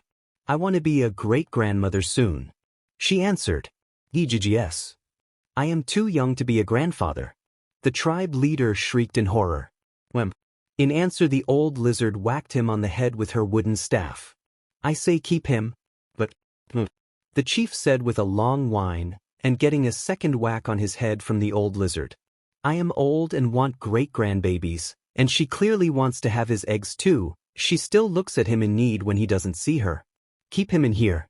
We need good food and new eggs to grow a strong tribe. Okay, the chief relented with a defeated tone. What's happening? Izuku asked, unaware of his innate talent of attracting hot things working even in other worlds. You have no need to worry, stranger. Say, ever thought about starting a family? Big family. The old lizard woman answered while she, the chief and his daughter, Izuku and the tribe chef and the other lizard men walked into an ordinary procession towards a big gate made of bones residing in the back of the small village right on the edge of a tall cliff. A couple of times, Izuku answered, unnerved by the strange question and relaxing only when he saw Whitey walk right behind him to shield him from the strange looks the chief's daughter kept leveling at him from time to time. She was pretty in a certain way, and the fact that she dressed in just a tiny loincloth and stripe bear showed off the very generous curves Mother Nature bestowed on her, especially the chest with both mounds of her beard being slightly bigger than her head, and her very tall and well-trained physique too was objectively nice. But she just could not capture Izuku's interest, and for some reason he missed. He kept comparing that lizard woman to Momo and found her lacking every time when compared to the young hero student. Finally, the long procession reached the bone gate. Next to that, the river protecting the back of the settlement was noisily throwing itself down the cliff into a giant waterfall, saturating the air in a thin mist of water particles and filling the small lake of the valley below. Put the offering on stone. The god of mountain will accept your offering and give you the answer you seek, the old lizard woman explained while pointing with her wooden staff at a crudely made altar made of rock. Patting the belly of the robot following him, Izuku carefully put the pot of soup and giant steak on the stone and took a step back. God of Mountain, we have an offering of stranger for you. Help strangers find answers with your wisdom, we beg you. The old lizard prayed with a loud voice. Brew. Right after that, the tribe chief unclasped a big horn from his belt and blew through it, releasing a deafening low tune that echoed on the valley under them. When the last echoes of the horn died down, the ground under the group started shaking violently and an enormous shape surfaced from behind the waterfall to climb the mountain upward and meet them. Is that the King Python? Izuku mentally asked with eyebrows rising up to his hairline. Correct, host. That is the special ingredient you need to collect for your bonus. This 1,000-years-old specimen will be especially tasty once prepared thanks to the extremely sedentary life it has lived in the resources-rich territory around you. Please capture it either alive or dead, dear host. The system answered. Easier to say than done. The young chef admitted with a low voice. The king python was a monstrous giant snake with lustrous black scales and a stubby red horn on top of its head. It was a towering beast big enough to easily swallow an entire subway train whole with lots of space to spare in its maw and gut. God of Mountains is here. Present him your offering and ask your question after he eats the food. The chief whispered to Izuku before he and the old lizard woman walked away to leave him and Whitey alone with the thing. Hissus, a giant pink tongue briefly poked out of the thing's mouth as it neared the offered food. You can't make offer. I make offer. When he saw the giant snake actually accept the food, the tribe chef turned near insane in rage and tried jumping Izuku with its knife held high. Stop, the tribe leader yelled in fear as the noise clearly put the giant snake on alert. Killing intent against host detected. Entering battle mode. Whitey answered, eyes flashing red, by grabbing the crazed lizard man by the neck and lifting him. The lizard gasped in pain, but undeterred by the hold on him, he threw the knife at one of the giant snake's eyes. Watch. Teeth. With a tiny spurt of BLD, the giant snake threw back its head and released a loud high-pitched shriek. No, the old lizard woman yelled in horror. If you like God of Mountain, then get in God's belly, the crazed chef yelled in glee. While still thrashing around violently, the giant python slammed against the cliffside with its whole body, destroying the altar and the terrain under it and causing a small avalanche when an entire side of the cliff crumbled to dust under the animal's immense weight. Oh! Izuku yelled as the ground gave in under him, and he found himself falling into the void. And right inside the mouth of the angered giant snake waiting for him with its maw fully open. With a thundering sound, the giant python swallowed the chef whole and gulped him down together with the falling food and few hundred kilograms of rocks, before sending a glare to the rest of the tribe and moving to attack them as well. Attempt to detect the host's life. Switching to extermination mode. Kill. Whitey eyes immediately turned from red to purple, while his left hand sunk into his arm to establish place with the wide blade of a squared butcher knife. That was how far the tribe chef could go before the robot cleaved him vertically in half with a single swing of his arm blade, before boldly jumping on the giant python's face to fight with it. You fool. Great power protects stranger. Now ruin will reign on us. The old lizard woman yelled while taking the hands of both tribe leader and his daughter to pull them away. But the God of Mountains. Screw the God of Mountains. Our lives are more important. Iron Thing and great power protect stranger and we offend both. Now we run. The old thing yelled in fear while dragging both away in a surprising feat of strength for something as ancient as her. Boop, boop, thump, crush. As they ran, the three could hear the battle between Whitey and the giant snake demolish the gate and the few foolish guards that tried intervening. Unfortunately, only the chubby robot seemed able to go toe-to-toe with the creature while everything and everybody else just went pulverized by the python's massive tail and body. Host must be protected.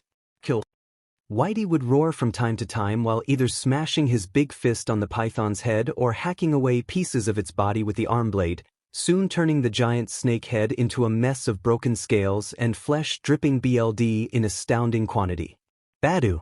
A rather violent body slam the snake attempted to shake off the robot caused another big chunk of the cliff to turn to dust, A piece big enough even the animal couldn't avoid falling down to the valley below, still with Whitey holding onto its nose with one hand and relentlessly slashing down with his arm blade. The impact with the ground was terrifying, demolishing hundreds of trees and rising a giant cloud of dust as the giant python landed headfirst on the ground below but finally throwing Whitey away. The robot simply rolled on the floor a couple of meters before returning to his feet with not even a scratch on his body. Hiss. Hiss. Hiss. Meanwhile, the giant python was strangely moving around in clear agony before setting its eyes on the robot and trying to swallow him whole. Destroy. Whitey in answer welcomed the assault and once avoided the bite climbed again on the snake nose to plunge the arm blade elbow deep inside one of the animal's eyes. Hisses Haya. The python shrieked horribly as it started slamming its head on the ground over and over, desperate to shake off the chubby robot. Kill. Still unsatisfied, Whitey took a hold of the eye the blade was piercing through with his other hand, and with a mighty pull, he managed to gouge out the giant eyeball of the snake in an explosion of thick blackish beelzebub. Finally too tired and wounded to fight anymore, the giant python collapsed on the floor with a weak whimper-like sound and its breathing growing rapidly shallower the more BLD it lost from its various wounds. Host? Whitey asked once calmed down, blade returning inside his arm to leave its place to a proper hand and eyes once again colored white. The insane amount of BLD covering the robot had also rapidly evaporated thanks to the system, leaving it perfectly clean. Forcing the almost dead snake to lie on its side, the robot finally understood why the snake was thrashing around violently in agony during their fight when he noticed a strange bulge appearing on the python's belly at random intervals, as if something was trying to push out from deep inside it. Script. Finally, the tip of a common kitchen knife branded with Island insignia faintly surfaced from a tiny cut on the snake's belly, immediately catching Whitey's eyes that moved towards it with heavy and rapid steps. Host is alive, the robot declared while gently shoving both hands inside the tiny slit Izuku opened on the python's belly from inside to tear a giant hole open for the chef to walk out of the animal's stomach. The first sortie could have gone better, he admitted while grimacing at the smelly gastric acids and drool covering him. Congratulations to the host for capturing the special ingredient for your mission, the system declared with a happy chime while cleaning off the muck from Izuku's body and clothes. Lavender. Nice. The young chef said once, giving a whiff to his now clean clothes and skin. The king python will be now moved to the restaurant storage, and the ingredients inside the stomach that are still in acceptable conditions will be also counted as properly captured as per host's request, the system said, making the giant snake fade away and disappear without a trace, gouged out eye too. Good to know the ones I put aside while in there are still valid for capture. That means I only need 2 5 stars and 1 4 stars ingredient left to find to complete my mission. Izuku said with a sigh of relief. As the entity said, the snake was used to easily gorge itself with everything it came across, and that meant a wide collection of good ingredients was waiting for the young chef as soon as he arrived inside the python's stomach. It was at dawn of the following day, after a short pause to sleep, that the young chef managed to find the remaining ingredients he needed, one of which a pair of giant bears and their cubs, categorized as 5 stars. And as soon as the system transported them into the restaurant storage area, the same noiseless explosion of light engulfed both him and Whitey to bring them back to Izuku's original world. Green Cloud Restaurant. Inside the kitchen, the same light shone brightly in the spacious room as the young chef and robot returned home from their little sortie, and a rapid look at the clock on the wall confirmed the system's promise. Izuku had left the restaurant at 6 a.m., and after 20 or so hours in there he was back to see the same clock sign 8:32 a.m. of the same day, barely an hour late for his breakfast service, so with still plenty of time for organizing things for lunch. Convenient. Izuku admitted with a low voice while cracking his back and yawning a little. Luckily gourmet cells also meant his body possessed superhuman adaptability, meaning that for him having slept barely 4 hours was still enough to recover fully, he was just as well rested as a normal guy sleeping for 8 hours. Thank you for all the help, Whitey. You have been a lifesaver. Once given a friendly pat to the amazingly soft belly of the robot, the young chef moved the sign on the door to open, unlocked it, opened the drapes obscuring the restaurant main room completely so to bask in the early morning light. and watched Blackie walking towards the door with cat-like steps, once exited from a pitch-black portal and then lie down next to the entrance to sleep, like usual. Blackie, he asked. The dog grunted as an answer. You okay? Something happened. Izuku said, knowing well the dog pretty much never left his place next to the restaurant entrance except to sleep inside at night, as far as he knew. Don't worry about it. While you were away, this lord dog has been asked to lend a paw to fix a small issue, nothing a gentle caress of mine could not manage. Blackie answered, sounding overbearingly smug. A small emergency arose where one of Host friends needed support.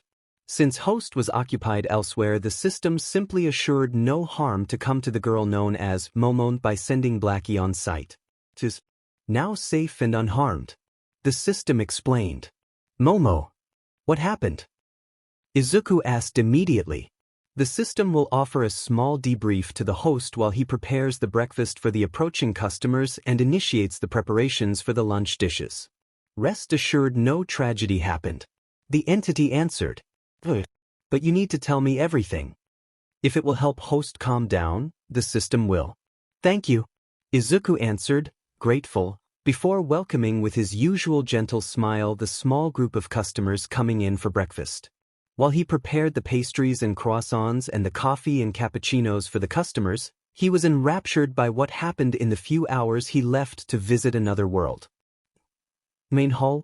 Earlier that day things were bad, really bad. Even after finally regrouping in the main hall of the USJ and fighting together, the situation was an utter mess that much Aizawa could regretfully admit. He was proud of his students because they were holding their own against the crooks that League of Villains had brought along for their merry attack. But whenever one of those that first accompanied the leader of the group joined the fight, things spiraled into disaster. Tell me you have a plan, Eraser. I beg you. 13 begged as she kept battling a guy with a body made of dark smoke. Trust me, if I had one I would have already implemented it. Aizawa yelled back in answer, happy to see the last remaining students rejoin them in the main hall of the place after that smoke guy Kurogiri had first separated them, and all of them looked utterly bruised, meaning they had pretty hard fights too. And whatever that Nomage thing was, it was now keeping up with Toshinori of all people. The two hulking brutes were just punching the CRP out of each other with both holding nothing back, and neither of the two seemed to make a dent on the other. You are indeed a tough guy. But I know I will just need to give you 100 punches more to be done with you. Texas smash. Toshinori declared, still trying to inspire hope in such a desperate situation. They just keep coming. Katsuki bellowed in anger as he and a few others managed to get into the main hall. That brat is still cursing. Good, they too are fine. Aizawa welcomed that potty mouth like a blessing for the first time since the kid joined his class. We need to escape. I can't keep this going for much more. I am melting myself in my own acid. Mina admitted with a breath. What about you, Tenya-san? Momo asked, looking pale and malnourished, having used her own quirk to its limits and so with very little fat mass remaining in her body and still weak from the stab wound on her arm. I can still fight, but I am running out of fuel as well. They may be weak, but sheer numbers are making up for it, the tall bespectacled boy answered, gasping for air himself. Yeah, Kaminari too is reaching his limit, no more lightning for him. Jiro translated for the others. Jiro, your ear is bleeding. Bachako, swaying on her feet in nausea, asked. That knife beach that is now fighting with Aizawa-sensei almost cut one of my ear jacks off. It was a miracle if it's just a shallow cut, she answered. My shoulders hurt like hell. If I make another bang I will kiss my arms goodbye. Katsuki added, snarling. I think my leg broke. Shiro-chan. It helped. Toru asked, being held by the shoulder by Jiro, to help her walk. I am thirsty as hell, no more tape for me. That monster dislodged 3 of my extra arms. I won't be of much help either. Mizo said, teeth clenched hard in anger. I can't harden anymore. I think I have a couple ribs broken.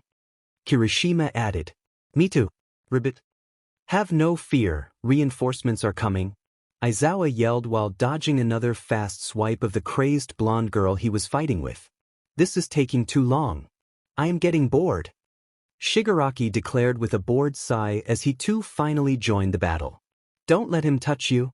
13 warned in fear as the guy was soon upon Ochako, both hands ready to grab her.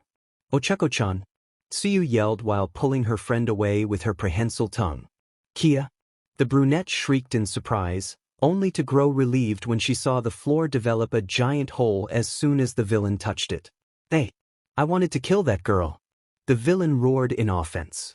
Stop playing around, we have a mission to complete. Kurogyri answered, using his warping powers to escape 13's quirk once again. I'm trying. But she is cheating with that tongue. She isn't playing fair. It was my PvP fight. Karo, is this a game to you? Tsuyu asked, disgusted. Ho ho ho. Yes it is. And I can't wait to finish it with a new high score. Crush them, Gnome. Shigaraki ordered with a pleased smile as the hulking figure immediately stopped fighting against all might to charge the students like a raging bull. Stop. Tashinori ordered in abject horror. GSLH, surprising the kids with its speed, the thing was soon upon them with both fists up in the air to squash them. Scatter! Shoto, eyes wide, yelled, making the others scamper away. Just as Momo tripped to the floor, Ochako was at her side to help her get back up on her feet, unfortunately leaving them both as easy prey of the monster. Momo! Deku! Mina shrieked in horror as the two giant fists of the Nomu were about to squash both into a pulp of broken flesh. No! Tashinori yelled as he desperately tried to reach Nomu before it was too late. It was then that the void got blew open by an unseen mighty force to show a fissure in space itself, a hole hovering in the air and showing pitch-black nothingness inside, and whatever force opened that portal it also pushed the Nomu away so violently the creature tumbled like a rag doll on the floor for a couple of seconds and away from its potential victims.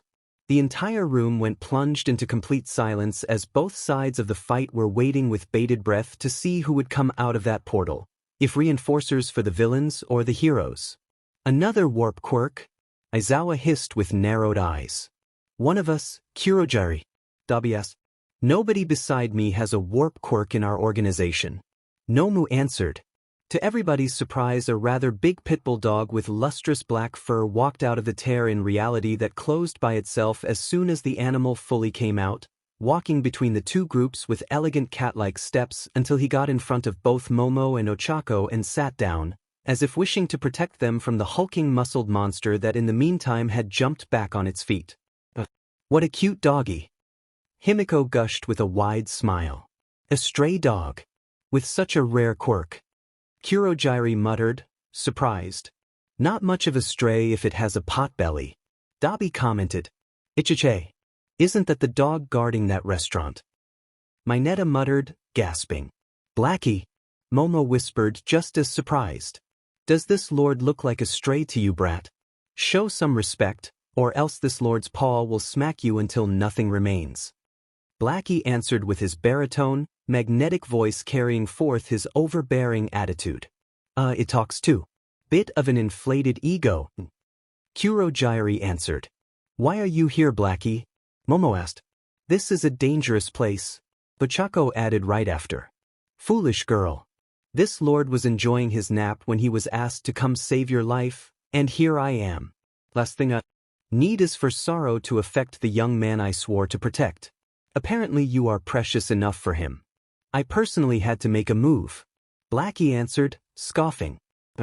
The system had already sent Whitey with Izuku into another world, and it also knew the boy was harboring feelings for Momo, so, since the entity felt that his sorrow at losing her could potentially hinder Izuku's ascension to god of cooking, the mysterious system asked Blackie to intervene and save the girl's life.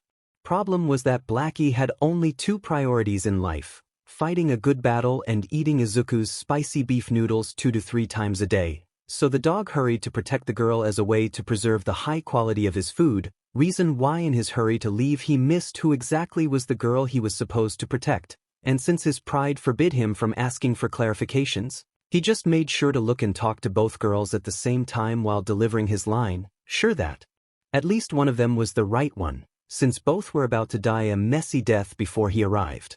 This lord's noodles are too important. If I have to play babysitter to make sure the kiddo does not lose cooking talent because of sorrow, then so be it. Oof. The black dog thought in determination. Izuku was worried about me / Midoriya-san was worried about me. Both Ochako and Momo thought at the same time. And while Ochako found strange that a boy she just met already felt she was that important to him, she could not help feeling touched all the same, like Momo was, at seeing the tiny help the young chef still sent her way. Neither could both girls deny feeling a small prickling in their chest as they heard Lord Dog declare how much Izuku found them precious. This can't be happening. The system had not the ability to facepalm, but at that moment it really wanted to. So you were sent by a friend of theirs. How sweet. And pathetic. Kill that fleabag. The hands-covered leader of the league commented in cruel mockery, before pointing at Blackie and giving his order to the hulking brute. Dio, the giant of muscles immediately ignored all might again to assault the plump dog. You dare call your lord dog a fleabag? Preposterous. Blackie's eyes narrowed dangerously while glaring at Shigaraki. He didn't seem to find threatening the charging Nomu enough to even just spare it a glance. Snap. Nobody expected it. Everybody in fact looked at Blackie with wide, bulged-out eyes as the dog's mouth merely opened and closed in a blurry of motion to give one single bite that completely obliterated the entire top half of the 3 meters tall mountain of muscles, leaving behind only a small fraction of the Nomu's torso and its legs to fall to the ground in a rapidly expanding pool of viscous BLD munch. They all heard the dog loudly chewing his mouthful of Nomu while the up-until now invincible monster lied dead at his paws.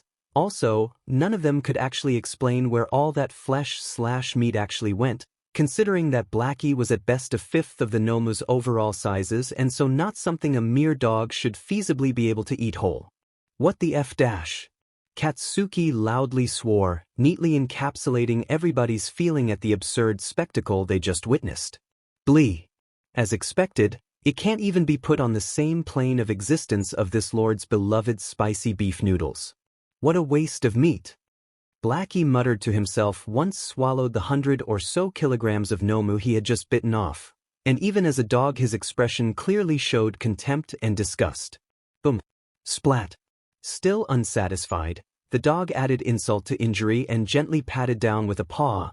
The collision of the well-manicured thing with what remained of the Nomu exploded the ground and shook the entire USJ building hard enough many thought the thing would collapse on top of them, and digging a perfectly drawn, very deep and huge imprint of a dog paw covering the entire floor of the main hall. As for what had remained of the Nomu's body, that simply turned into a fine red mist dispersing in the wind as soon as the paw struck, completely erased from existence.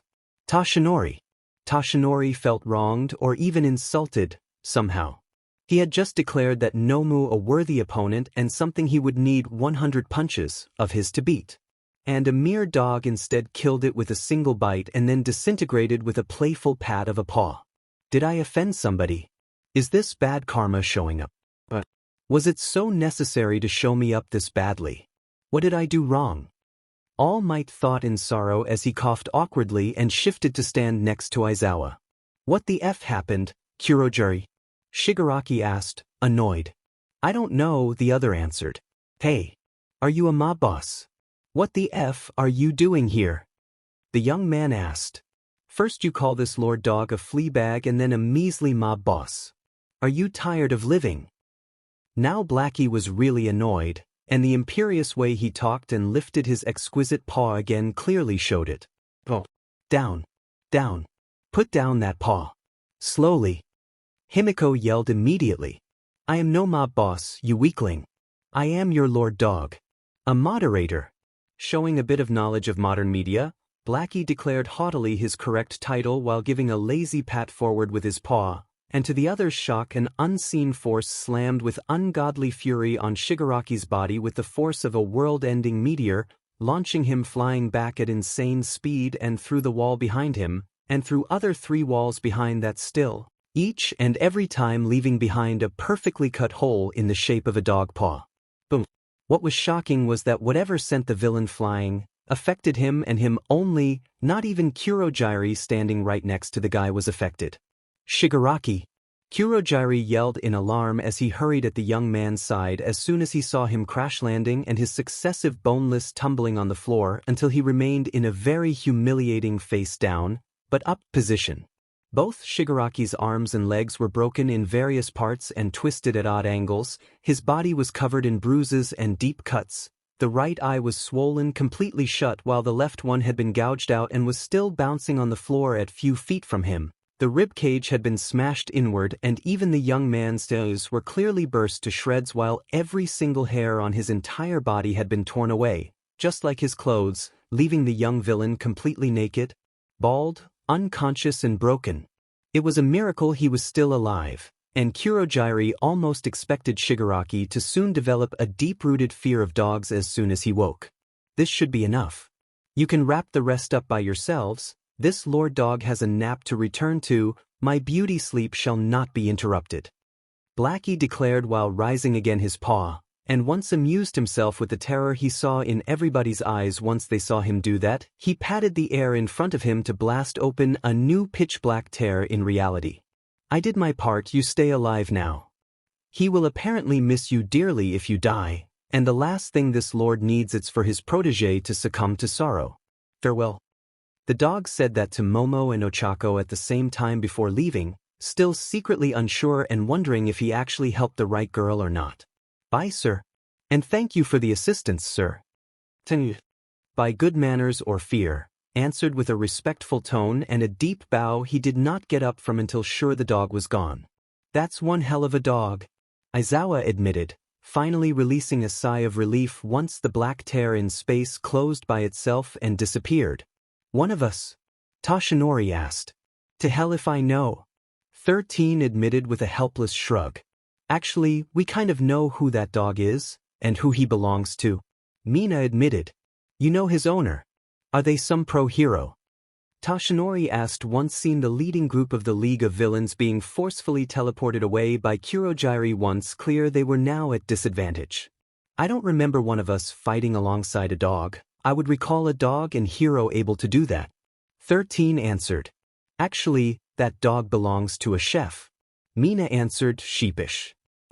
He is Blackie. He is the guard dog of Green Cloud Restaurant, a restaurant owned by a friend of my family. Momo explained. Green Cloud. Wasn't that the restaurant Gunhead doesn't stop gushing about? 13 asked. That one. Aizawa answered with a groan, clearly remembering the annoyance at the man's talking non-stop about the place. It was just food, damn it. No need to be so extreme. Night Eye too had talked about that place to him, Mike and Nemuri, only in a more worried tone while mentioning the need to give it a deeper look since he found out how some things did not add up as they should have when he visited that restaurant. A retired pro sent us some help then. Toshinori asked. Nope. A quirkless sent his dog to save your butt. Katsuki answered, tone full of mockery. The dog didn't save my butt. I was doing fine. All Might answered, mighty annoyed. Suyer. I was. Toshinori answered, maybe a bit too petulantly for somebody his age. Katsuki-san, don't annoy the #1 hero of Japan, please.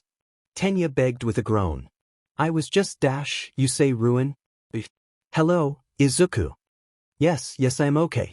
Yes, Blackie did help us. The mood shifted abruptly when Momo's phone rang and she picked up the call immediately. That's the special ringtone of our chef friend, Mina said, chuckling a little. Speak of the devil, Toru added, sighing elated. Ribbit? Well, he did send his dog here to help us. It was a given that once he returned he would call to see if she was alright, so you answered. I still can't wrap my head around the fact that a dog that's strong is happy to work as a simple guard dog for a restaurant, owned by a quirkless of all things. Aoyama admitted. Nothing says they can't be friends. Quirk or not? Tenya replied, huffing. I bet the food helps too. Mineta added, shrugging. The dog owner? Aizawa asked. Yes, sensei. Ochako answered. Well, the guy did help us, so I guess we owe him one. What's his name? I think he deserves at least a thank you for sending us some help. Even if I don't understand how he knew we actually needed it. Aizawa asked, In truth, feeling an ever-growing need to check on that chef exactly because the guy somehow knew they needed help when ideally nobody was supposed to know they were in the USJ building to begin with. How did he know? Is he a villain trying to butter us up? A spy? An independent threat? In any case, how did he or his superiors know about the attack? The man thought with narrowed eyes. He was starting to understand why Night Eye had some doubts about the place and the mysterious system incorporated behind the restaurant. Not only about the young chef working there, the arrival of that monster dog was just too optimal in terms of timing. The name? Izuku Midoriya, sensei. He is our same age. Mina answered. Thank you, Ashido. Why does that name sound familiar? Tashinori muttered, unsure, as a strange cold feeling blossomed in the mouth of his damaged stomach. And why did he also fear actually learning the truth behind that name? Meanwhile, Jim, a tall blonde young man, was standing alone in the middle of the ample room while studying the tall human-sized sandbag while gasping for air. His muscled body was completely drenched in sweat with fat drops loudly rapping on the floor under him, and in the empty room each drop was as loud as an explosion. Once again, the tall young man, Mirio, wheezed with his eyes squeezed shut and his teeth clenching hard. Texas, he said as his sweating immediately tripled in volume, but also evaporated as soon as a new sheen formed, making his entire body release long streams of steam for all around him. Smash! The right hook Mirio slammed on the sandbag instantly snapped the thick chains holding the thing up and shot the sandbag against the wall where it exploded in a giant cloud of sand.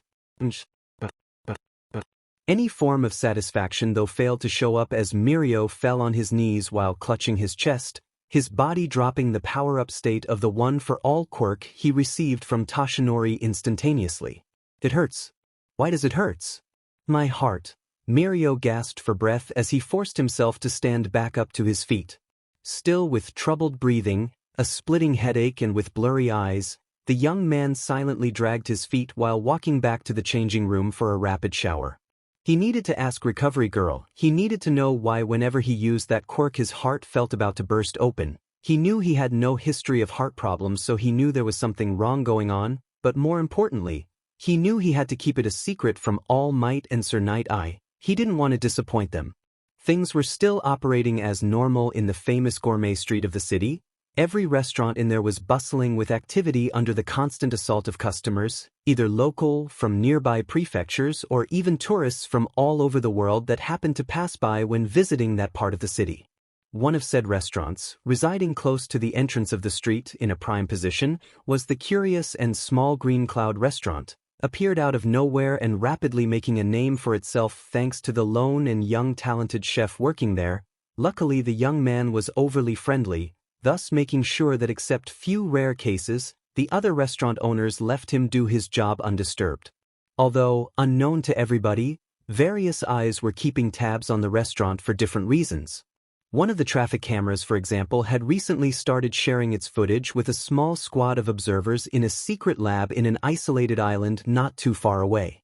Island, Lab 17, Hawkeye, the restaurant seems to be in perfect order. Can you confirm? One of the guys of the four-man team keeping tabs and studying Izuku from afar asked. This is Hawkeye 1, nothing out of the ordinary. Some guys were harassing a table of girls, but the robot guard of the place placated the situation. The stripped morons have safely landed inside the garbage truck that was emptying the bins at the opposite side of the street. They are unharmed, just a bit humiliated. One of the field agents masquerading as a jogger answered while pretending to fix her shoelaces. This is Hawkeye 2 and 3, nothing to signal from our station either. We still can't use our quirks and microphone to hear what is being said inside, but by reading their lips I can tell nothing is out of ordinary. Subject 37's mannerism has finally relaxed. As we suspected, he somehow learned of the USJ attack and got worried. He's fine now. Another agent said he and his pal were looking straight at the restaurant from their secret base in a room of the flat above the restaurant in front of Izuku's. They had set up several cameras by the windows of the apartment and pointed them straight at the young chef. Could keep us informed regularly and be ready to intervene should something happen. In the meantime, we will try to understand what is stopping Quirks from working on the restaurant and its chef. The old man at the head of the small team, and Hisashi's boss, answered with a pleased nod. Yes, sir. But they were not the only ones interested in the place. Across the street from the restaurant, found the dog, an old lady said to a hidden microphone while sitting on a bench giving her full view inside the store. Does it match the description? Kurojairi asked from the other side of the small transmitter. A big dog resembling an overgrown pit bull with a pot belly. I heard the chef working there call it Blackie, as you said was the thing's name. But besides eating or sleeping, it never seems to leave its sleeping spot next to the door. I only ever saw it waking up to eat the guy's noodles. The old lady answered. You can hear a pin drop from 200 meters away thanks to your quirk. Are you sure that dog never talked? Kurojairi asked. I am diamond sure. I have not heard anything from it ever since I started spying on it. I have been using my echolocation powers to cover for my lack of eyes my entire life thanks to the detailed picture sound waves draw in my mind. I can even tell apart and recognize the specific heartbeat of my target even if they hide in the middle of a crowd. And that dog has never, ever uttered a word. It just keeps huffing and woofing like a normal dog does. Are you sure it is the right one? We got a picture of it sleeping in front of that store, and even Shigaraki is sure it is the one that attacked him. Kurojairi answered, remembering with a grimace the shrieks the still bedridden young man released once seen the dog's picture. Boy, was it an awkward meeting he and the others had with their boss, the legendary villain all for one, right after Shigaraki awoke. There were no good ways to explain how a dog completely effed up a simple mission like their raid against the USJ in such a grandiose way. The boss pet project was now a blubbering mess crying about mean moderators. All for one was obviously not amused. Well, I heard the chef was out of the restaurant during our USJ mission, ingredients hunting I was told, it was written on the door as well, apparently. Everybody was certain he had left the dog behind, and a few actually saw it do the warp thing way after the chef had left, and come back after the guy had returned. The old lady said, Has anybody ever heard the dog talk? I tried asking around. Nobody here ever saw that thing do anything besides eating and sleeping, or growl menacingly at a few troublemakers. Keep monitoring that dog. We need to see when to strike to capture both dog and owner. Kurojairi ordered right before closing the call. It was almost time to change Shigaraki's diaper, and the Nomu was anxiously counting the days before his charge's lower half would heal enough to no longer require such services. Understood. Even if I don't get it why you guys are finding a stupid dog that interesting. The old lady answered, annoyed. Unknown to her, Blackie heard everything she said and was now silently glaring at her without raising his head from the ground. A weak bad guy wannabe like you dares to insult dogs in front of this lord. Fool. The lord dog thought in mild fury before taking in a tiny breath. It was near silent, almost ultrasonic in nature, but that tiny wisp of sound generated by Blackie's tiny, and kind of adorable, woof traveled at high speed all the way to the villain's spy and assaulted her fully. Nobody else heard it or noticed the dog's movements at all. It all was too sudden and fast for them to catch it, even for the ones actually spying on Izuku. And with a small ripping sound, that woof blasted the woman's eardrums to shreds and immediately turned her completely deaf. Nobody else heard it, but they all heard the scream of anguish and pain the woman released once her ears started bleeding profusely. The villain shrieked again and again while stumbling away, now truly blind thanks to the lack of echolocation her quirk gifted her with. What happened? Izuku was seen exiting his restaurant, like many other chefs and owners from theirs, to see the poor old lady being helped away by a few bystanders towards a member of the police force that was already calling for an ambulance. Seems like she is having a panic attack, a bad one. The chef of the restaurant next to Izuku's tried guessing. Poor lady, I hope she will get better soon then. I know how hard panic attacks can be to deal with, the young man admitted with a sigh before returning inside his restaurant to finish cooking and reassuring his customers nothing too outrageous happened.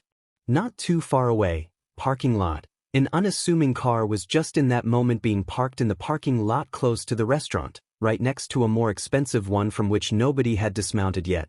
From the first car came out a man with disheveled hair and shadow of a beard, a man with stylish blonde hair and a woman with long purplish hair, From the second car that had been waiting for them came out a tall man in business suit and sharp glasses and a more lanky, skeletal man with a wild mane of blonde hair and a too-wide white shirt over cheap cargo briefs. "Sorry if we are late, had to make sure the kids got acclimated well with the new campus Cementos is building," Aizawa declared with a sigh. For a rush job, it's as much a nuclear bunker as he could make it without making it too obvious, to not scare the students further. Nemuri added. "Even after a week they are still shaken, for obvious reasons," Mike added, sighing. "Except for the Yayarosa girl, she has already recovered. And I have an inkling as to why." Nemuri answered with a conspiratorial smirk. "I remind you this is not a friendly outing, we are actually here with a mission, to ascertain if the chef is a menace or not. Please refrain from ringing wedding bells until we are sure he is just unaware of what his sponsor really is, instead of an accomplice of theirs." Night Eye chided them. Rival villain organization or not, that guy's dog had been a lifesaver, so at least for now, I want to give him a thank you. "Then we'll see," Aizawa answered, grunting, before walking alone towards the restaurant. "Wait for us, Grumpy," Nemuri and Mike answered at the same time while chasing their friend. "Hey." It was then, when they were alone, that Toshinori addressed another issue. "Yes." Night Eye uttered back in answer as they too started walking towards the green cloud. "Are you sure this chef is the same boy?" the pro-hero All Might asked. "I know one can't expect you to remember everybody you meet, but he had been put into a coma the exact same day, something like a few minutes after you told him he could not be a quirkless hero in what you yourself admitted being a way too blunt tone, all things considered. The timing was too tight to not be noticeable. I was caught up in training Mirio, to be honest. And you said he may have manifested a quirk during his coma." The other answered, uneasy. "I said it was a possibility considering the strange avatar he summoned behind himself and the present Mike-like scream he released. What is making me nervous is the fact that no file can be found about his quirk test, or anything else, anywhere. Everything about him seems to have become classified all of a sudden." "Everything?" Toshinori asked, confused. "Beside his middle school grades, everything after that has been forcefully removed from every registry and put under heavily classified encryption. Nobody I asked seemed able to recover that info, and not only that, but just 1 year after he woke up, a mysterious economic empire nobody heard about before bought an entire restaurant and took the boy in as their only chef. A restaurant where quirks do not seem to work if used on that young man, and even if I didn't try to use my quirk on him outside the restaurant, he hardly leaves it to begin with." Night Eye explained. "And he has a bone to pick with me," Toshinori muttered. "A personal reason to dislike you, something that a smart enough and scrupulous character can twist to their end and transform into hatred for every hero. All for One is not the only megalomaniac with a deep-rooted hatred for heroes. What I don't understand is why they are using a restaurant as a cover. What are they looking for? And why do they need that boy? Are you sure he doesn't simply possess a sort of quirk immunity? I could tell it was not he himself that snapped my connection with him before my quirk could see his future. My own instinct told me an outside force got in the way. That is why I am worried. The threat that dog blatantly threw at me didn't help either. I saw that dog in action. I can't imagine somebody that prideful and strong just playing guard dog," Toshinori admitted. "Then maybe he is doing that and making sure Midoriya-san does not step out of line."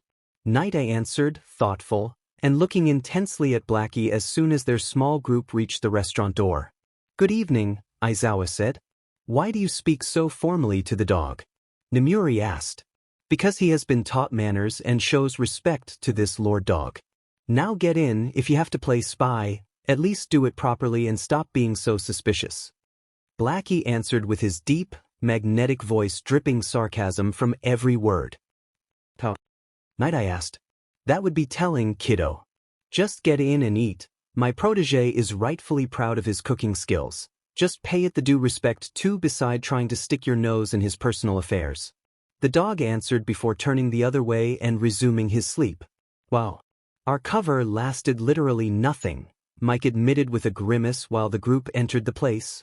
And watched with bulged-out eyes Nizu of all people sitting by himself at a table while devouring a gargantuan steak with gusto. "And is you?" Why? The group of pro-heroes all thought at the same time, and before they could actually ask, the small rat-bear-man chimera sent them a discreet glare that told them to keep their mouths shut. Here is your side dish, Nizu-san. At that moment they saw Izuku come out from the kitchen holding a tray of grilled vegetables. Could leave it here, please. The small guy answered. Is the steak to your liking? Yep. What did you say it was? Crocodile meat, legally bought from a private crocodile farm down under. I have all the papers signed if you want to see them, Izuku answered. Yaha. I am not a cop, Chef Izuku. No need to worry. But you are the boss of EU University, as you said, the young man mumbled, thoughtful. Still thinking I am a spy? Nizu asked, amused. Yes. My lips are sealed, so keep guessing if I am here to spy or just here to enjoy your food. I am not telling, so it will be more fun. The other answered while playfully shooing him away. Of course, sir, the young chef muttered, dejected, before disappearing inside the kitchen. Once sure the young man was back in his domain, Nizu rapidly whipped out his phone to write a lightning-fast message he then sent to both Aizawa and Namuri, before returning to eat, and he was clearly not faking his enjoyment of the thing. Pro-hero table king. Nizu gently asks us to not blow his cover. He apparently has been coming here every day ever since the USJ incident to investigate that young chef and playing everything off as a coincidence. We were not the first ones to think about coming here in person. He also suggests trying the crocodile steak. He says it's good. Aizawa explained once, reading the text on his phone and then sighing. We'll need to be discreet then, just in case he suspects something. He knows we are pro-heroes, so he will be on the defensive. He doesn't seem to trust heroes a lot. Night Eye answered. Dling. Dling. As if the universe tried to prove him wrong, the next set of customers that entered the place were far from being discreet about anything, especially their being pro-heroes. Chef Iken. We are hungry. The green-haired girl at the head of the group yelled with a cheerful tone as soon as they barged inside the restaurant. Tomoko-san. Izuku answered, just as happily, while peeking out of the kitchen to see who it was. Ready to feed 4 poor kittens, the pro-hero known as Mandalay asked with a challenging smile. Ooh, I am always ready. Over there, the official favorite table of the wild pussycat happens to be free. I will be with you in a moment. The young chef answered, chuckling amused and clearly happy to see those pro-heroes visit him. Nice. The seat under the magical relaxing tree is mine. Pixie Bob called out immediately while diving for said seat. Oh, come on.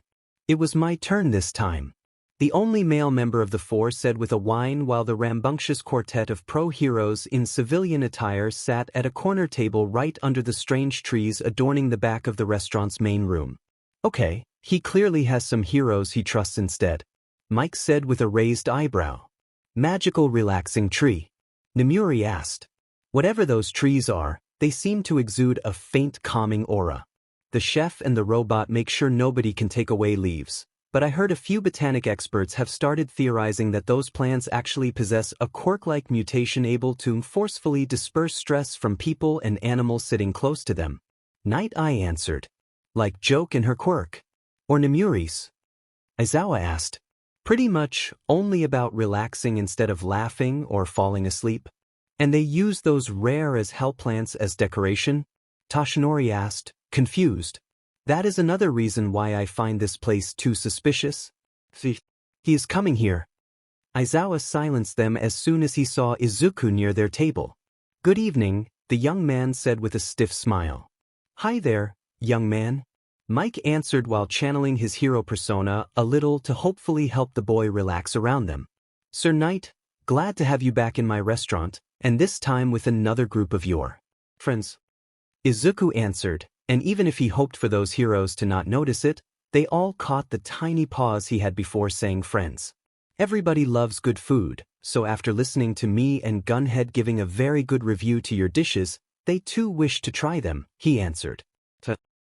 It's about Blackie coming to the USJ, isn't it? Izuku whispered while tiredly massaging his temples. None of the heroes present could think about a proper answer, but the disappointed glare Nizu sent their way did make them flinch heavily. Amateurs. They saw him mouth towards them with the corner of their eyes. Listen, see, can I at least finish my job for today? You'll be free to arrest me after I am done with the lunch rush hour. I'm not going anywhere. But I want to leave on a good note without ruining these people's moment of pause. He asked with a tone of defeat. I got it, I can't be a hero, okay? I have a more humble dream now, can I have that at least? I just want to be a good chef. I get up at dawn, practice, clean and start cooking for the day, that's it. He added. We are not here to arrest you. At least I am not.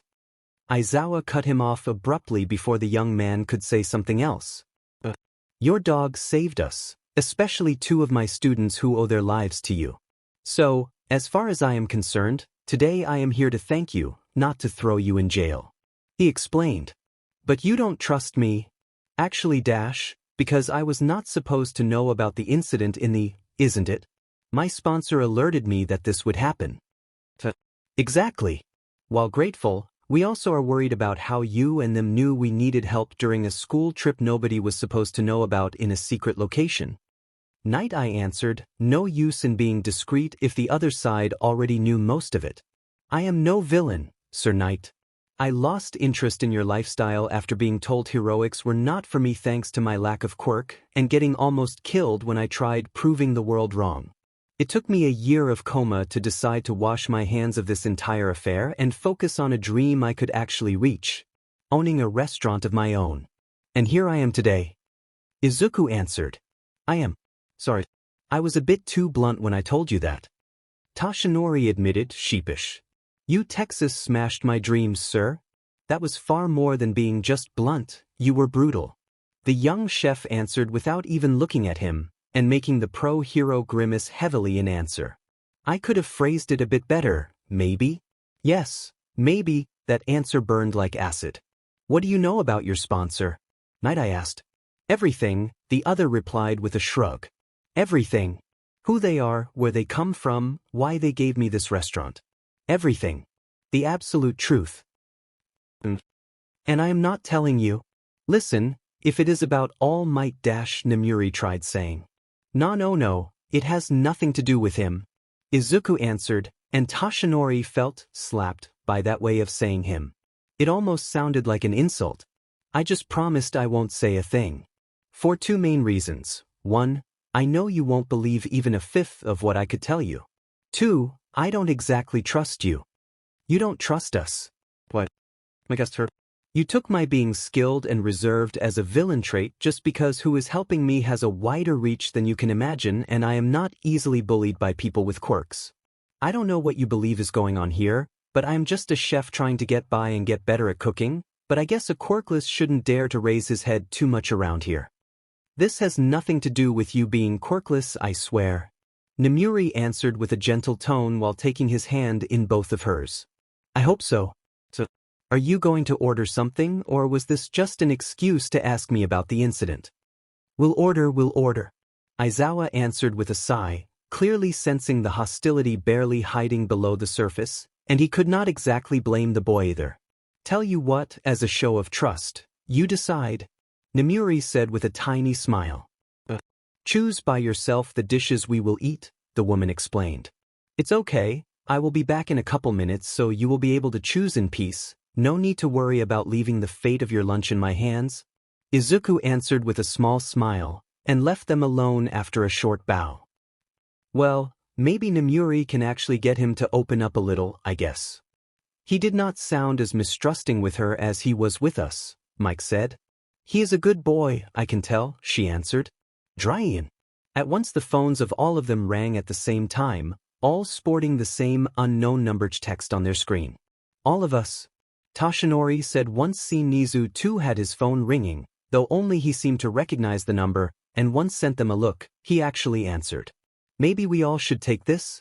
Night Eye said while answering. Strange. Mike commented, unsure. Glad to see you all are being reasonable enough to pick up, the old man at the other side of the call said with a pleased tone once all of them answered. Who's this? Aizawa asked. The director of one of the hidden labs of Island. I guess dear All Might and Sir Knight, I know what I am talking about.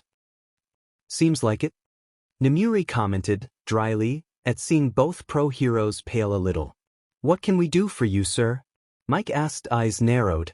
While I have nothing against people enjoying good food, I am way less happy when one of our darlings is being bullied, the old man answered. Sheet. The rumors are true. Aizawa muttered between clenched teeth, and once turned around to look at the street through the restaurant's giant window. He saw a young woman in jogging attire playfully wave at him while pretending to stretch her legs. We too are keeping tabs on him. As you can imagine, a quirkless able to surpass the so-called limits of the human body with a mutation in his base DNA different from the standard one can only attract my interest, along with the interest of few of my colleagues. The old man explained, chuckling. A mutation, they heard Nizu ask in their shared call. Why do you think everything about him is now confidential? Standard tests show no difference between him and a normal quirkless, and yet we have hundreds of hours of video proof of him taking what we knew of peak human skills and making confetti of them, and that means he must have some sort of power different from quirks to justify it. I will share a few harmless videos with you. Watch them and tell me how we could not find him utterly interesting to study. Also, he is the beloved son of one of us as well. He is family. The old man answered. Do you know anything about his sponsor, sir? Night Eye could not stop himself from asking. You mean that System Incorporated?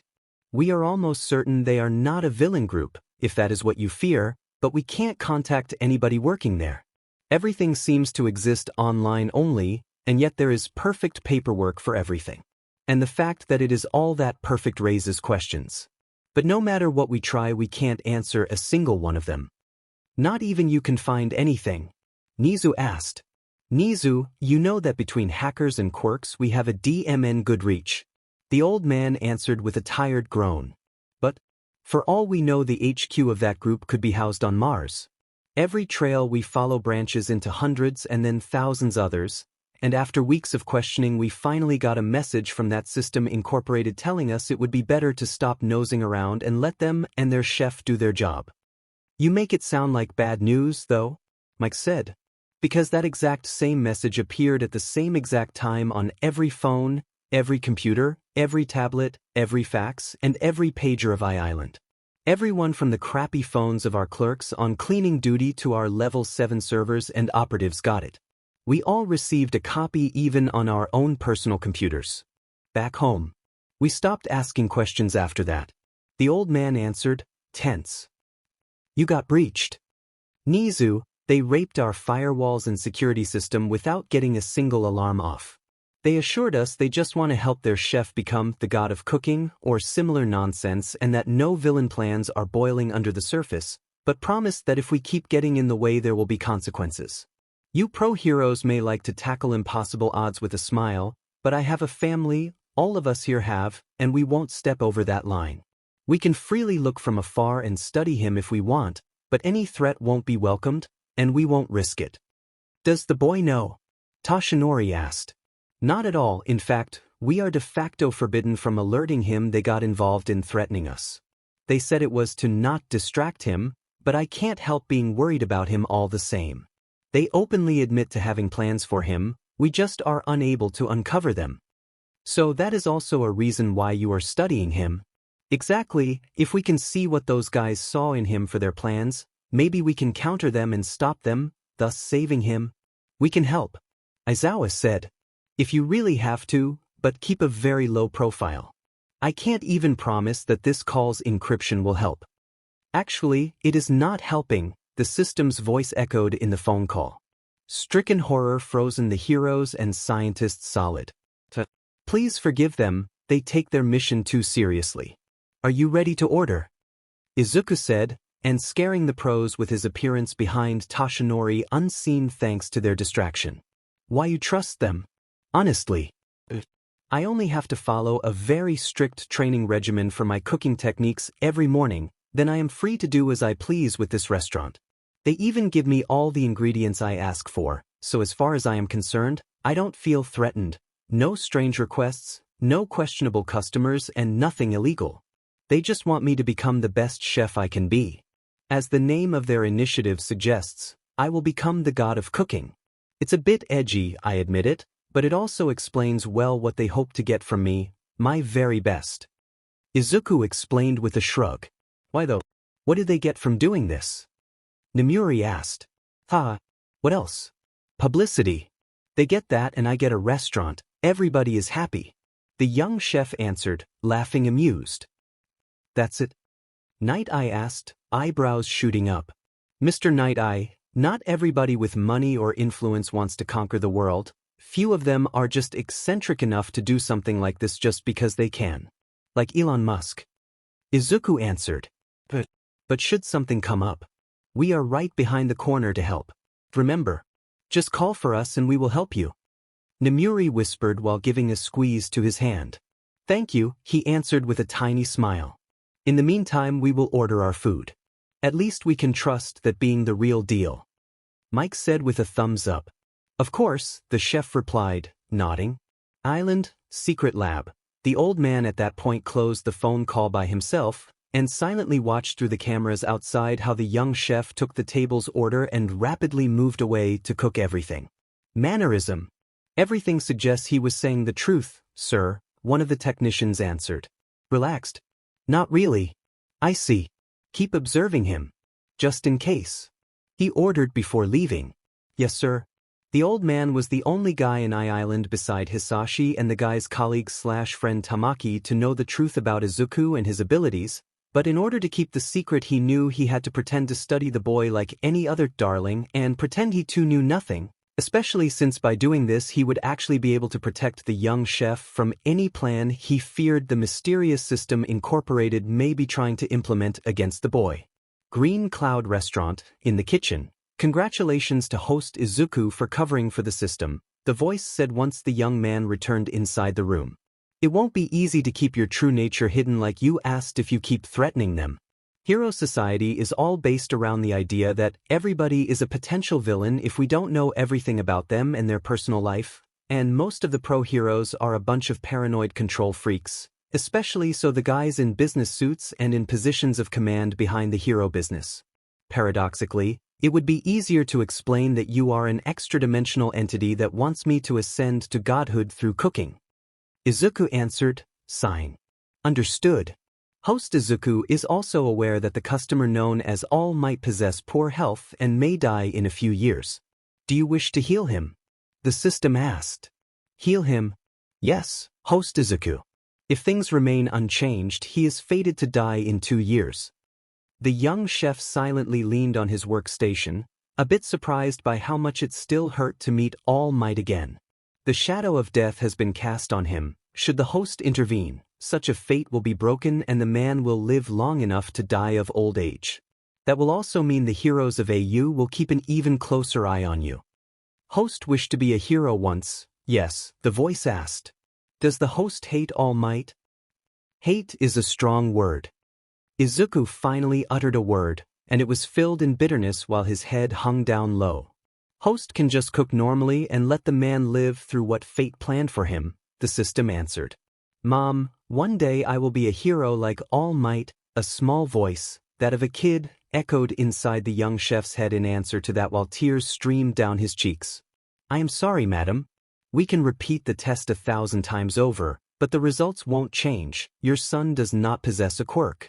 I am sorry. Here comes the useless freak. I am sorry, my boy. A hero without a quirk is simply impossible. Maybe you should lower your expectations a little and live a more humble life. Not everybody can change the world, no matter how hard they try. Sometimes dreams are just that. Dreams. Just a Deku. The host wants All Might gone. Whitey can accompany him to the door if you want. To hell with it. Izuku roared in anger while slamming both fists on his workstation. Luckily nobody in the main room could hear him thanks to the entity turning the kitchen soundproof for their talk. Host, how do I heal him? I will show him and everybody else that we chefs too can make miracles. Not just heroes. He is fated to die. Then I will take that future and snap it in half with a dish. He declared with burning eyes. Well said. Normally the system would purge any alien energy contained in the dishes prepared with ingredients of other worlds like the gourmet world of Zaus, but in this case those life energy and vitality energy will be left in the resulting dish. This means that the host will be required to use every ounce of skill he possesses to not ruin the dish by dispersing those energies through unsuitable handling. The system answered. Life energy and vitality energy. Exactly, same for the gourmet energy host can infuse in the dishes to improve the quality of their taste. Those two form of energy too will enrich the dish host will prepare, and as a bonus the dish will be able of purifying All Might's body and heal him completely by saturating his body in pure life. Is the host ready? Yes. Understood. Abrupt mission. Show to All Might and the other heroes that a chef too can change the course of fate. Reward, 10% bonus experience points and unlocking the ingredient jewel meat from Zaus' world. The system declared. Good. Izuku answered while opening the ingredients cabinet. Hero table. The pro heroes were looking with bulged-out eyes the few videos Hisashi took of Izuku mid-training for his boss, most of which showing the boy taking laws of nature and common sense and bending them over like only a 90s shonen hero could do. DMN. That's some fast knife work. Mike commented in surprise. Teacher, a young voice said in surprise as a young woman entered the place accompanied by her parents and Izuku's. Yoyoro, are you here for lunch? Aizawa answered with a raised eyebrow. Sort of. Oh, something bigger. Nemuri asked immediately. Apparently some formalizing is needed, Saito mumbled. Honey, it could have been worse, he is a good boy at least, hard-working too. Rei answered. Formalizing? Nemuri asked. Momo, they heard Izuku exclaim in surprise. Hi, she answered, uneasy. Sorry to barge in like this, son. Apparently there was no choice, Hisashi said, smiling sheepish. Mom apparently had to tell my father what happened, so now he wants a proper explanation. Momo explained with her face burning deep red. Your father called it meeting of the in-laws, but that's beside the point, her mother added, looking more mischievous. RSAN. You promised to keep your mouth shut. The young chef shrieked in shame while covering his face with both hands. Nope. You two wanted to be secret lovers. Not on my watch. Come on, let's take a table and talk a little, shall we? Rei said while taking over a table for the entire group, the one right next to the pro heroes table. It was just a kiss, Momo muttered, ashamed. Too much tongue to be just a kiss, dear. Rei countered. Saito gurgled out in agony. Details, Yoyoro. No. Nemuri demanded immediately. Aizawa tried saying before her glare paralyzed him. Silence, she barked in answer. Sorry, madam, the fearless pro-hero Eraserhead muttered with a meek tone. It was just 2 days ago. Iken was giving me cooking lessons when I got an emergency call from work, and in order to answer that I had left him and Momo alone in the kitchen, Rei started telling what she personally knew, and what she got from Momo after hours of relentless questioning. Yayoro's house. The previous day, Rei had just walked out of the kitchen to answer the call from her agency, something that she assured them was an emergency since she had instructed her secretary to not disturb during her cooking lessons unless something big happened. As the woman's faint voice echoed back into the kitchen from the living room, Izuku and Momo were left alone to watch in silence the lasagna Izuku instructed Rei to prepare alone and without help, as a way to test how she did by herself without the chef correcting her. She forgot to use salt, didn't she? Momo asked, chuckling, while both were crouching down on the floor to keep looking at the slowly cooking thing through the oven glass panel. Yes, but at least she didn't use sugar again, it's already a huge improvement, he answered, making both share a short laugh together. They both fell silent after that, just standing with their faces close as they watched the food cook and slowly form a crunchy layer on top. Izuku, Momo said with a low whisper. Yes. Thank you. Thank you for sending Blackie to help. Had he not come, I don't know if I would be here today. She admitted, shivering. Momo? He answered, and when both turned to look at each other, they actually discovered they were close enough that the tip of their noses touched. And there they stood, looking into each other's eyes in silence, until the young chef gently cupped her cheek. Closing her eyes tight in shyness, Momo puckered her lips a tiny bit to welcome the kiss that when it happened took her breath away. It took a couple of seconds before both actually noticed what they were doing, and with faces burning bright red both jumped back to their feet and forcefully looked elsewhere to avoid the other's eyes. I kissed her.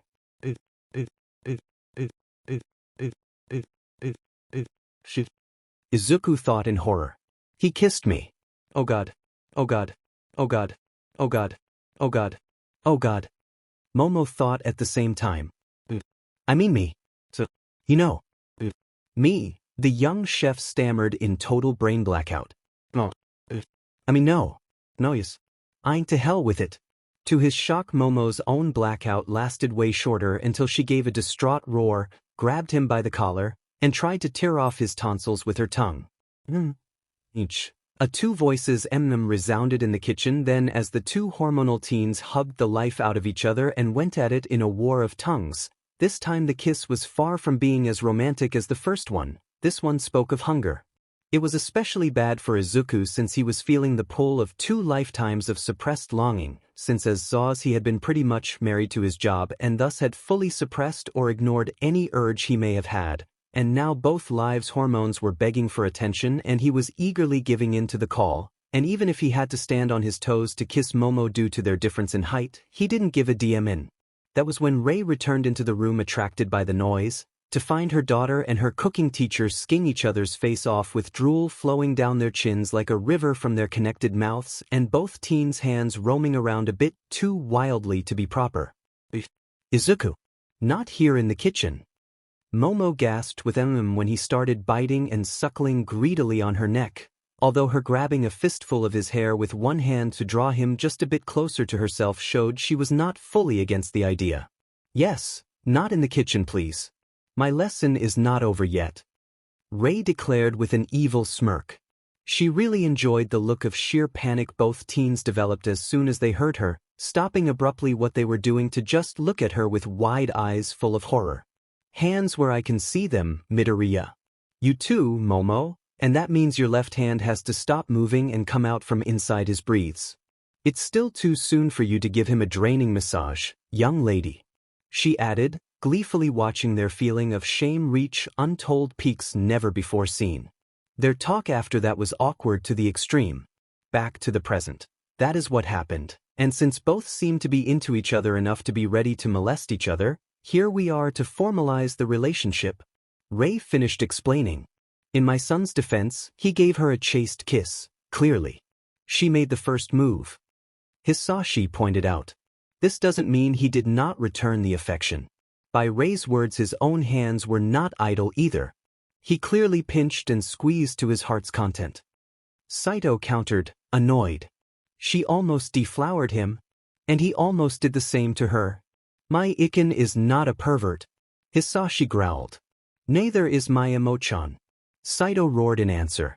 Actually, that very same night both teens literally wanked themselves into unconsciousness while thinking about each other and what could have happened had Rei not stopped them while loudly calling out the other's name. But both fathers didn't need to know that their precious Cinnabons were actually normal teens with normal overcharged energy. Very dirty, Yaoyorozu. Very dirty. Congratulations. Nemuri said with a mischievous smile and a thumbs up. Teacher. Momo answered with a long whine, ashamed beyond belief. So, Izuku. It's easy to say you are now engaged. Do not try anything strange or I will chop your D off. Saito declared with narrowed eyes, and stoically ignoring how Rei instead rolled hers while calling him edgy. Yes sir. Off you go then, you still have work to do. We'll talk more later. More? The young man asked in dread. Much more. Saito answered. Okay. Restaurant kitchen, at the same time, once he escaped in a manly way, tears and all, back inside his kitchen with the excuse of cooking, the young chef threw himself on his mission from the system as a way to clear his head from any sense of impending doom, and while waiting for the other pro-heroes' orders to be ready, Izuku gave his undivided attention to Toshinori's own healing dish. The man had asked for some fish, and the young chef decided to modify the original recipe slightly to make sure as much life as possible could be infused in it. The chosen ingredient was one of the coral fishes he took from the forest world he had been in and had borrowed from the lizardmen tribe. The thing was still very much alive once summoned from the system storage area, and it kept violently rolling its fins around as if trying to swim in the air while jumping up and down on the chopping board. "Thank you for being my ingredient," Izuku muttered as a small prayer before puncturing the animal's brain with a long and thin needle. The fish gave a last weak flap with its gills and spat out a thin jet of water before quietly and painlessly falling into eternal slumber. The system had suggested the coral fish for two main reasons. The meat was actually very tender and nutritious, and those fishes could reproduce like crazy when it was mating season. The giant bulging belly full of roe now in front of Izuku meant that the specimen in question was particularly rich in life energy, perfect for what the young chef needed. The dish All Might had chosen was called sweet and sour fish, and Izuku had assured him it would have not troubled whatever was left of the man's stomach even if fried, further shocking Toshinori that had indeed forgotten how much Izuku actually knew of his dirty little secret, something that had made Night Eye facepalm hard. Grabbing a filleting knife with I-Island insignia engraved on the handle, he started cooking by piercing right behind the fish gills and delicately cutting upward following the curve of the fish head to cut the entire thing off and put it aside, before removing the fins on the ingredient's belly, back and the tail's end. Swaying. Ping, ping, ping. Fully displaying their being hard as rocks like its name implied, the scales flying away from the fish body at each knife swing pinged on the chopping board with loud tingling sounds echoing all around the young chef, and even a knife made from top-notch equipment with high-tech superalloys kept struggling against such otherworldly ingredients, requiring the system to renew their edge after each usage. After finishing descaling one side of the fish, Izuku grabbed the fish's tail and gave it a toss, turning the animal 180 degrees to the opposite side to repeat the cleaning. Done with the scales, next is the slicing of the cheek as well as the removal of the organs and bones. Izuku mumbled thoughtful while cutting the thing in two, following its spine to remove the main bones, and once removed the organs, washing the inner meat with fresh water, followed by him pulling away the few bones remaining hidden in the meat with lightning-fast movements of the pliers in his hand. The flour has been mixed with the minced medicinal herbs perfectly, life energy contained in the herbs after preparation, 99%. Good job, the system declared, solemnly. Perfect, Izuku muttered in answer while spreading the flour interspersed with tiny colorful herb fragments across the entire body of the fish until it was completely covered in it. Fush. Intense flames roared to life under a wide wok, making the oil in it start sizzling loudly in a matter of minutes. And once hot enough, he grabbed the tail of the fish and tossed it into the oil that produced layers and layers of white foam upon contact with its flour cover. "How's the fish?" the young chef asked while a hint of gold shades slowly started covering the thing's meat. "The innate vitality energy of the fish has been fully preserved at 98%. It is suitable for the success of the mission." "Good, let's add a bit of sauce then." Once seen the huge quantity of high-quality fish eggs he had extracted from the ingredient's belly, he decided how he would actually deviate from the recipe by adding a secondary sauce to it made with said roe. Having given a new toss to the wok's contents to make sure the fish was cooking properly and not sticking to the bottom, he then mixed the fish roe with minced garlic and capers and tossed everything into a second pan with hot oil already waiting to fry the fish eggs. After that, he added white wine and a few spoonfuls of tomato sauce to the mixture and slowly boiled everything into a thick and flavorful fish egg sauce he then passed until creamy and smooth without the smallest lump. As the fish and egg sauce finished cooking, a sweet fragrance started to spread out from the kitchen and into the main room, enticing the appetite of the waiting pro heroes, now suddenly very happy at their decision to spy on the young chef. Few minutes later, All Might's dish, as well as the others, were finally ready to be served, and with a delicate swish of his ladle Izuku scooped up the deep-fried fish from the wok and placed it onto a wide porcelain plate decorated with tiny green clouds. "Done perfectly. Let's see if fate can really be defeated with a dish," Izuku muttered, growing a bit squeamish when a tiny feeling of worry crept up his spine. Host should never question his abilities. As the future god of cooking of the hero world, there is no place for fear in your kitchen. Work hard and believe in yourself, young man. The system immediately tried to cheer him up. I can do this. The young man psyched himself up while refilling the wok in oil to stir-fry a new mix of medicinal herbs together with vinegar that was the sour side of the dish. Done with the frying, he also tossed some icing sugar into the wok, making the once sour creamy soup instantly become more sweet and thicker, and a taste test confirmed to Izuku that the thing had actually reached the right balance of sweetness and sourness he desired. Sizzle. Sizzle. With an elegant movement of his ladle, the sweet and sour sauce was lightly drizzled over the fish to uniformly cover it, while the thick and creamy sauce made with the roe was pooled on a side and adorned with tiny pieces of minced chilies and a spiral of fresh olive oil. It is done, sweet and sour coral fish. Completed. Izuku declared in relief while using a piece of cloth to wipe away the excess oil on the plate to make the dish more presentable. Evaluating. The dish overall grade is 99. 9 out of 100. Congratulations, host Izuku. You have prepared the required dish to heal. The customer called All Might. At the paying of the bill, the reward will be unlocked. Well done.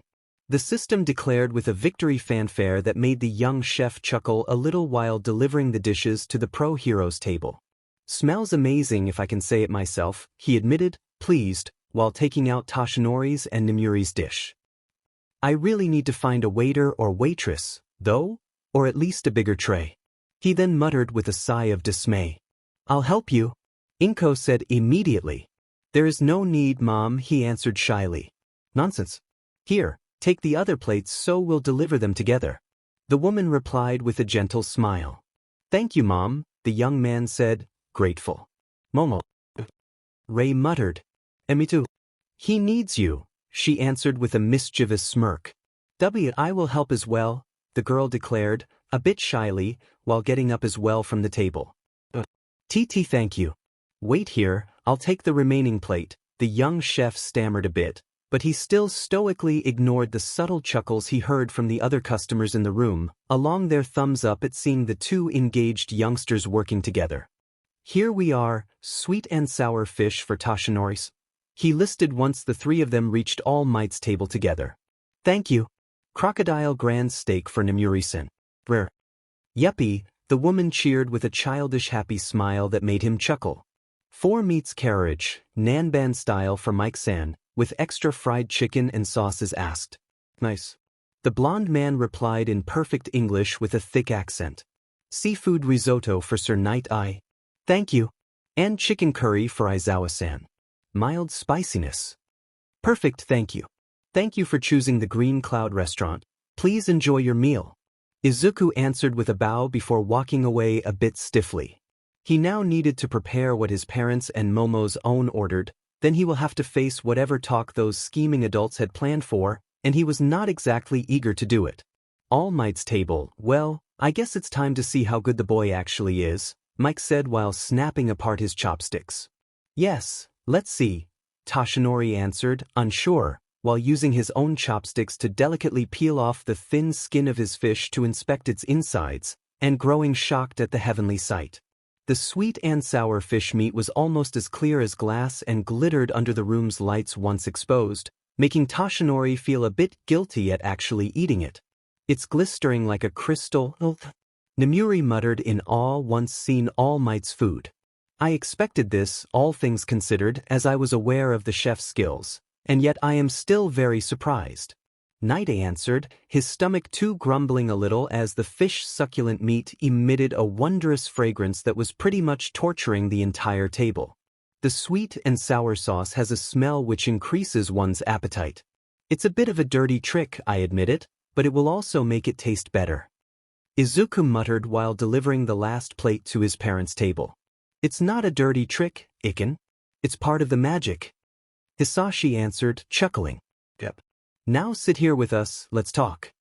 Saito answered, tone ice cold and eyes narrowed. Yes, sir. Pro Hero's table, please don't kill the cute chef, Nemuri muttered with a pout. We'll stop any tragedy before it happens. I say we eat though because good looks aside, the taste too matters. Thanks for the food. Toshinori said while picking up a piece of fried fish meat to watch it jiggle a bit in his grasp. The thick seasoned sauce boiled incessantly and looked like thin threads holding the fish meat together while following behind the chopsticks all the way to the man's mouth, while the jiggling fish meat caused the pro hero to chuckle amused at the lively scene. Holy, All Might though muttered in awe once tasted it as the sweet and sour scent of the dish exploded in his mouth at the very first bite, and not a trace of the unpleasant fishy smell of the main ingredient or any unpalatable oily feeling from the frying could be felt either. Only wave after wave of warmth and sea and spiciness and sourness and sweetness and so on and on and on. Maybe forever, the pro hero could not tell. The fish alone was a mouthful of heaven, but the sweet and sour sauce and the roe sauce managed to enlarge the feeling and turn it into an all-encompassing embrace of taste that almost drowned Toshinori, to the point his own brain grew pleasantly numb and just enjoyed the happy endorphins ride the dish provided. This steak is DMN amazing and tender too. I did not know crocodile of all things could taste this good.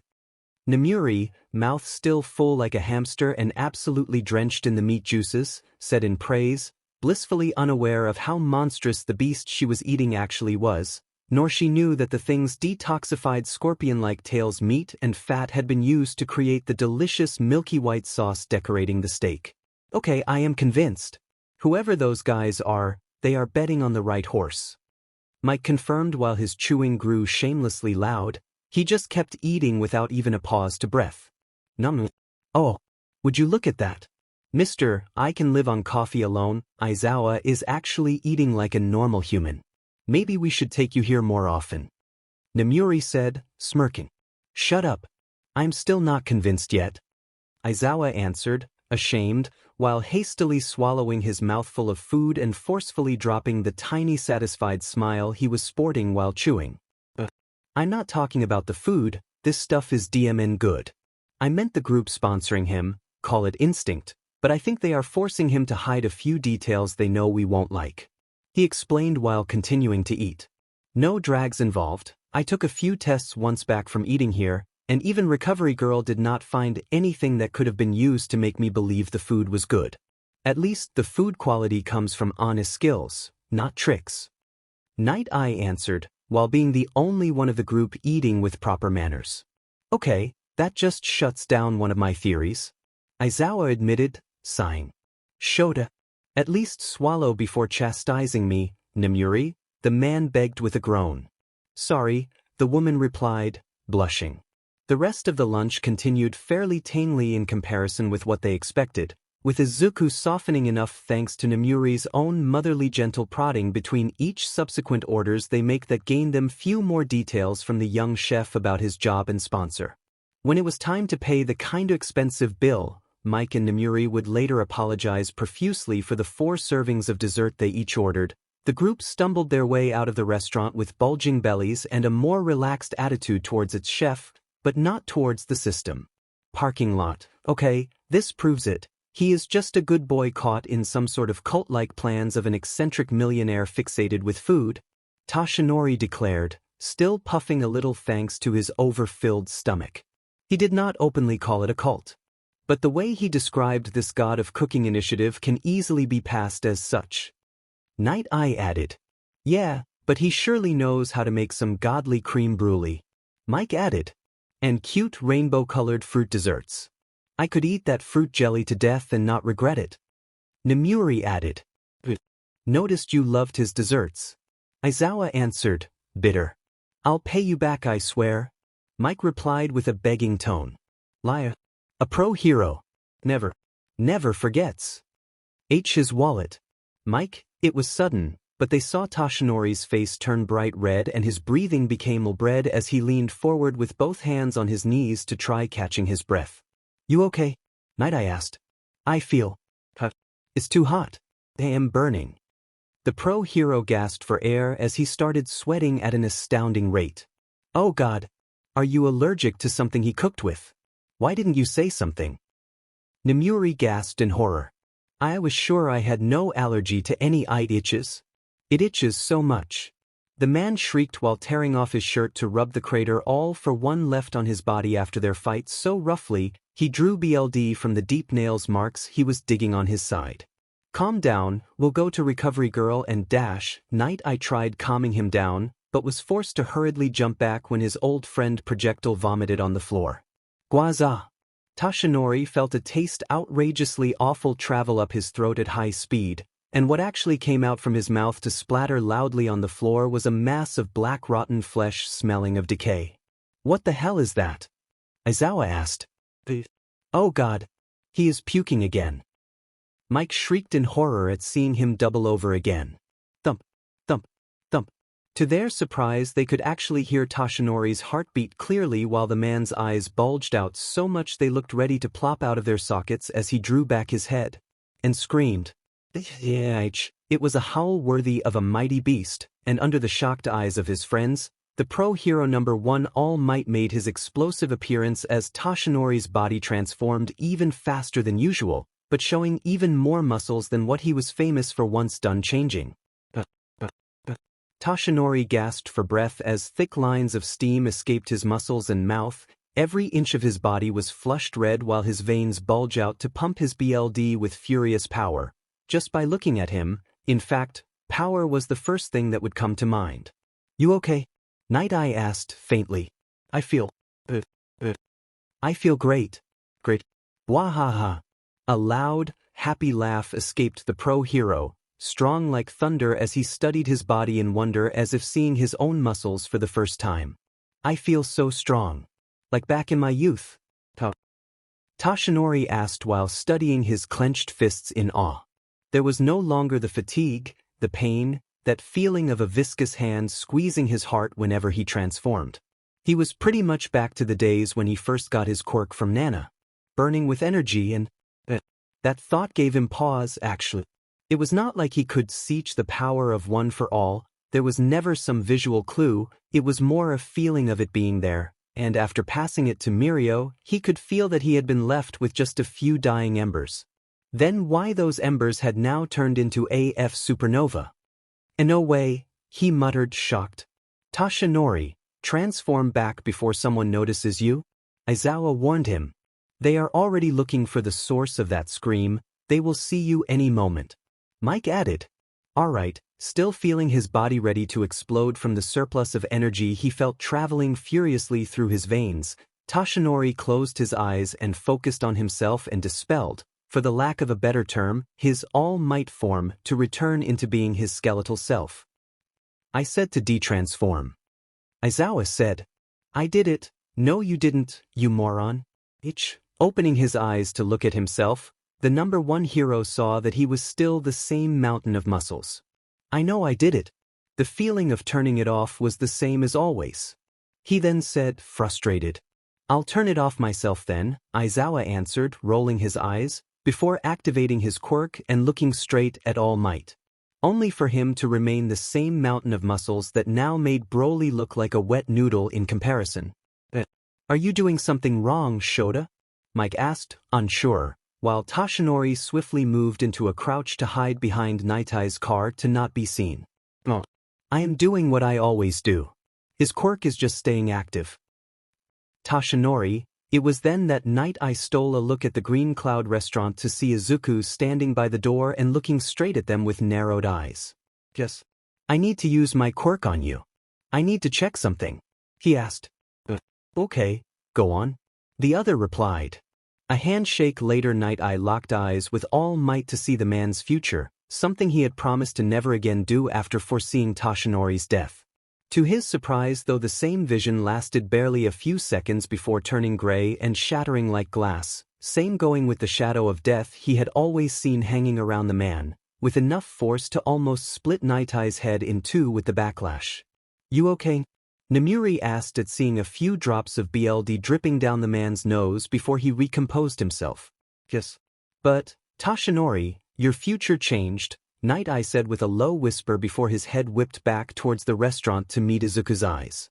The young man merely gave a small bow of his head and flashed a tiny satisfied smirk before swiftly turning around to get back to work with the restaurant door closing behind him by itself. What do you mean, my future changed? We need to talk with Recovery Girl, there is something unnatural going on here. Let's go. Night Eye answered while rapidly mounting his car. Can you explain it to us normal mortals too then? Nemuri asked with a growl while she and the others too got into Aizawa's car. I believe I now know what that system incorporated wants from Midoriya, but I need to have a medical expert confirm my theories first. Night Eye answered. Inside the restaurant. Iken. You okay? Inko asked immediately once seen her son become pale as a sheet as soon as he returned inside. I don't feel so well, he admitted while collapsing on a chair. Izuku, his father and Saito immediately were at his sides to help him sit upright. Drink this? Momo was right behind them with a glass of cold water. She too looked worried sick just like Inko and Rei were. Let him breathe, give him some space. Seeing people getting worried, the group of pros wild pussycats switched gear from being goofy friends on a break and back into acting like professional heroes that move to keep the situation under control. It's okay, Chef Iken. Take a breath and relax. Young or not, you can't overwork yourself. Tomoko offered with a kind and incredibly wide smile. I am fine, he tried saying faintly. Not yet, but we are here to help you until you get better. Mandalay answered. She too offered an encouraging smile. He really needs to find a helper, he can't manage everything alone. Momo muttered while looking at the full restaurant in worry. Luckily the guests seemed to understand and were not making a fuss about it. In truth, unknown to them Izuku was worried for a completely different reason. I thought he was going to explode. That scream was not normal. The young chef thought in near hysterical terror. That was fully between predictions, host Izuku. The overabundance of life and vitality energies inside the dish have saturated All Might's body up to 400%, cleansing his organism and recharging his spirit and vitality, and also rejuvenating his dying quirk as a side effect. Dying quirk? He was losing his quirk. What kind of illness does that? Izuku asked, confused. An artificial tumor-like infection of the BLD, host Izuku. In order for him to expel and repair all the damage left behind by that thing, enormous quantities of vitality had to be infused. In 24 hours his body will burn through the excessive energy and he will find himself back to what could be called youth days of his prime. Congratulations! Jewel meat has already been unlocked and several tons of it loaded in the restaurant storage area. It is now possible to request it freely when cooking. Have no fear. Just like with every other ingredient stored by the system, it won't spoil but remain perfectly fresh. Success. Thanks to the bonus in experience points from the abrupt mission, host Izuku has reached level 2 on the path to become the god of cooking of the hero world. Physical and mental stats have increased accordingly and higher quality ingredients can be exchanged with the system.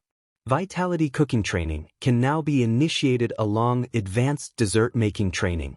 Keep working hard, young man. The system answered. As long as nothing bad happens. And more things to train in. At least they sound interesting. Izuku muttered with a sigh and finally recovered a bit of color on his face, for everybody relief. Ua University, Infirmary, 1 hour later, a short old woman was looking at the results of her tests while a very ashamed Toshinori, still in muscle form, silently dressed back with a very red face. Apparently, whatever affected him that much also worked on his little might. As recovery girl, Nizu and the group of friends that took him back to the school had the misfortune to see when he undressed under the woman's orders. As soon as Toshinori had remained in his All Might printed boxers, they all saw the impressive and furious tent he had pitched, causing the great All Might to shriek in shame and cover himself while hiding in a corner. Well, the little show you gave us was already a good telling, recovery girl started saying. You had Urkel DSFNCTN. That's why you and Ryukyu Mike. Toshinori shrieked back in high octaves, silencing the guy. You and Ryukyu. I knew it. Nemuri exclaimed, guffawing. As I was saying, the old woman roared angrily enough to silence the people in her office. Your awakening down there was already a telling sight of something changing inside your body, but the BLD test I took right after confirmed it. You have healed. Every reading has been shot way off the chart, but everything seems to be slowly stabilizing already. She said, healed. As in, I am free. Toshinori asked with a small voice. I double-checked and used that rotten piece of flesh you brought along for cross-reference. Whatever they did to you, your body expelled that thing by itself and is at the moment healing all the damage at an insane rate. I will keep checking, but I am pretty much certain you defeated that thing. You won, so to speak. Recovery Girl answered. And his quirk? Night I asked. What about it? It's still there, maybe it is just reacting with your cure and will probably settle down soon. What have you done exactly? I hope you did not take any experimental medicines without a proper doctor following you. She answered, before looking at him with narrowed eyes. Well, you see, Toshinori said, unsure. Toshi, the woman yelled in disappointment. Oh, come on. He just had some fish. Don't be so melodramatic, Mike exclaimed in annoyance. Fish, she blurted out, confused. Nizu groaned in disbelief. Ah. Ups. The man offered with a forced and guilty smile. God, you have the same ability of a 5-year-old when it comes to keeping secrets? Aizawa muttered, face-palming. How could an idiot like you make it to pro-hero status? Nemuri added. Details. No. Recovery Girl hissed. I will be the one explaining if you don't mind, at least like that I will also offer few theories about it. Maybe together we'll be able to understand what is happening. Night Eye answered, sighing in dismay. As the system predicted, Toshinori's miraculous recovery and the resurrection of his quirk caused the staff of EU to put Izuku fully in their radar, something that made the young chef momentarily stop his night training to sigh in dismay once the entity delivered him the news heroes 2 other than villains were growing interested in him. He just wanted to manage his restaurant. Was it so hard to ask? Completely unaware of the full range of his own ability to attract troubles, he was also oblivious that Ochako Uraraka happened to read his AD on the local newspaper where the young chef listed what he looked for in a waiter or waitress for his restaurant, with the girl deciding to give it a try both for some extra cash to help her family along and to test the waters and know the chef better. It should be a harmless enough way to see if he does have feelings for me, and if I can possibly return them or not, Ochako muttered, unsure. It was just another morning for Izuku. He woke up at dawn, trained hard his cooking skills following the system's training regimen, sent a good morning message to Momo and then prepared the spicy beef noodles for Blackie before giving a rapid cleanup to the restaurant before opening for business, starting with his breakfast service, soon filling the main room in the amazing scent of croissants, cupcakes and freshly ground coffee. And the latter was a joy for a coffee junkie like Izuku. He had at his beck and call over 100 different kinds of coffee to use, something that made him very happy.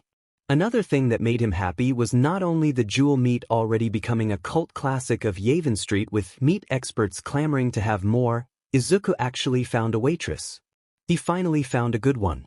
Miss Ochako was a dear friend of Momo, the young woman assured was a very bright girl. In fact, he could testify how young Uraraka had took the job seriously from the get-go. She was fast in delivering dishes and recovering the empty plates. She needed only a week to memorize most of the menu and was quick on the math for the customers' bills and even faster to stop dine and dashers. Even her quirk was incredibly useful to deliver more dishes at once in a single trip.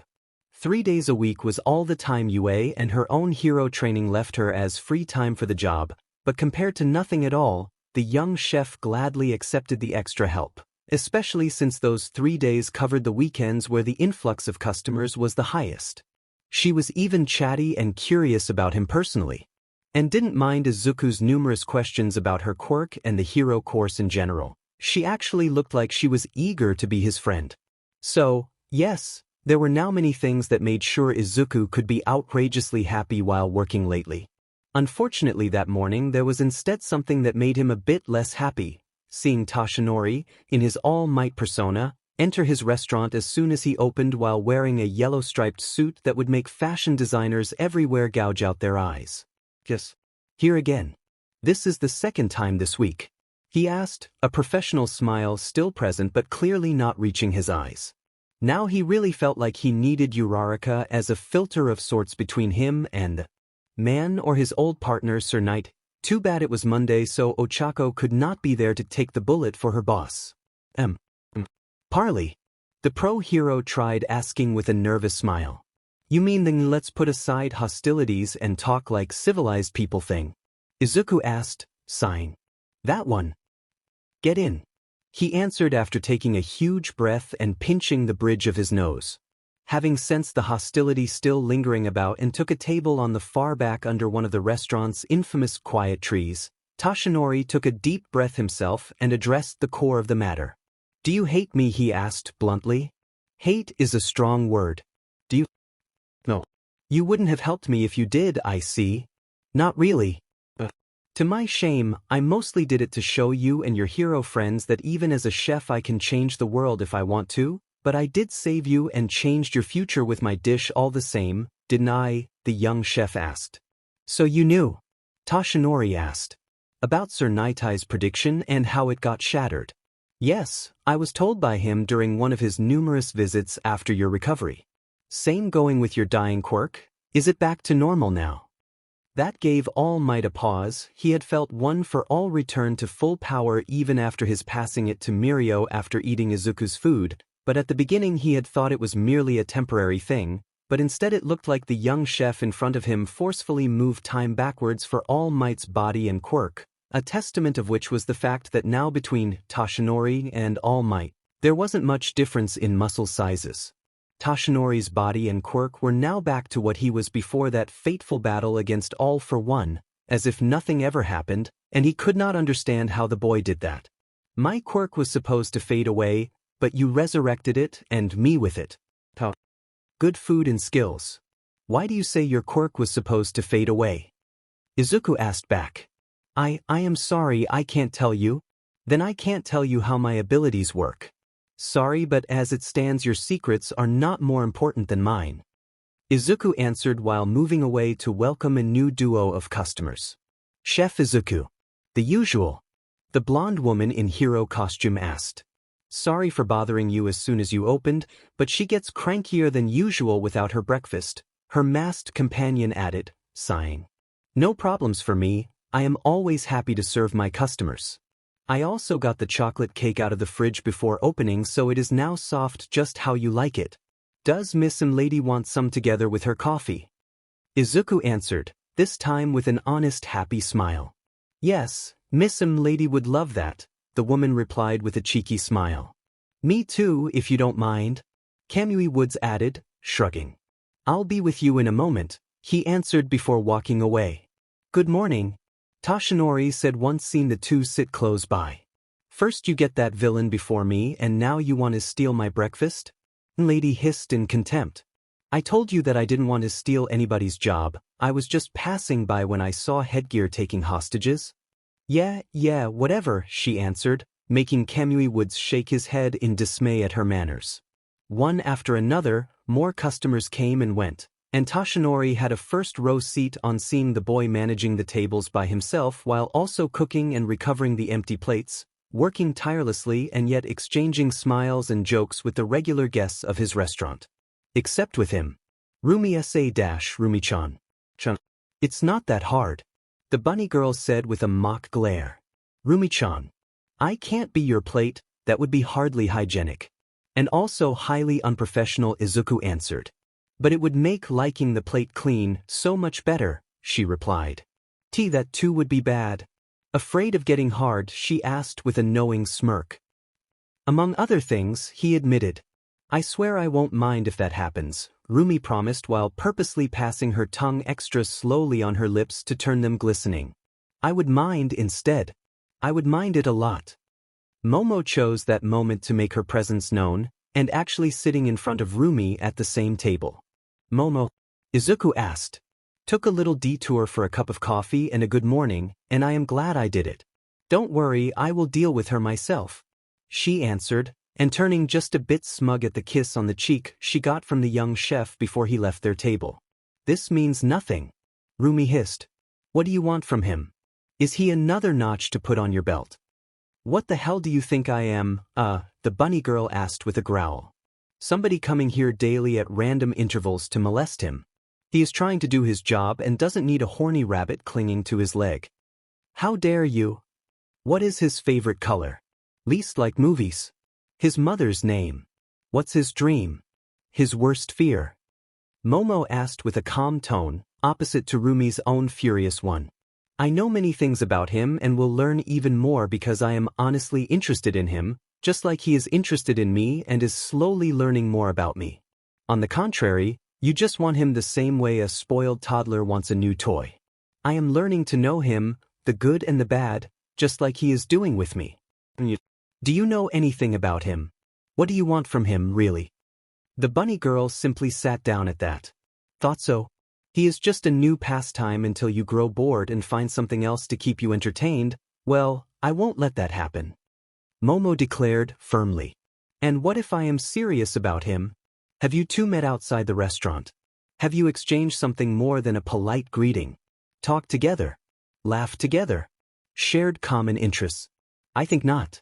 You just come here, make some crass jokes, unashamedly flirt with him to get him embarrassed, and then leave. Sorry, but no relationship can be born just from teasing and flirting, no matter what your favorite shoujo manga may suggest. And you did all that instead? Rumi asked with a challenging tone. Yes. We go on dates, talk on the phone, he visits my home to teach my mother how to cook, and I visit his parents' home to spend some time with him and his family. We have already argued and made peace twice this week. We have officially been together. We kissed. We just embraced and enjoyed each other's company in silence. I got his head on my lap and my head on his plenty of times too. We are close, something fundamental to develop a relationship. Do you understand the difference between us then? It was clear Rumi was angry, and yet tears too were mounting in her eyes, if from her rage or something else thought was known only to the bunny girl herself. This means nothing. Nothing. And I'll prove it to you. She hissed in answer, eyes full of animal fury. How? Let's hear. By stealing him away from you. You make him happy. Well, I'll make him happier. If I had any doubt about courting him or not, thanks to you I got my head straight, he will be mine. She declared before marching away. Over my cold dead body, Usajiyama? Momo growled back. Don't tempt me, Yaoyorozu, the other answered, slamming the door closed and disappearing around the corner. What happened? Izuku asked. He had just left the kitchen to bring Momo her breakfast to witness the bunny girl storming off. Just a fool fighting a losing battle. Don't worry, she replied with a gentle, sweet smile while accepting her coffee and croissant. Just don't get hurt, please. Izuku begged, worried. Don't worry, if somebody gets hurt, that won't be me, promise, she answered. That does not reassure me, truth be told, he admitted while walking towards All Might to deliver the man's American-style breakfast he had ordered, mountain of pancakes included. My God. I missed you, my old friends, Toshinori admitted with teary eyes while looking at the waterfall of syrup covering the small mountain of pancakes from top to bottom, then at the roasted sausages, at the crunchy bacon, at the sunny-side-up eggs and at the huge pitcher of chilled orange juice in front of himself. The oranges are freshly squeezed. Imported from Sicily. Please enjoy your meal. The young chef said mechanically. I am really here to make peace, young Midoriya, Toshinori said with a sad smile. Fine. I don't have a quirk, Toshinori-san. It's another set of abilities that I have trained very hard for. I can't say any more. Izuku whispered with a tired sigh. HN. The pro-hero almost choked on his food at that admission. What about you, the chef asked. I am sorry, I can't tell you. Hypocrite. Whatever excuse Toshinori was about to use died in his throat when he saw the young man's eyes lose focus and then bulge out once he finished listening to whatever distracted him. You gave your quirk to somebody else? Izuku asked between clenched teeth. How do you know that? All Might asked in horror. It was mere luck they were talking with hushed tones and nobody heard them. Shut up. You said a quirkless hero was impossible even while having a way to make it possible all this time. Good God. Why? Listen, the situation is a bit more complex than What? Did Mirio seek you off in exchange? Did he sleep with you? Did he take up his butt or something? Izuku said with a hiss. I did not sleep with him. Wait, you even know his name. This time Toshinori actually shrieked loud enough that everybody turned to look at them. For the love of Arg, I will go back to my job before I say or do something I will regret. And you should thank God I respect my ingredients so much, or spitting on your plate every time you come here would be the nicest thing I do to you. Hypocrite. Liar. Betrayer. Piece of... No, my mother taught me better than this. Izuku's angry tirade was legendary, enough to shock the other customers at the rare scene, but the young chef actually stopped himself before cursing for real. He just gave a strong kick to Toshinori's shin before marching back towards his kitchen and leaving behind the famous hero All Might crying in pain while nursing his abused leg. But back to square one. He still is unhappy with me, Toshinori declared to himself with a wince. His second visit to the restaurant after he confirmed his full recovery didn't go as well as he had planned for, and only made it clear that the universe had stacked the deck against him. And he didn't even have the chance to ask the young chef the questions Recovery Girl demanded Toshinori to ask. The pro hero just knew that pint-sized medic will pretty much go ballistic once learned of his failure. Did you make him dirty, All Might? Tsukachi asked as soon as he and a few of his colleagues entered the place to see the pro hero in his current predicament. Is it that obvious? A bit, but you are still in the clear. You have not been stripped by Whitey after all, the detective answered, amused. Yeah. Small mercy that, Toshinori replied in sarcasm while watching the chubby robot peek inside the room to keep things in check and run a thumb along its neck in a threatening manner once it locked eyes with the pro hero.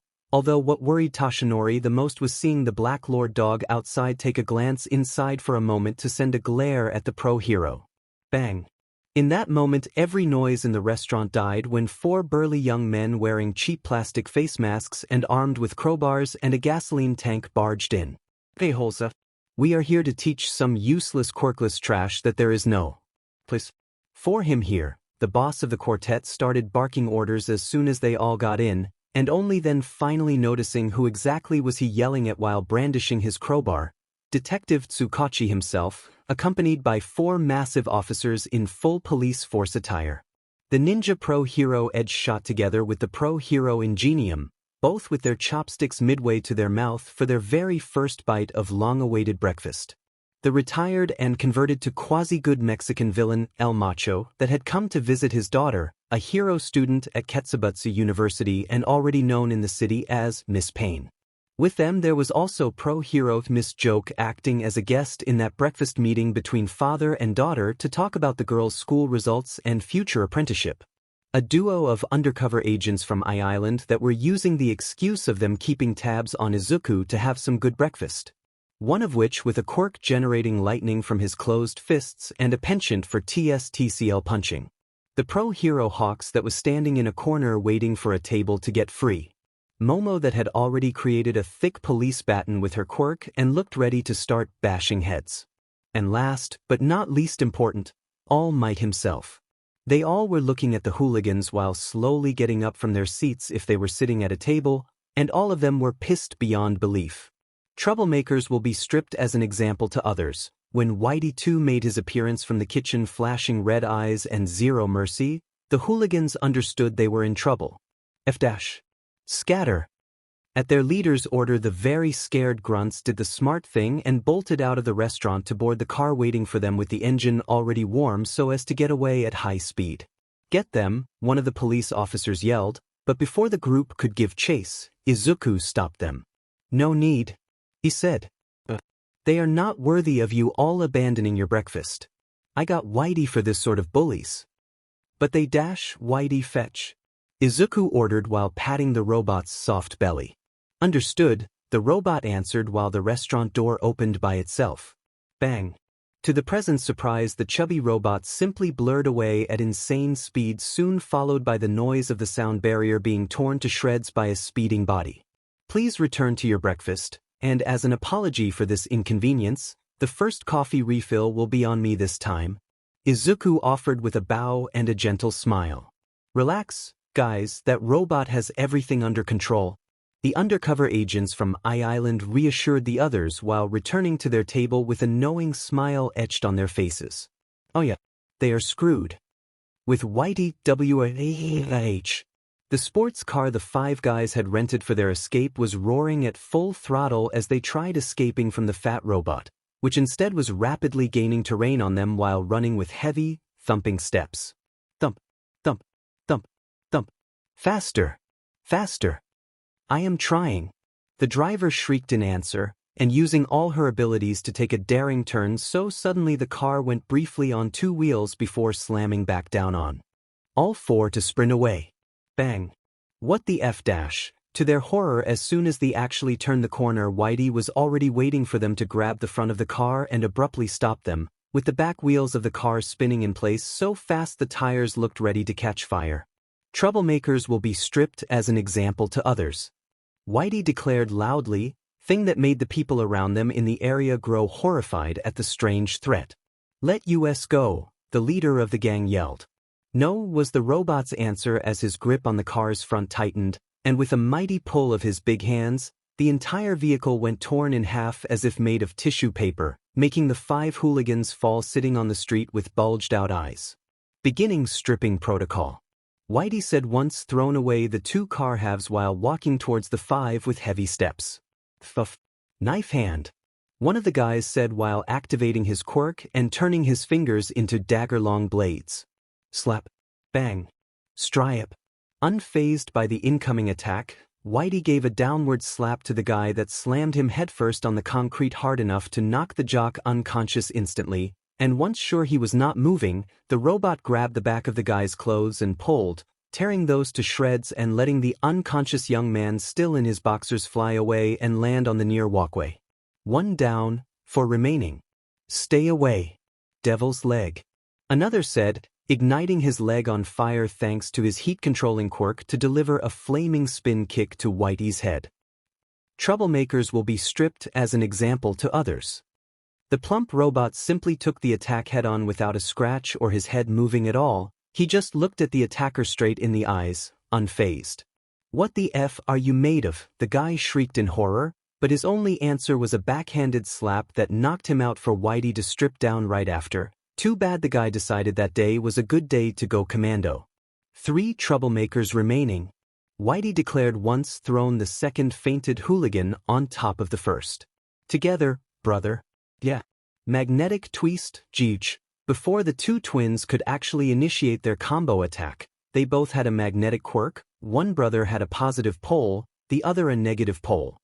Whitey simply opted for flash stepping in front of them and smashed their heads together a couple times until they too fainted. Then he stripped them and threw them on the pile. 1 troublemaker remaining, he then said as his red eyes landed on the only girl of the group possessing a quirk making her a human-cheetah hybrid. Oh! Screaming in terror, the young woman showed her enhanced speed by turning around and running as fast as she could. No escape, the robot was unimpressed, and simply pointing his right closed fist at her, the entire arm detached at the elbow and shoot forward like a missile to immediately grab her ankle and start pulling her back towards Whitey. Please no. Anything but that. I'll talk. I'll tell you everything. Please. Reduced to a blabbing mess crying in hysteria, the last masked hooligan clawed in despair on the floor as she was rapidly dragged back, gaining her many looks of sympathy as bystanders started begging Whitey to show mercy. Troublemakers must be stripped as an example to others. Whitey answered as soon as his arm reconnected and his hand grabbed her by the collar. I'll tell you who sent you. Others told you to do this. I swear I am innocent. I had no choice. The young woman begged while crying heavily, snot and tears drenching her face mask. I am listening. Whitey said after a long pause that almost scared the woman to death, then his eyes turned from red to white and the robot just observed her. I will talk. I swear I will talk. I am innocent. They said I would have been kicked out if I didn't do this. The girl babbled and hiccuped heavily. Troublemakers will be taken back to the restaurant for questioning. Any resistance will be met with extreme prejudice. Whitey declared while moving the girl on his right shoulder and holding the other unconscious men under his left arm. Yes, the woman shrieked in answer. Once again a loud sound blared around the robot as the thing dashed away at high speed to return to Izuku, leaving behind a shocked audience of passerby, one of which a young woman by the name Mei Hatsum that was looking longingly at the robot in badly restrained need to disassemble it to learn how it worked.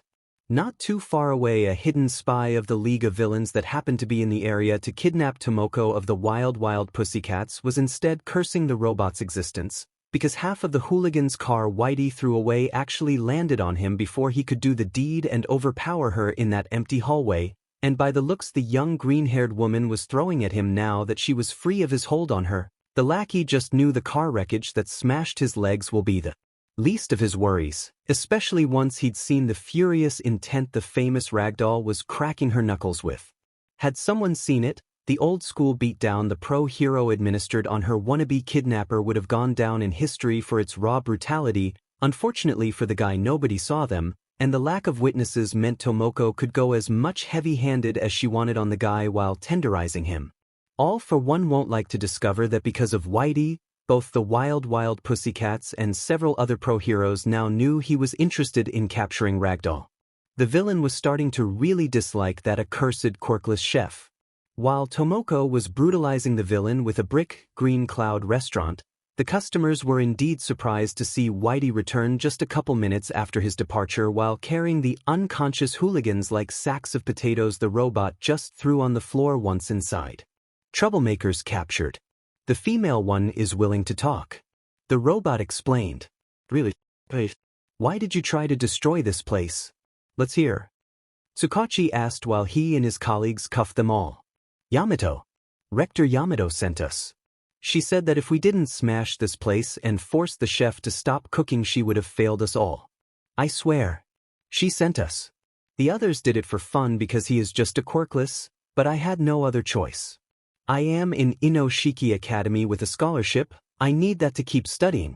The young woman said immediately while eyeing Whitey in fear. No lies detected. Whitey informed the detective. The rector of Inoshiki Academy, Izuku muttered with a cold tone. Yes, I can tell she is not lying. Tsukachi answered.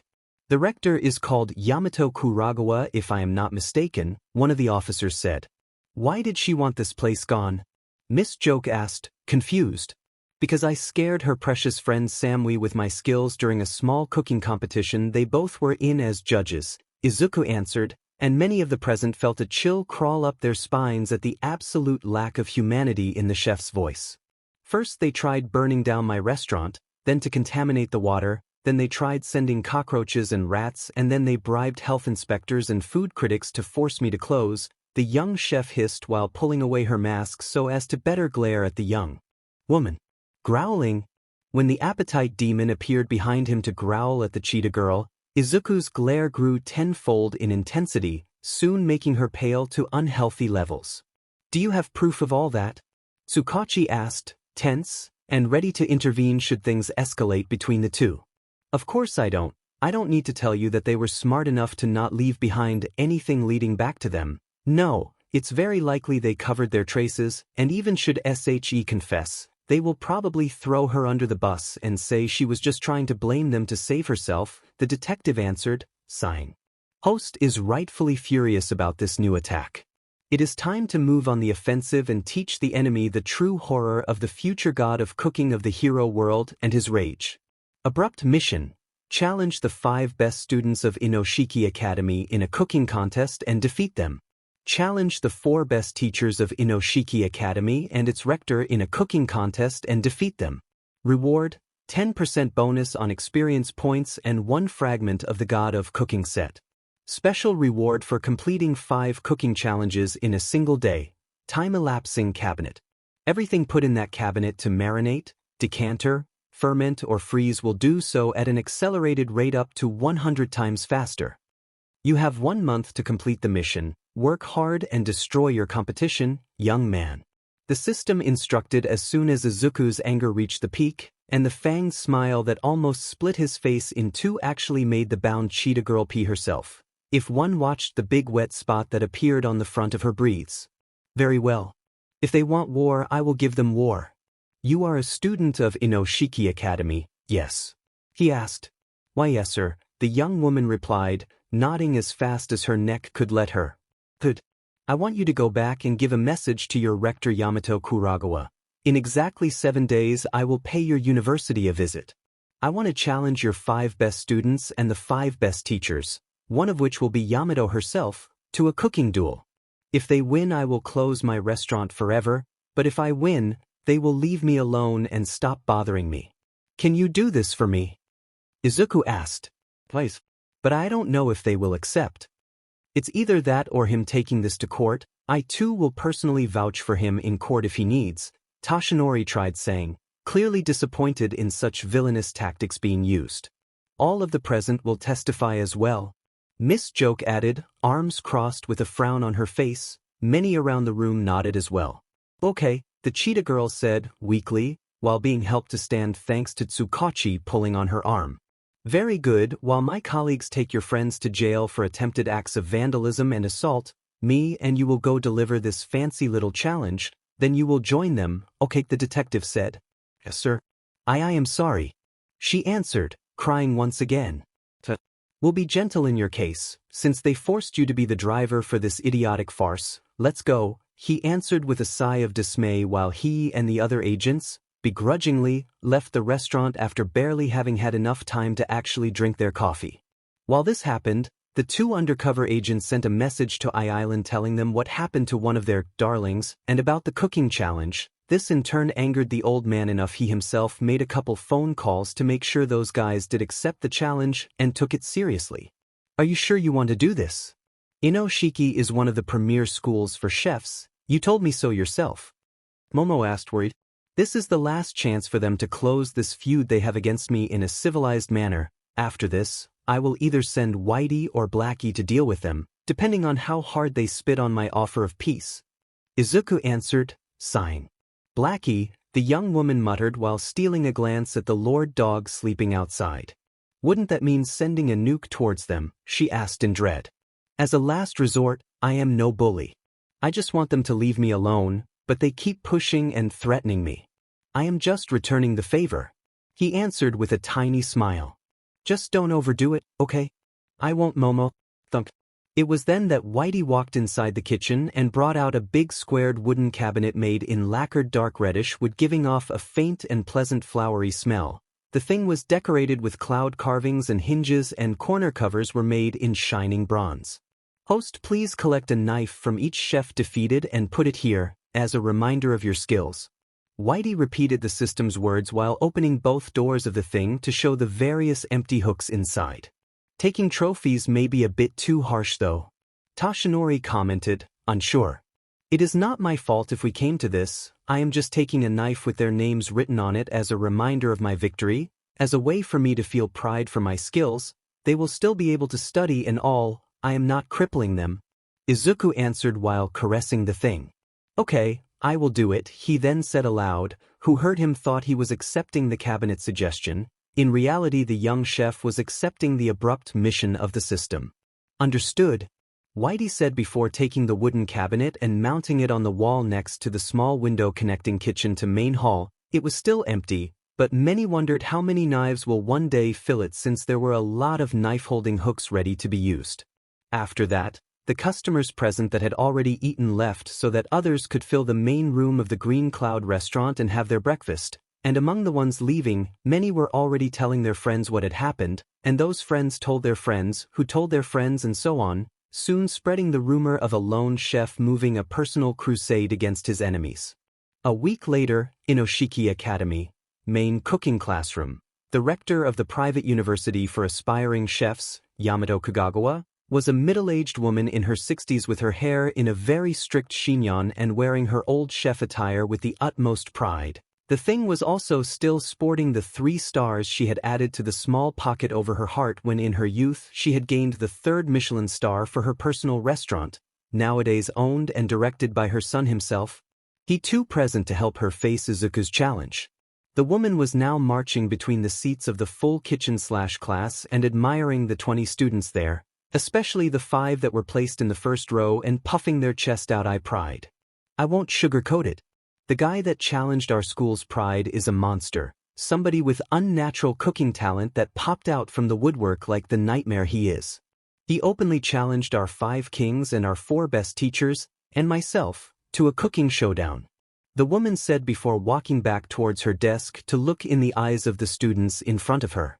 Normally I would have laughed at this preposterous challenge, especially so since he is also a quirkless, but other than astounding talent, the little BSRD has powerful friends backing him too, and after an incident where 4 of our EX students forced a 5th to act as their driver while they went to punish him for some inane reason, we risk being dragged to court for a case of assault that will simply destroy us if we don't go along and accept this challenge of his. She then said, barely hiding her anger at remembering how the morons she sent on such a simple mission to scare a quirkless had failed so hard All Might of all people was ready to intervene in what could be the greatest PR nightmare she had ever seen, second only to when those paparazzi caught her father basking a still-alive turkey with his D-dash, that had been a nightmare and a half to cover. Why us, one of the 5 best students of Inoshiki, the 5 Kings, asked. Because those idiots tried saying we sent them to demolish the restaurant and beat the stuffing out of that boy, and since I.D.O. have a past with that chef, due to common acquaintances, it wouldn't be hard for him to twist things in a way that makes all of US look like the villains, and that means both students and teachers will have their reputation tarnished forever, and I will be caught dead before that happens, she answered. And the class gave a loud roar of appreciation to her words. Good to see you all motivated. This is what we will do. We accepted the challenge and will play nice while following the rules we both agreed on. He and us will use the same ingredients and the same appliances to cook, and the best dish and chef wins. Simple as that. There is a catch. If he wins, he will take one of your knives as a trophy and pretend the loser to write their name on the blade as a reminder, but if he loses, he will actually close his restaurant forever. We only need one of you to defeat him, so do your best. The old woman instructed. We'll destroy him, madam, the girl ranked number 1 of the 5 kings answered immediately. I hope so. Now, head count kings. Yamato's son gave a barking order. Number 5, meet king. Toshio, present. A chubby boy with fiery red hair said while stepping forward. Number 4, Fish King. Sadao, present. A lean girl with long lime green hair walked forward next, eyes narrowed into slits. Number 3, Dessert King. Michiko, present. A short girl with blotchy cheeks and a dozen purple tentacles for hair said right after while adjusting her thick glasses. Number 2, Vegetable King. Takeo, present. An extremely tall young man with broad shoulders and muscled body answered next, his voice loud like thunder. Many girls in the class swooned hard once heard him, as always whenever he talked. Number 1, Soup King. Mako, present. The last one was a tall girl of incomparable beauty, white hair and gray eyes able to freeze the BLD of whoever she looked at. She was just as appealing as she was cold and merciless. This time it was the male half of the class to simp loudly for her. You all trained and studied extra hard these 7 days. Do not disappoint me. Yamato ordered with a low voice. Never, madam, the 5 students replied as one. Attention please. All students be advised. He is here. A young voice was heard saying gravely from the speakers inside the classroom, just like from every other speaker around the university, and that message caused a deep silence to befall on the entire campus. Tell Professor Kurwa to bring him here, it's time to start. Yamato asked her son with a tense tone. I'll do it, and I will also alert the teachers you have chosen and tell them to be ready, just in case, the young man answered before hurrying out. Thank you. You others, take position and take this challenge seriously, treat it like a fight with your life on the line. Of course, madam, the 5 kings answered as one. University entrance. Izuku was looking at the wide and opulent entrance garden leading to the majestic gate of the building proper, and declaring whoever built the place to be an avid rom-com manga reader, because the entire path towards the entrance had at both sides 2 long rows of giant cherry trees, meaning that during the right season pink petals would fall everywhere around the students in a very cliché way during their entire walk to the entrance. Now I understand what the main character of a 90s manga feels like. Should I run through it with toast dangling from my mouth, I wonder? Let's go, Whitey. Giving a gentle pat on the robot's soft belly behind him, Whitey was also carrying on his back the wooden knife cabinet. Izuku lightly slapped his own cheeks and marched forward towards the lanky man in expensive suit waiting for him. Midoriya, the man said as soon as the young chef reached him. Oh, follow me, the teacher answered before walking away with a brisk pace. Eagle 1, I have a clear view of subject 37. I will follow him from outside, over. A small drone also followed the duo from outside thanks to the ample windows in the corridors. Inside, Mimic 3, I see them. They are going to classroom 7, over. The guy pretending to be one of the janitors said to the hidden microphone inside the broom in his hands. Understood. Here is minimize. I will shrink myself to ant size and enter the room. I will record everything but go radio silent. Over. Another spy of Island answered with a nod before activating his quirk and shrinking down to the size of an ant to pass under the door and spy on Izuku's challenge. Attention to all posts, be ready for forceful extraction should those morons try anything. Over. The old man guiding the operation ordered. Yes, sir. Inside the classroom, Miss Ray, your friend just entered. What do I do? One of the girls in the back stealthily wrote on her phone as soon as Izuku got in. Keep an eye on Iken for me, and send me a call should things go south. Your mother and I will come to recover him and you in a matter of minutes, so just buy us time in case of an emergency. Rei Yaoyorozu texted back. Okay, the girl replied, rapidly hiding her phone before anybody could catch her.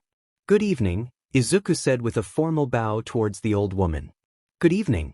This challenge was a bit of a show of strength, and not a very refined one. Yamato said with a cold tone. There was no other choice. You and your little friends glued your derrieres on top of a pedestal and started attacking me as soon as your poor friend Samui got scared of competition. If good manners don't work, I will use strength. I won't be bullied. He whispered while presenting his hand to her. Listen here, you little upstart. Making the mistake of shaking his hand, the old woman felt a hydraulic press threaten to turn her bones to dust when his hand almost squashed hers to stop her cussing, although the merciless light in his eyes came right after to silence her subtle shriek as well. No human should have those eyes. First your students, then your teachers, then you. You caused this, not me. He answered before walking towards his own cooking station to check it.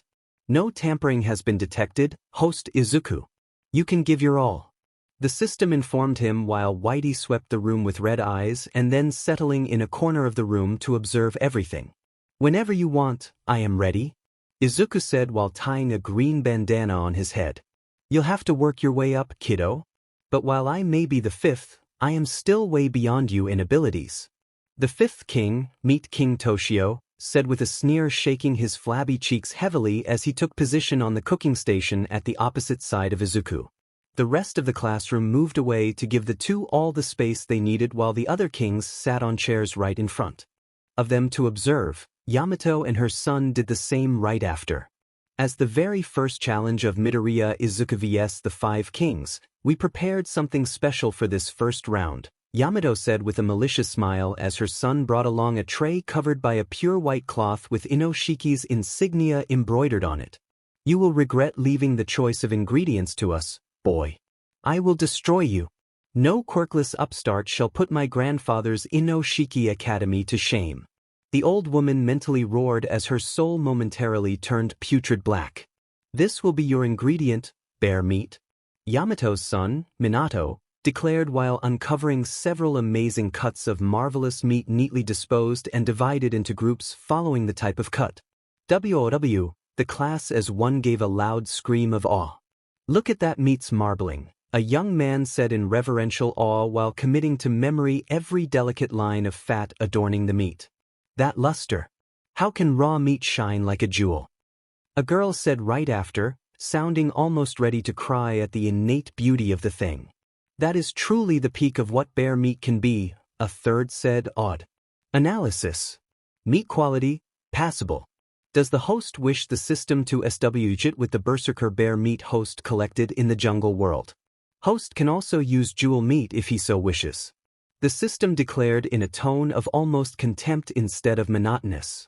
As expected from an entity as merciless as the system, your standards are way too high.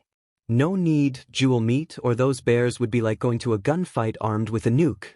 I will fight them equally, no need to cheat with them. Izuku thought in answer while checking the meat himself. You bled, carved and processed this quite well. Two different people did it, though. The belly meat has been carved with a different technique than the other cuts. Izuku said after a couple minutes, making Yamato and Minato's eyebrows shot high in surprise. Indeed. You have some good eyes. Minato admitted, impressed. And you have bad knives. This cut on the belly meat is 2 millimeters off. As far as I am concerned, this meat is unusable, if not completely ruined. I will use the paws. Izuku countered, displeased, while taking the skinned paws of the bear and returning to his station. They wanted to play the prissy game. Then they will face a MSTR. He used to be the king of chefs as Zaus. He used to have a net worth of billions with thousands of restaurants under his direct control. He had standards he could be annoying about if he so wished.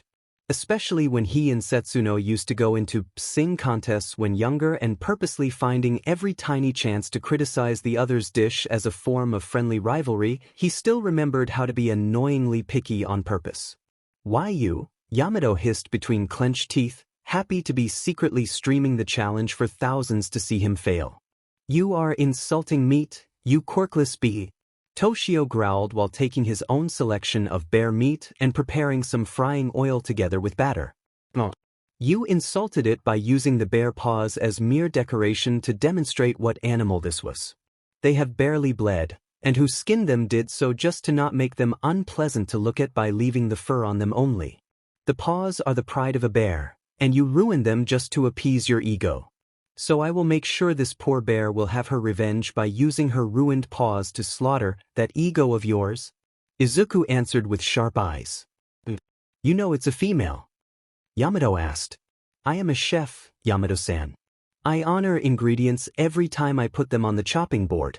I thank them from the bottom of my heart for their sacrifice and always make sure their taste is worthy of such sacrifice. That is a true chef to me," he answered, and a few for an instant thought the paws in front of him gained just a bit more luster at his words. Unknown to them, Izuku could still hear the voice of ingredients, and the paw's feeling of gratitude boosted his morale to high levels. Many also laughed at his bold claim, except for the king's number 2 and one that instead seemed to appreciate his words, somehow. "We'll see if you are as good at cooking than at talking. Let's go." Toshio roared as he slammed a meat grinder on his workstation and started grinding roast, back ribs and round bear meat together into a rough mix. "Of course," Izuku answered while studying the paws and delicately adjusting the meat's smoothness ruined by the improper skinning with a few feather-light cuts of his knife, then gently removing the small claws and setting them aside as a lucky charm of sorts. To be fair, it was not exactly carelessness or unwillingness the cause of the paw's bad shape. Most chefs simply preferred not to use the paws due to the high ratio of tough muscles in them compared to the rest of the body, so while a bit tasty in itself as an ingredient, whoever prepared the meat thought that in a challenge between kids nobody would have dared to use the paws, so a light-hearted job was done because of it, for the sake of appearances. Sniff, sniff. "Yes, this will suffice, the bouquet is good enough," Izuku said while positioning both paws into a pot and fully covering them in white wine to remove the faint traces of unpleasant smell still clinging to the meat after its incomplete treatment. The other contestant, instead, 5 flavor berries essence, Japanese sake, diced onion and just a pinch of salt. And the unpleasant smell of bear becomes heavenly delicious. The Meat King was heard muttering with a low, ominous voice as he ground the meat again once mixed those ingredients with it, his smile unpleasant and creepy as drool faintly flowed down his double chin. "Whitey," the class heard Izuku say. "Host, bring me these herbs and this honey from that cabinet. I would prefer to not leave my workstation unsupervised," he asked after jotting down a rapid list on a piece of paper. "Understood," the robot answered while walking towards the ingredients cabinet Yamato furnished for this challenge. "There is no need to fear, we won't need to cheat to win this," Mako, King number 1, answered, sneering. "Forgive me if I do not trust you, but I am still in enemy territory. Caution is essential," he answered while returning the stare with interest. "Host, here are the ingredients." Whitey in the meantime had returned with the spices and herbs and the honey the young man asked for. "Good. They will help me prepare a good stock," Izuku answered, happily, and soon filled the room in the aromatic scent of the stock he prepared with those and left to boil at low flame. "Afraid of the bear meat aroma?" Toshio asked with a savage smile. "Bitchin', let me tell you a secret, bear meat is my favorite ingredient. There is not a single thing I don't know about it. I already cooked it in every possible way. I dare say that I have eaten enough bear meat to put the species at risk. The fat boy said while collecting a thick broth-like sauce made with the bear meat itself and adding it to the ground meat, fearlessly adding more of the innate wild flavor of the bear meat to the already flavorful mixture he just created. Not surprising, really. Izuku admitted while recovering the bear paws from their wine bath to lightly coat them in honey and then submerge them in the bubbling stock. Are you calling me fat? The young man shrieked with bloodshot eyes. What? I meant that of course they would choose an ingredient you are most suitable with to try and get an easy win. I would never insult somebody for their looks. Izuku answered, appalled, and actually looked hurt at the insinuation. No offense taken then. The Meat King replied, immediately calming down. While this small exchange happened, the fat boy had prepared the side sauce for the hamburger patties of highly aromatic bear meat he had knelt by hand, and as soon as the oil in his pan started sizzling, he started frying, soon engulfing the room into an explosion of meaty aroma. But even if the people present felt like they were choking, the scent was still amazing. Do you feel it now, you little pest? The pressure of my students. Of the kings I personally nurtured. Yamato thought maliciously while looking at Izuku in hope to see him despair. And finding him utterly uninterested instead, too taken by his own cooking to even notice what was happening around him. Itchin' not bad. That was all the comment she heard him give at the aroma, and even that seemed half-hearted at best. I hate you, the old woman roared inside her head while looking ready to spit venom everywhere. Your hamburgers are ready. Izuku actually said aloud a couple minutes later. He hadn't been looking at Toshio at all. He just took a sudden sniff to the scent in the air and gave his verdict. Mind your own business, you bloodhound, the Meat King roared in answer, only to notice his hamburgers were indeed ready, and taking them out of the oil immediately with a surprised expression. By frying I have concentrated and strengthened the bear aroma even more. A razor edge between deliciousness and ruin. You can't get closer than this, he declared once finished preparing his dish. The big fried hamburger steak glistened in the room's light thanks to the thick fatty oils gently flowing down from its top, releasing an intense and thick aroma every time Toshio moved it while dividing it into portions for the judges and Izuku himself. Amazing! He used bear meat in a way that produced such intense aroma without a single iota of stink. How? A girl asked in shock. He is the Meat King. What the hell did you expect? Another student answered. Mincemeat katsu. With meat straight from the bear's bones. The most intense bear flavor humanity has ever seen. Toshio declared boldly. We will proceed with the tasting then. Yamato declared once she, her son Minato and the other kings all got a plate. Bit of an unfair judging group. Izuku admitted, sighing. I don't know what is the history between our rector and you, but I do have a sense of pride as a chef. If Toshio made an inferior dish he would lose, if he made a better dish he would win. School pride has nothing to do with this. King Tudio answered. And again his female classmates simped hard for him. Same here. If he loses, it will mean he is just unfit to be a king. No need to cheat and save a loser. I do have my dignity. Mako, King 1, chorused as well, and both kings skillfully ignored the hateful glare Yamato stealthily sent them. That's a bit too harsh. Izuku answered, sighing, while trying the piece of hamburger steak Toshio prepared and growing pleasantly surprised. Sour, bitter, peace, and salt. Only somebody truly knowing every facet of the taste of bear meat can achieve such a result and turn the stink of a beast into a gourmet delicacy. Yamato declared once tasted the thing. She too pleased to the core. Good control of the flame and oil's temperature. The meat has been cooked just right to make it tender and flavorful. Impressive for somebody so young. Minato added, his narrowed eyes were also studying the cross-section of the meat created by his bite and the knife that cut through it. Thank you, Mr. Minato. Toshio replied while puffing out his chest. Too greasy though. There is oil everywhere. The boy's sails went then immediately deprived of wind by Mako's words right after as she scrunched her nose a bit at the overflowing of oil when she tried squeezing the meat. That is part of the dish. At each bite the meat juices and the oil mix together with the meat to create a soup-like fee dash. Do not talk about soup with me, pig, the king number 1 interrupted him with a glare, silencing him. This is at best a good dish for some barely decent fast food restaurant. Good for nothing beside clogging arteries and satisfying fatty losers. You ground some meat and fried it? Big deal. Now be quiet and enjoy your win, if you win. Since that other idiot at least used more complex techniques compared to yours. The young woman's tirade was frosty cold, probably thanks to her own quirk since the temperature around her did turn colder the longer she spoke.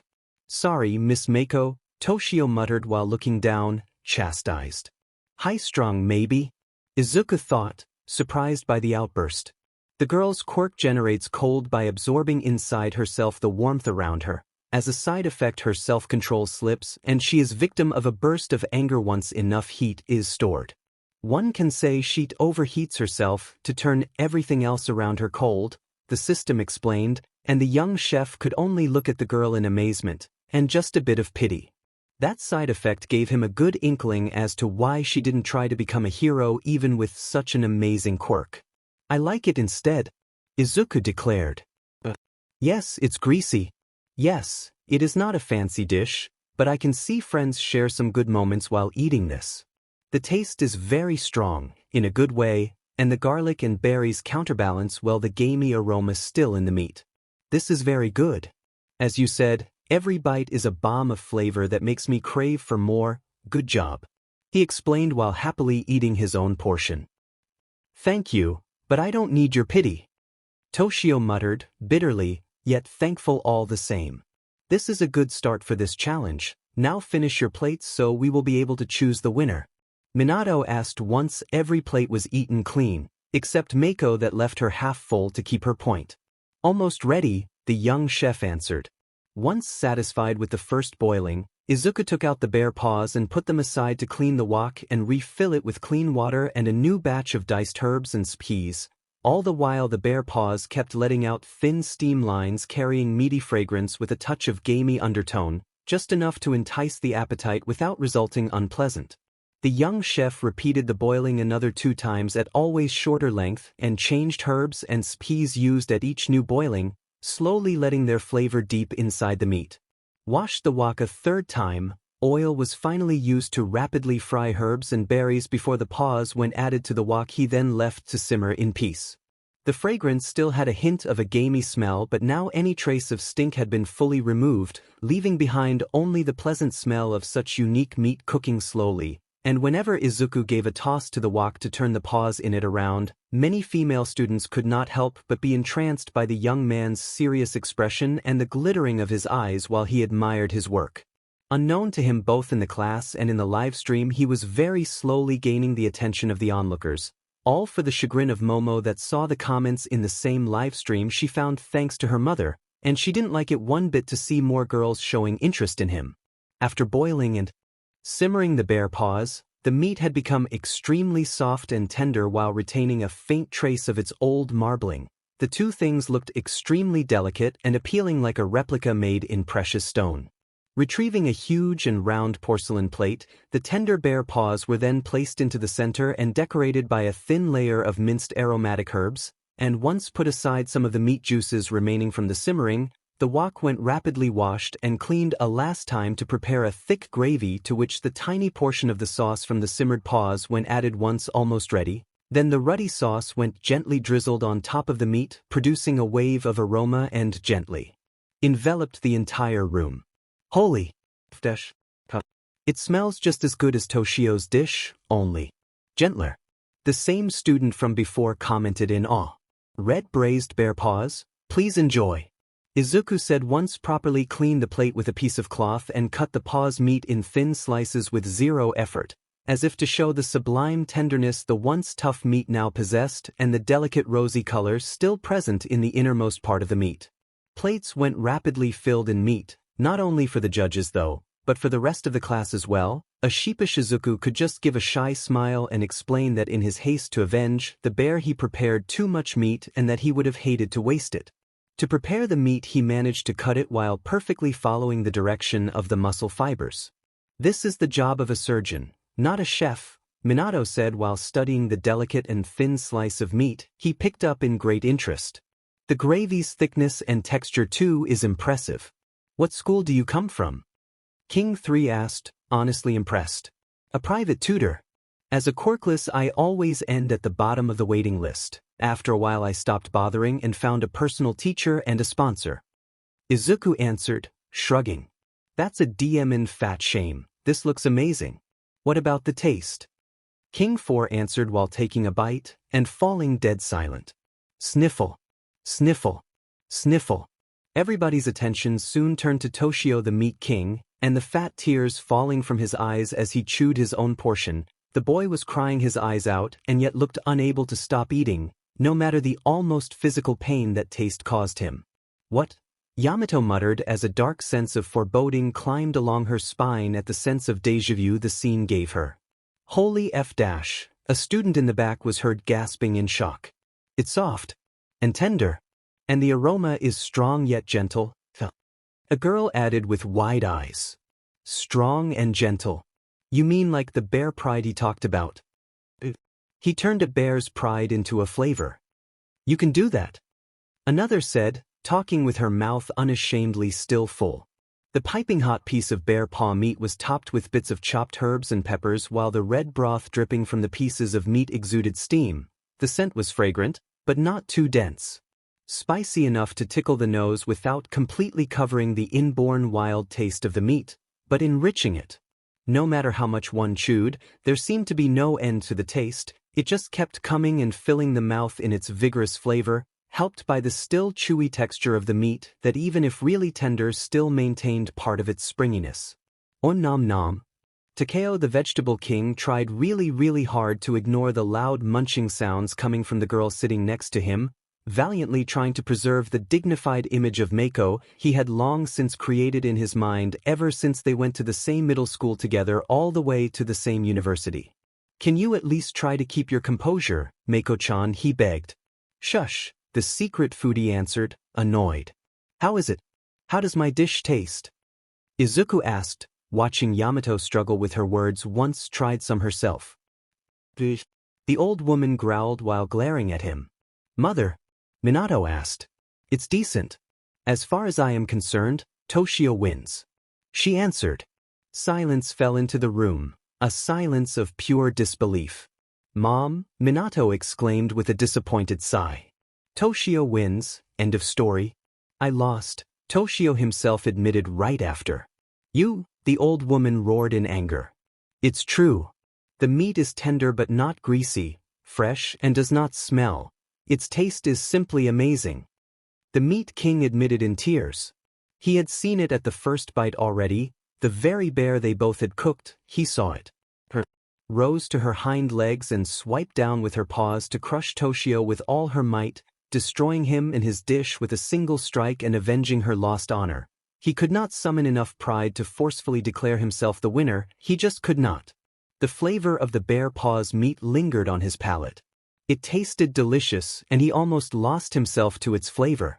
Before that moment, he had never tasted such a unique flavor in his life, no matter how many experiments he did while cooking his beloved bear meat, that very same balance of tastes had always escaped him, and now with Izuku's dish he had finally tasted it, and the bitter truth that he could not reach that taste obliterated his pride as a bear meat expert and meat king, hence the tears. The entire classroom was filled with the loud sound of people munching still, and each one of them had an expression of bliss, or greed if their plate was already empty and they were looking for more meat to gorge themselves with. The choice of ingredient was a daring gamble, considering your ingredient had been badly prepared too, but the technique displayed while cooking was nothing short of sublime. No matter the pride I may feel as a student of Inoshiki myself, I am still duty-bound to judge objectively. This round is yours, Midoriya. Minato declared with a nod. Traitor, his mother Yamato howled in fury. We second the motion. The winner is Mr. Midoriya. The other kings declared as one after a short whispered conference between them. No, Yamato roared. It was a given, Miss Rector. I hold no regrets. Toshio answered with a sorrowful expression while taking one of the knives he had used to cook his dish with and using a permanent marker to write his name along the blade before delivering it to Izuku. She was right, you are a demon monster. Can I have a rematch sometime in the future? He asked meekly. I would be honored. Izuku answered. Both young chefs exchanged a bow at that. Do it in private. You are hereby out of my university. I won't have a subpar loser ruining my reputation. Yamato's outburst shocked everybody, even herself, before turning towards her assistant. Tell me at least that nobody saw this shameful display during the live stream. Live stream? Izuku asked. Live stream. Minato also chorused. Madam, we have 50,000 viewers, and more keep arriving. The poor assistant replied with a small voice. Turn it off. Turn it off. The old woman ordered immediately. We are no longer hosting it. I can't turn it off. Somebody hijacked the transmission. Who? She demanded, and the question made a couple hackers from Island smugly flash their middle fingers at the screen while making sure more people were notified of the attack on Inoshiki Academy so as to add more viewers to the livestream. Along making sure Toshio could find an acceptance letter for another private university for chefs already waiting for him when he will get home. I'm out. Fair enough, I never liked it here anyway. Working under a hag that believes we youngsters don't want to work hard, it's a nightmare. I am chubby because I want to be, and maybe because I eat too much meat. Laziness and ungrateful new generations have nothing to do with it. I'll just find another university that will appreciate my hard work. Toshio declared with his head held high while marching out. How dare you? Piss off back in your pyramid, you mummy, the former meat king answered, unfazed. Hey. Destroy the others too, nothing personal, but if you throw Yamato down her high horse, maybe she will become a bearable human. Toshio declared before slamming the classroom door closed behind himself and leaving the school with his head held high once retrieved his personal belongings. Maybe there were some buried issues between him and us. Fish King Sadao admitted, grimacing. I blame Mako, she is the one with an attitude, the dessert king answered. Hey. Mako answered, face red in annoyance. Little shameful display aside, Minato said while nailing his mother with a glare thankfully strong enough to silence her. We still have more rounds to go through. You up for it, Mr. Midoriya? He asked. Yes, thank you. I would like to challenge all the 5 kings today before leaving and leave the teachers and Yamato-san for tomorrow, if it's okay for you. Izuku answered with a nervous smile. Everybody fell silent at that request. It was just too bold, too wild, and nobody actually knew how to answer that besides gaping at him in shock. We'll have a 5 minutes pause to clean everything, then we will continue with the next round. Chef Izuku vs. Fish King Sadao. Minato declared, unsure, while the live stream chat exploded in odd comments. Yamato instead could not help feeling something cold starting to form in the pit of her stomach. The system hoped it was ulcer, but that was beside the point.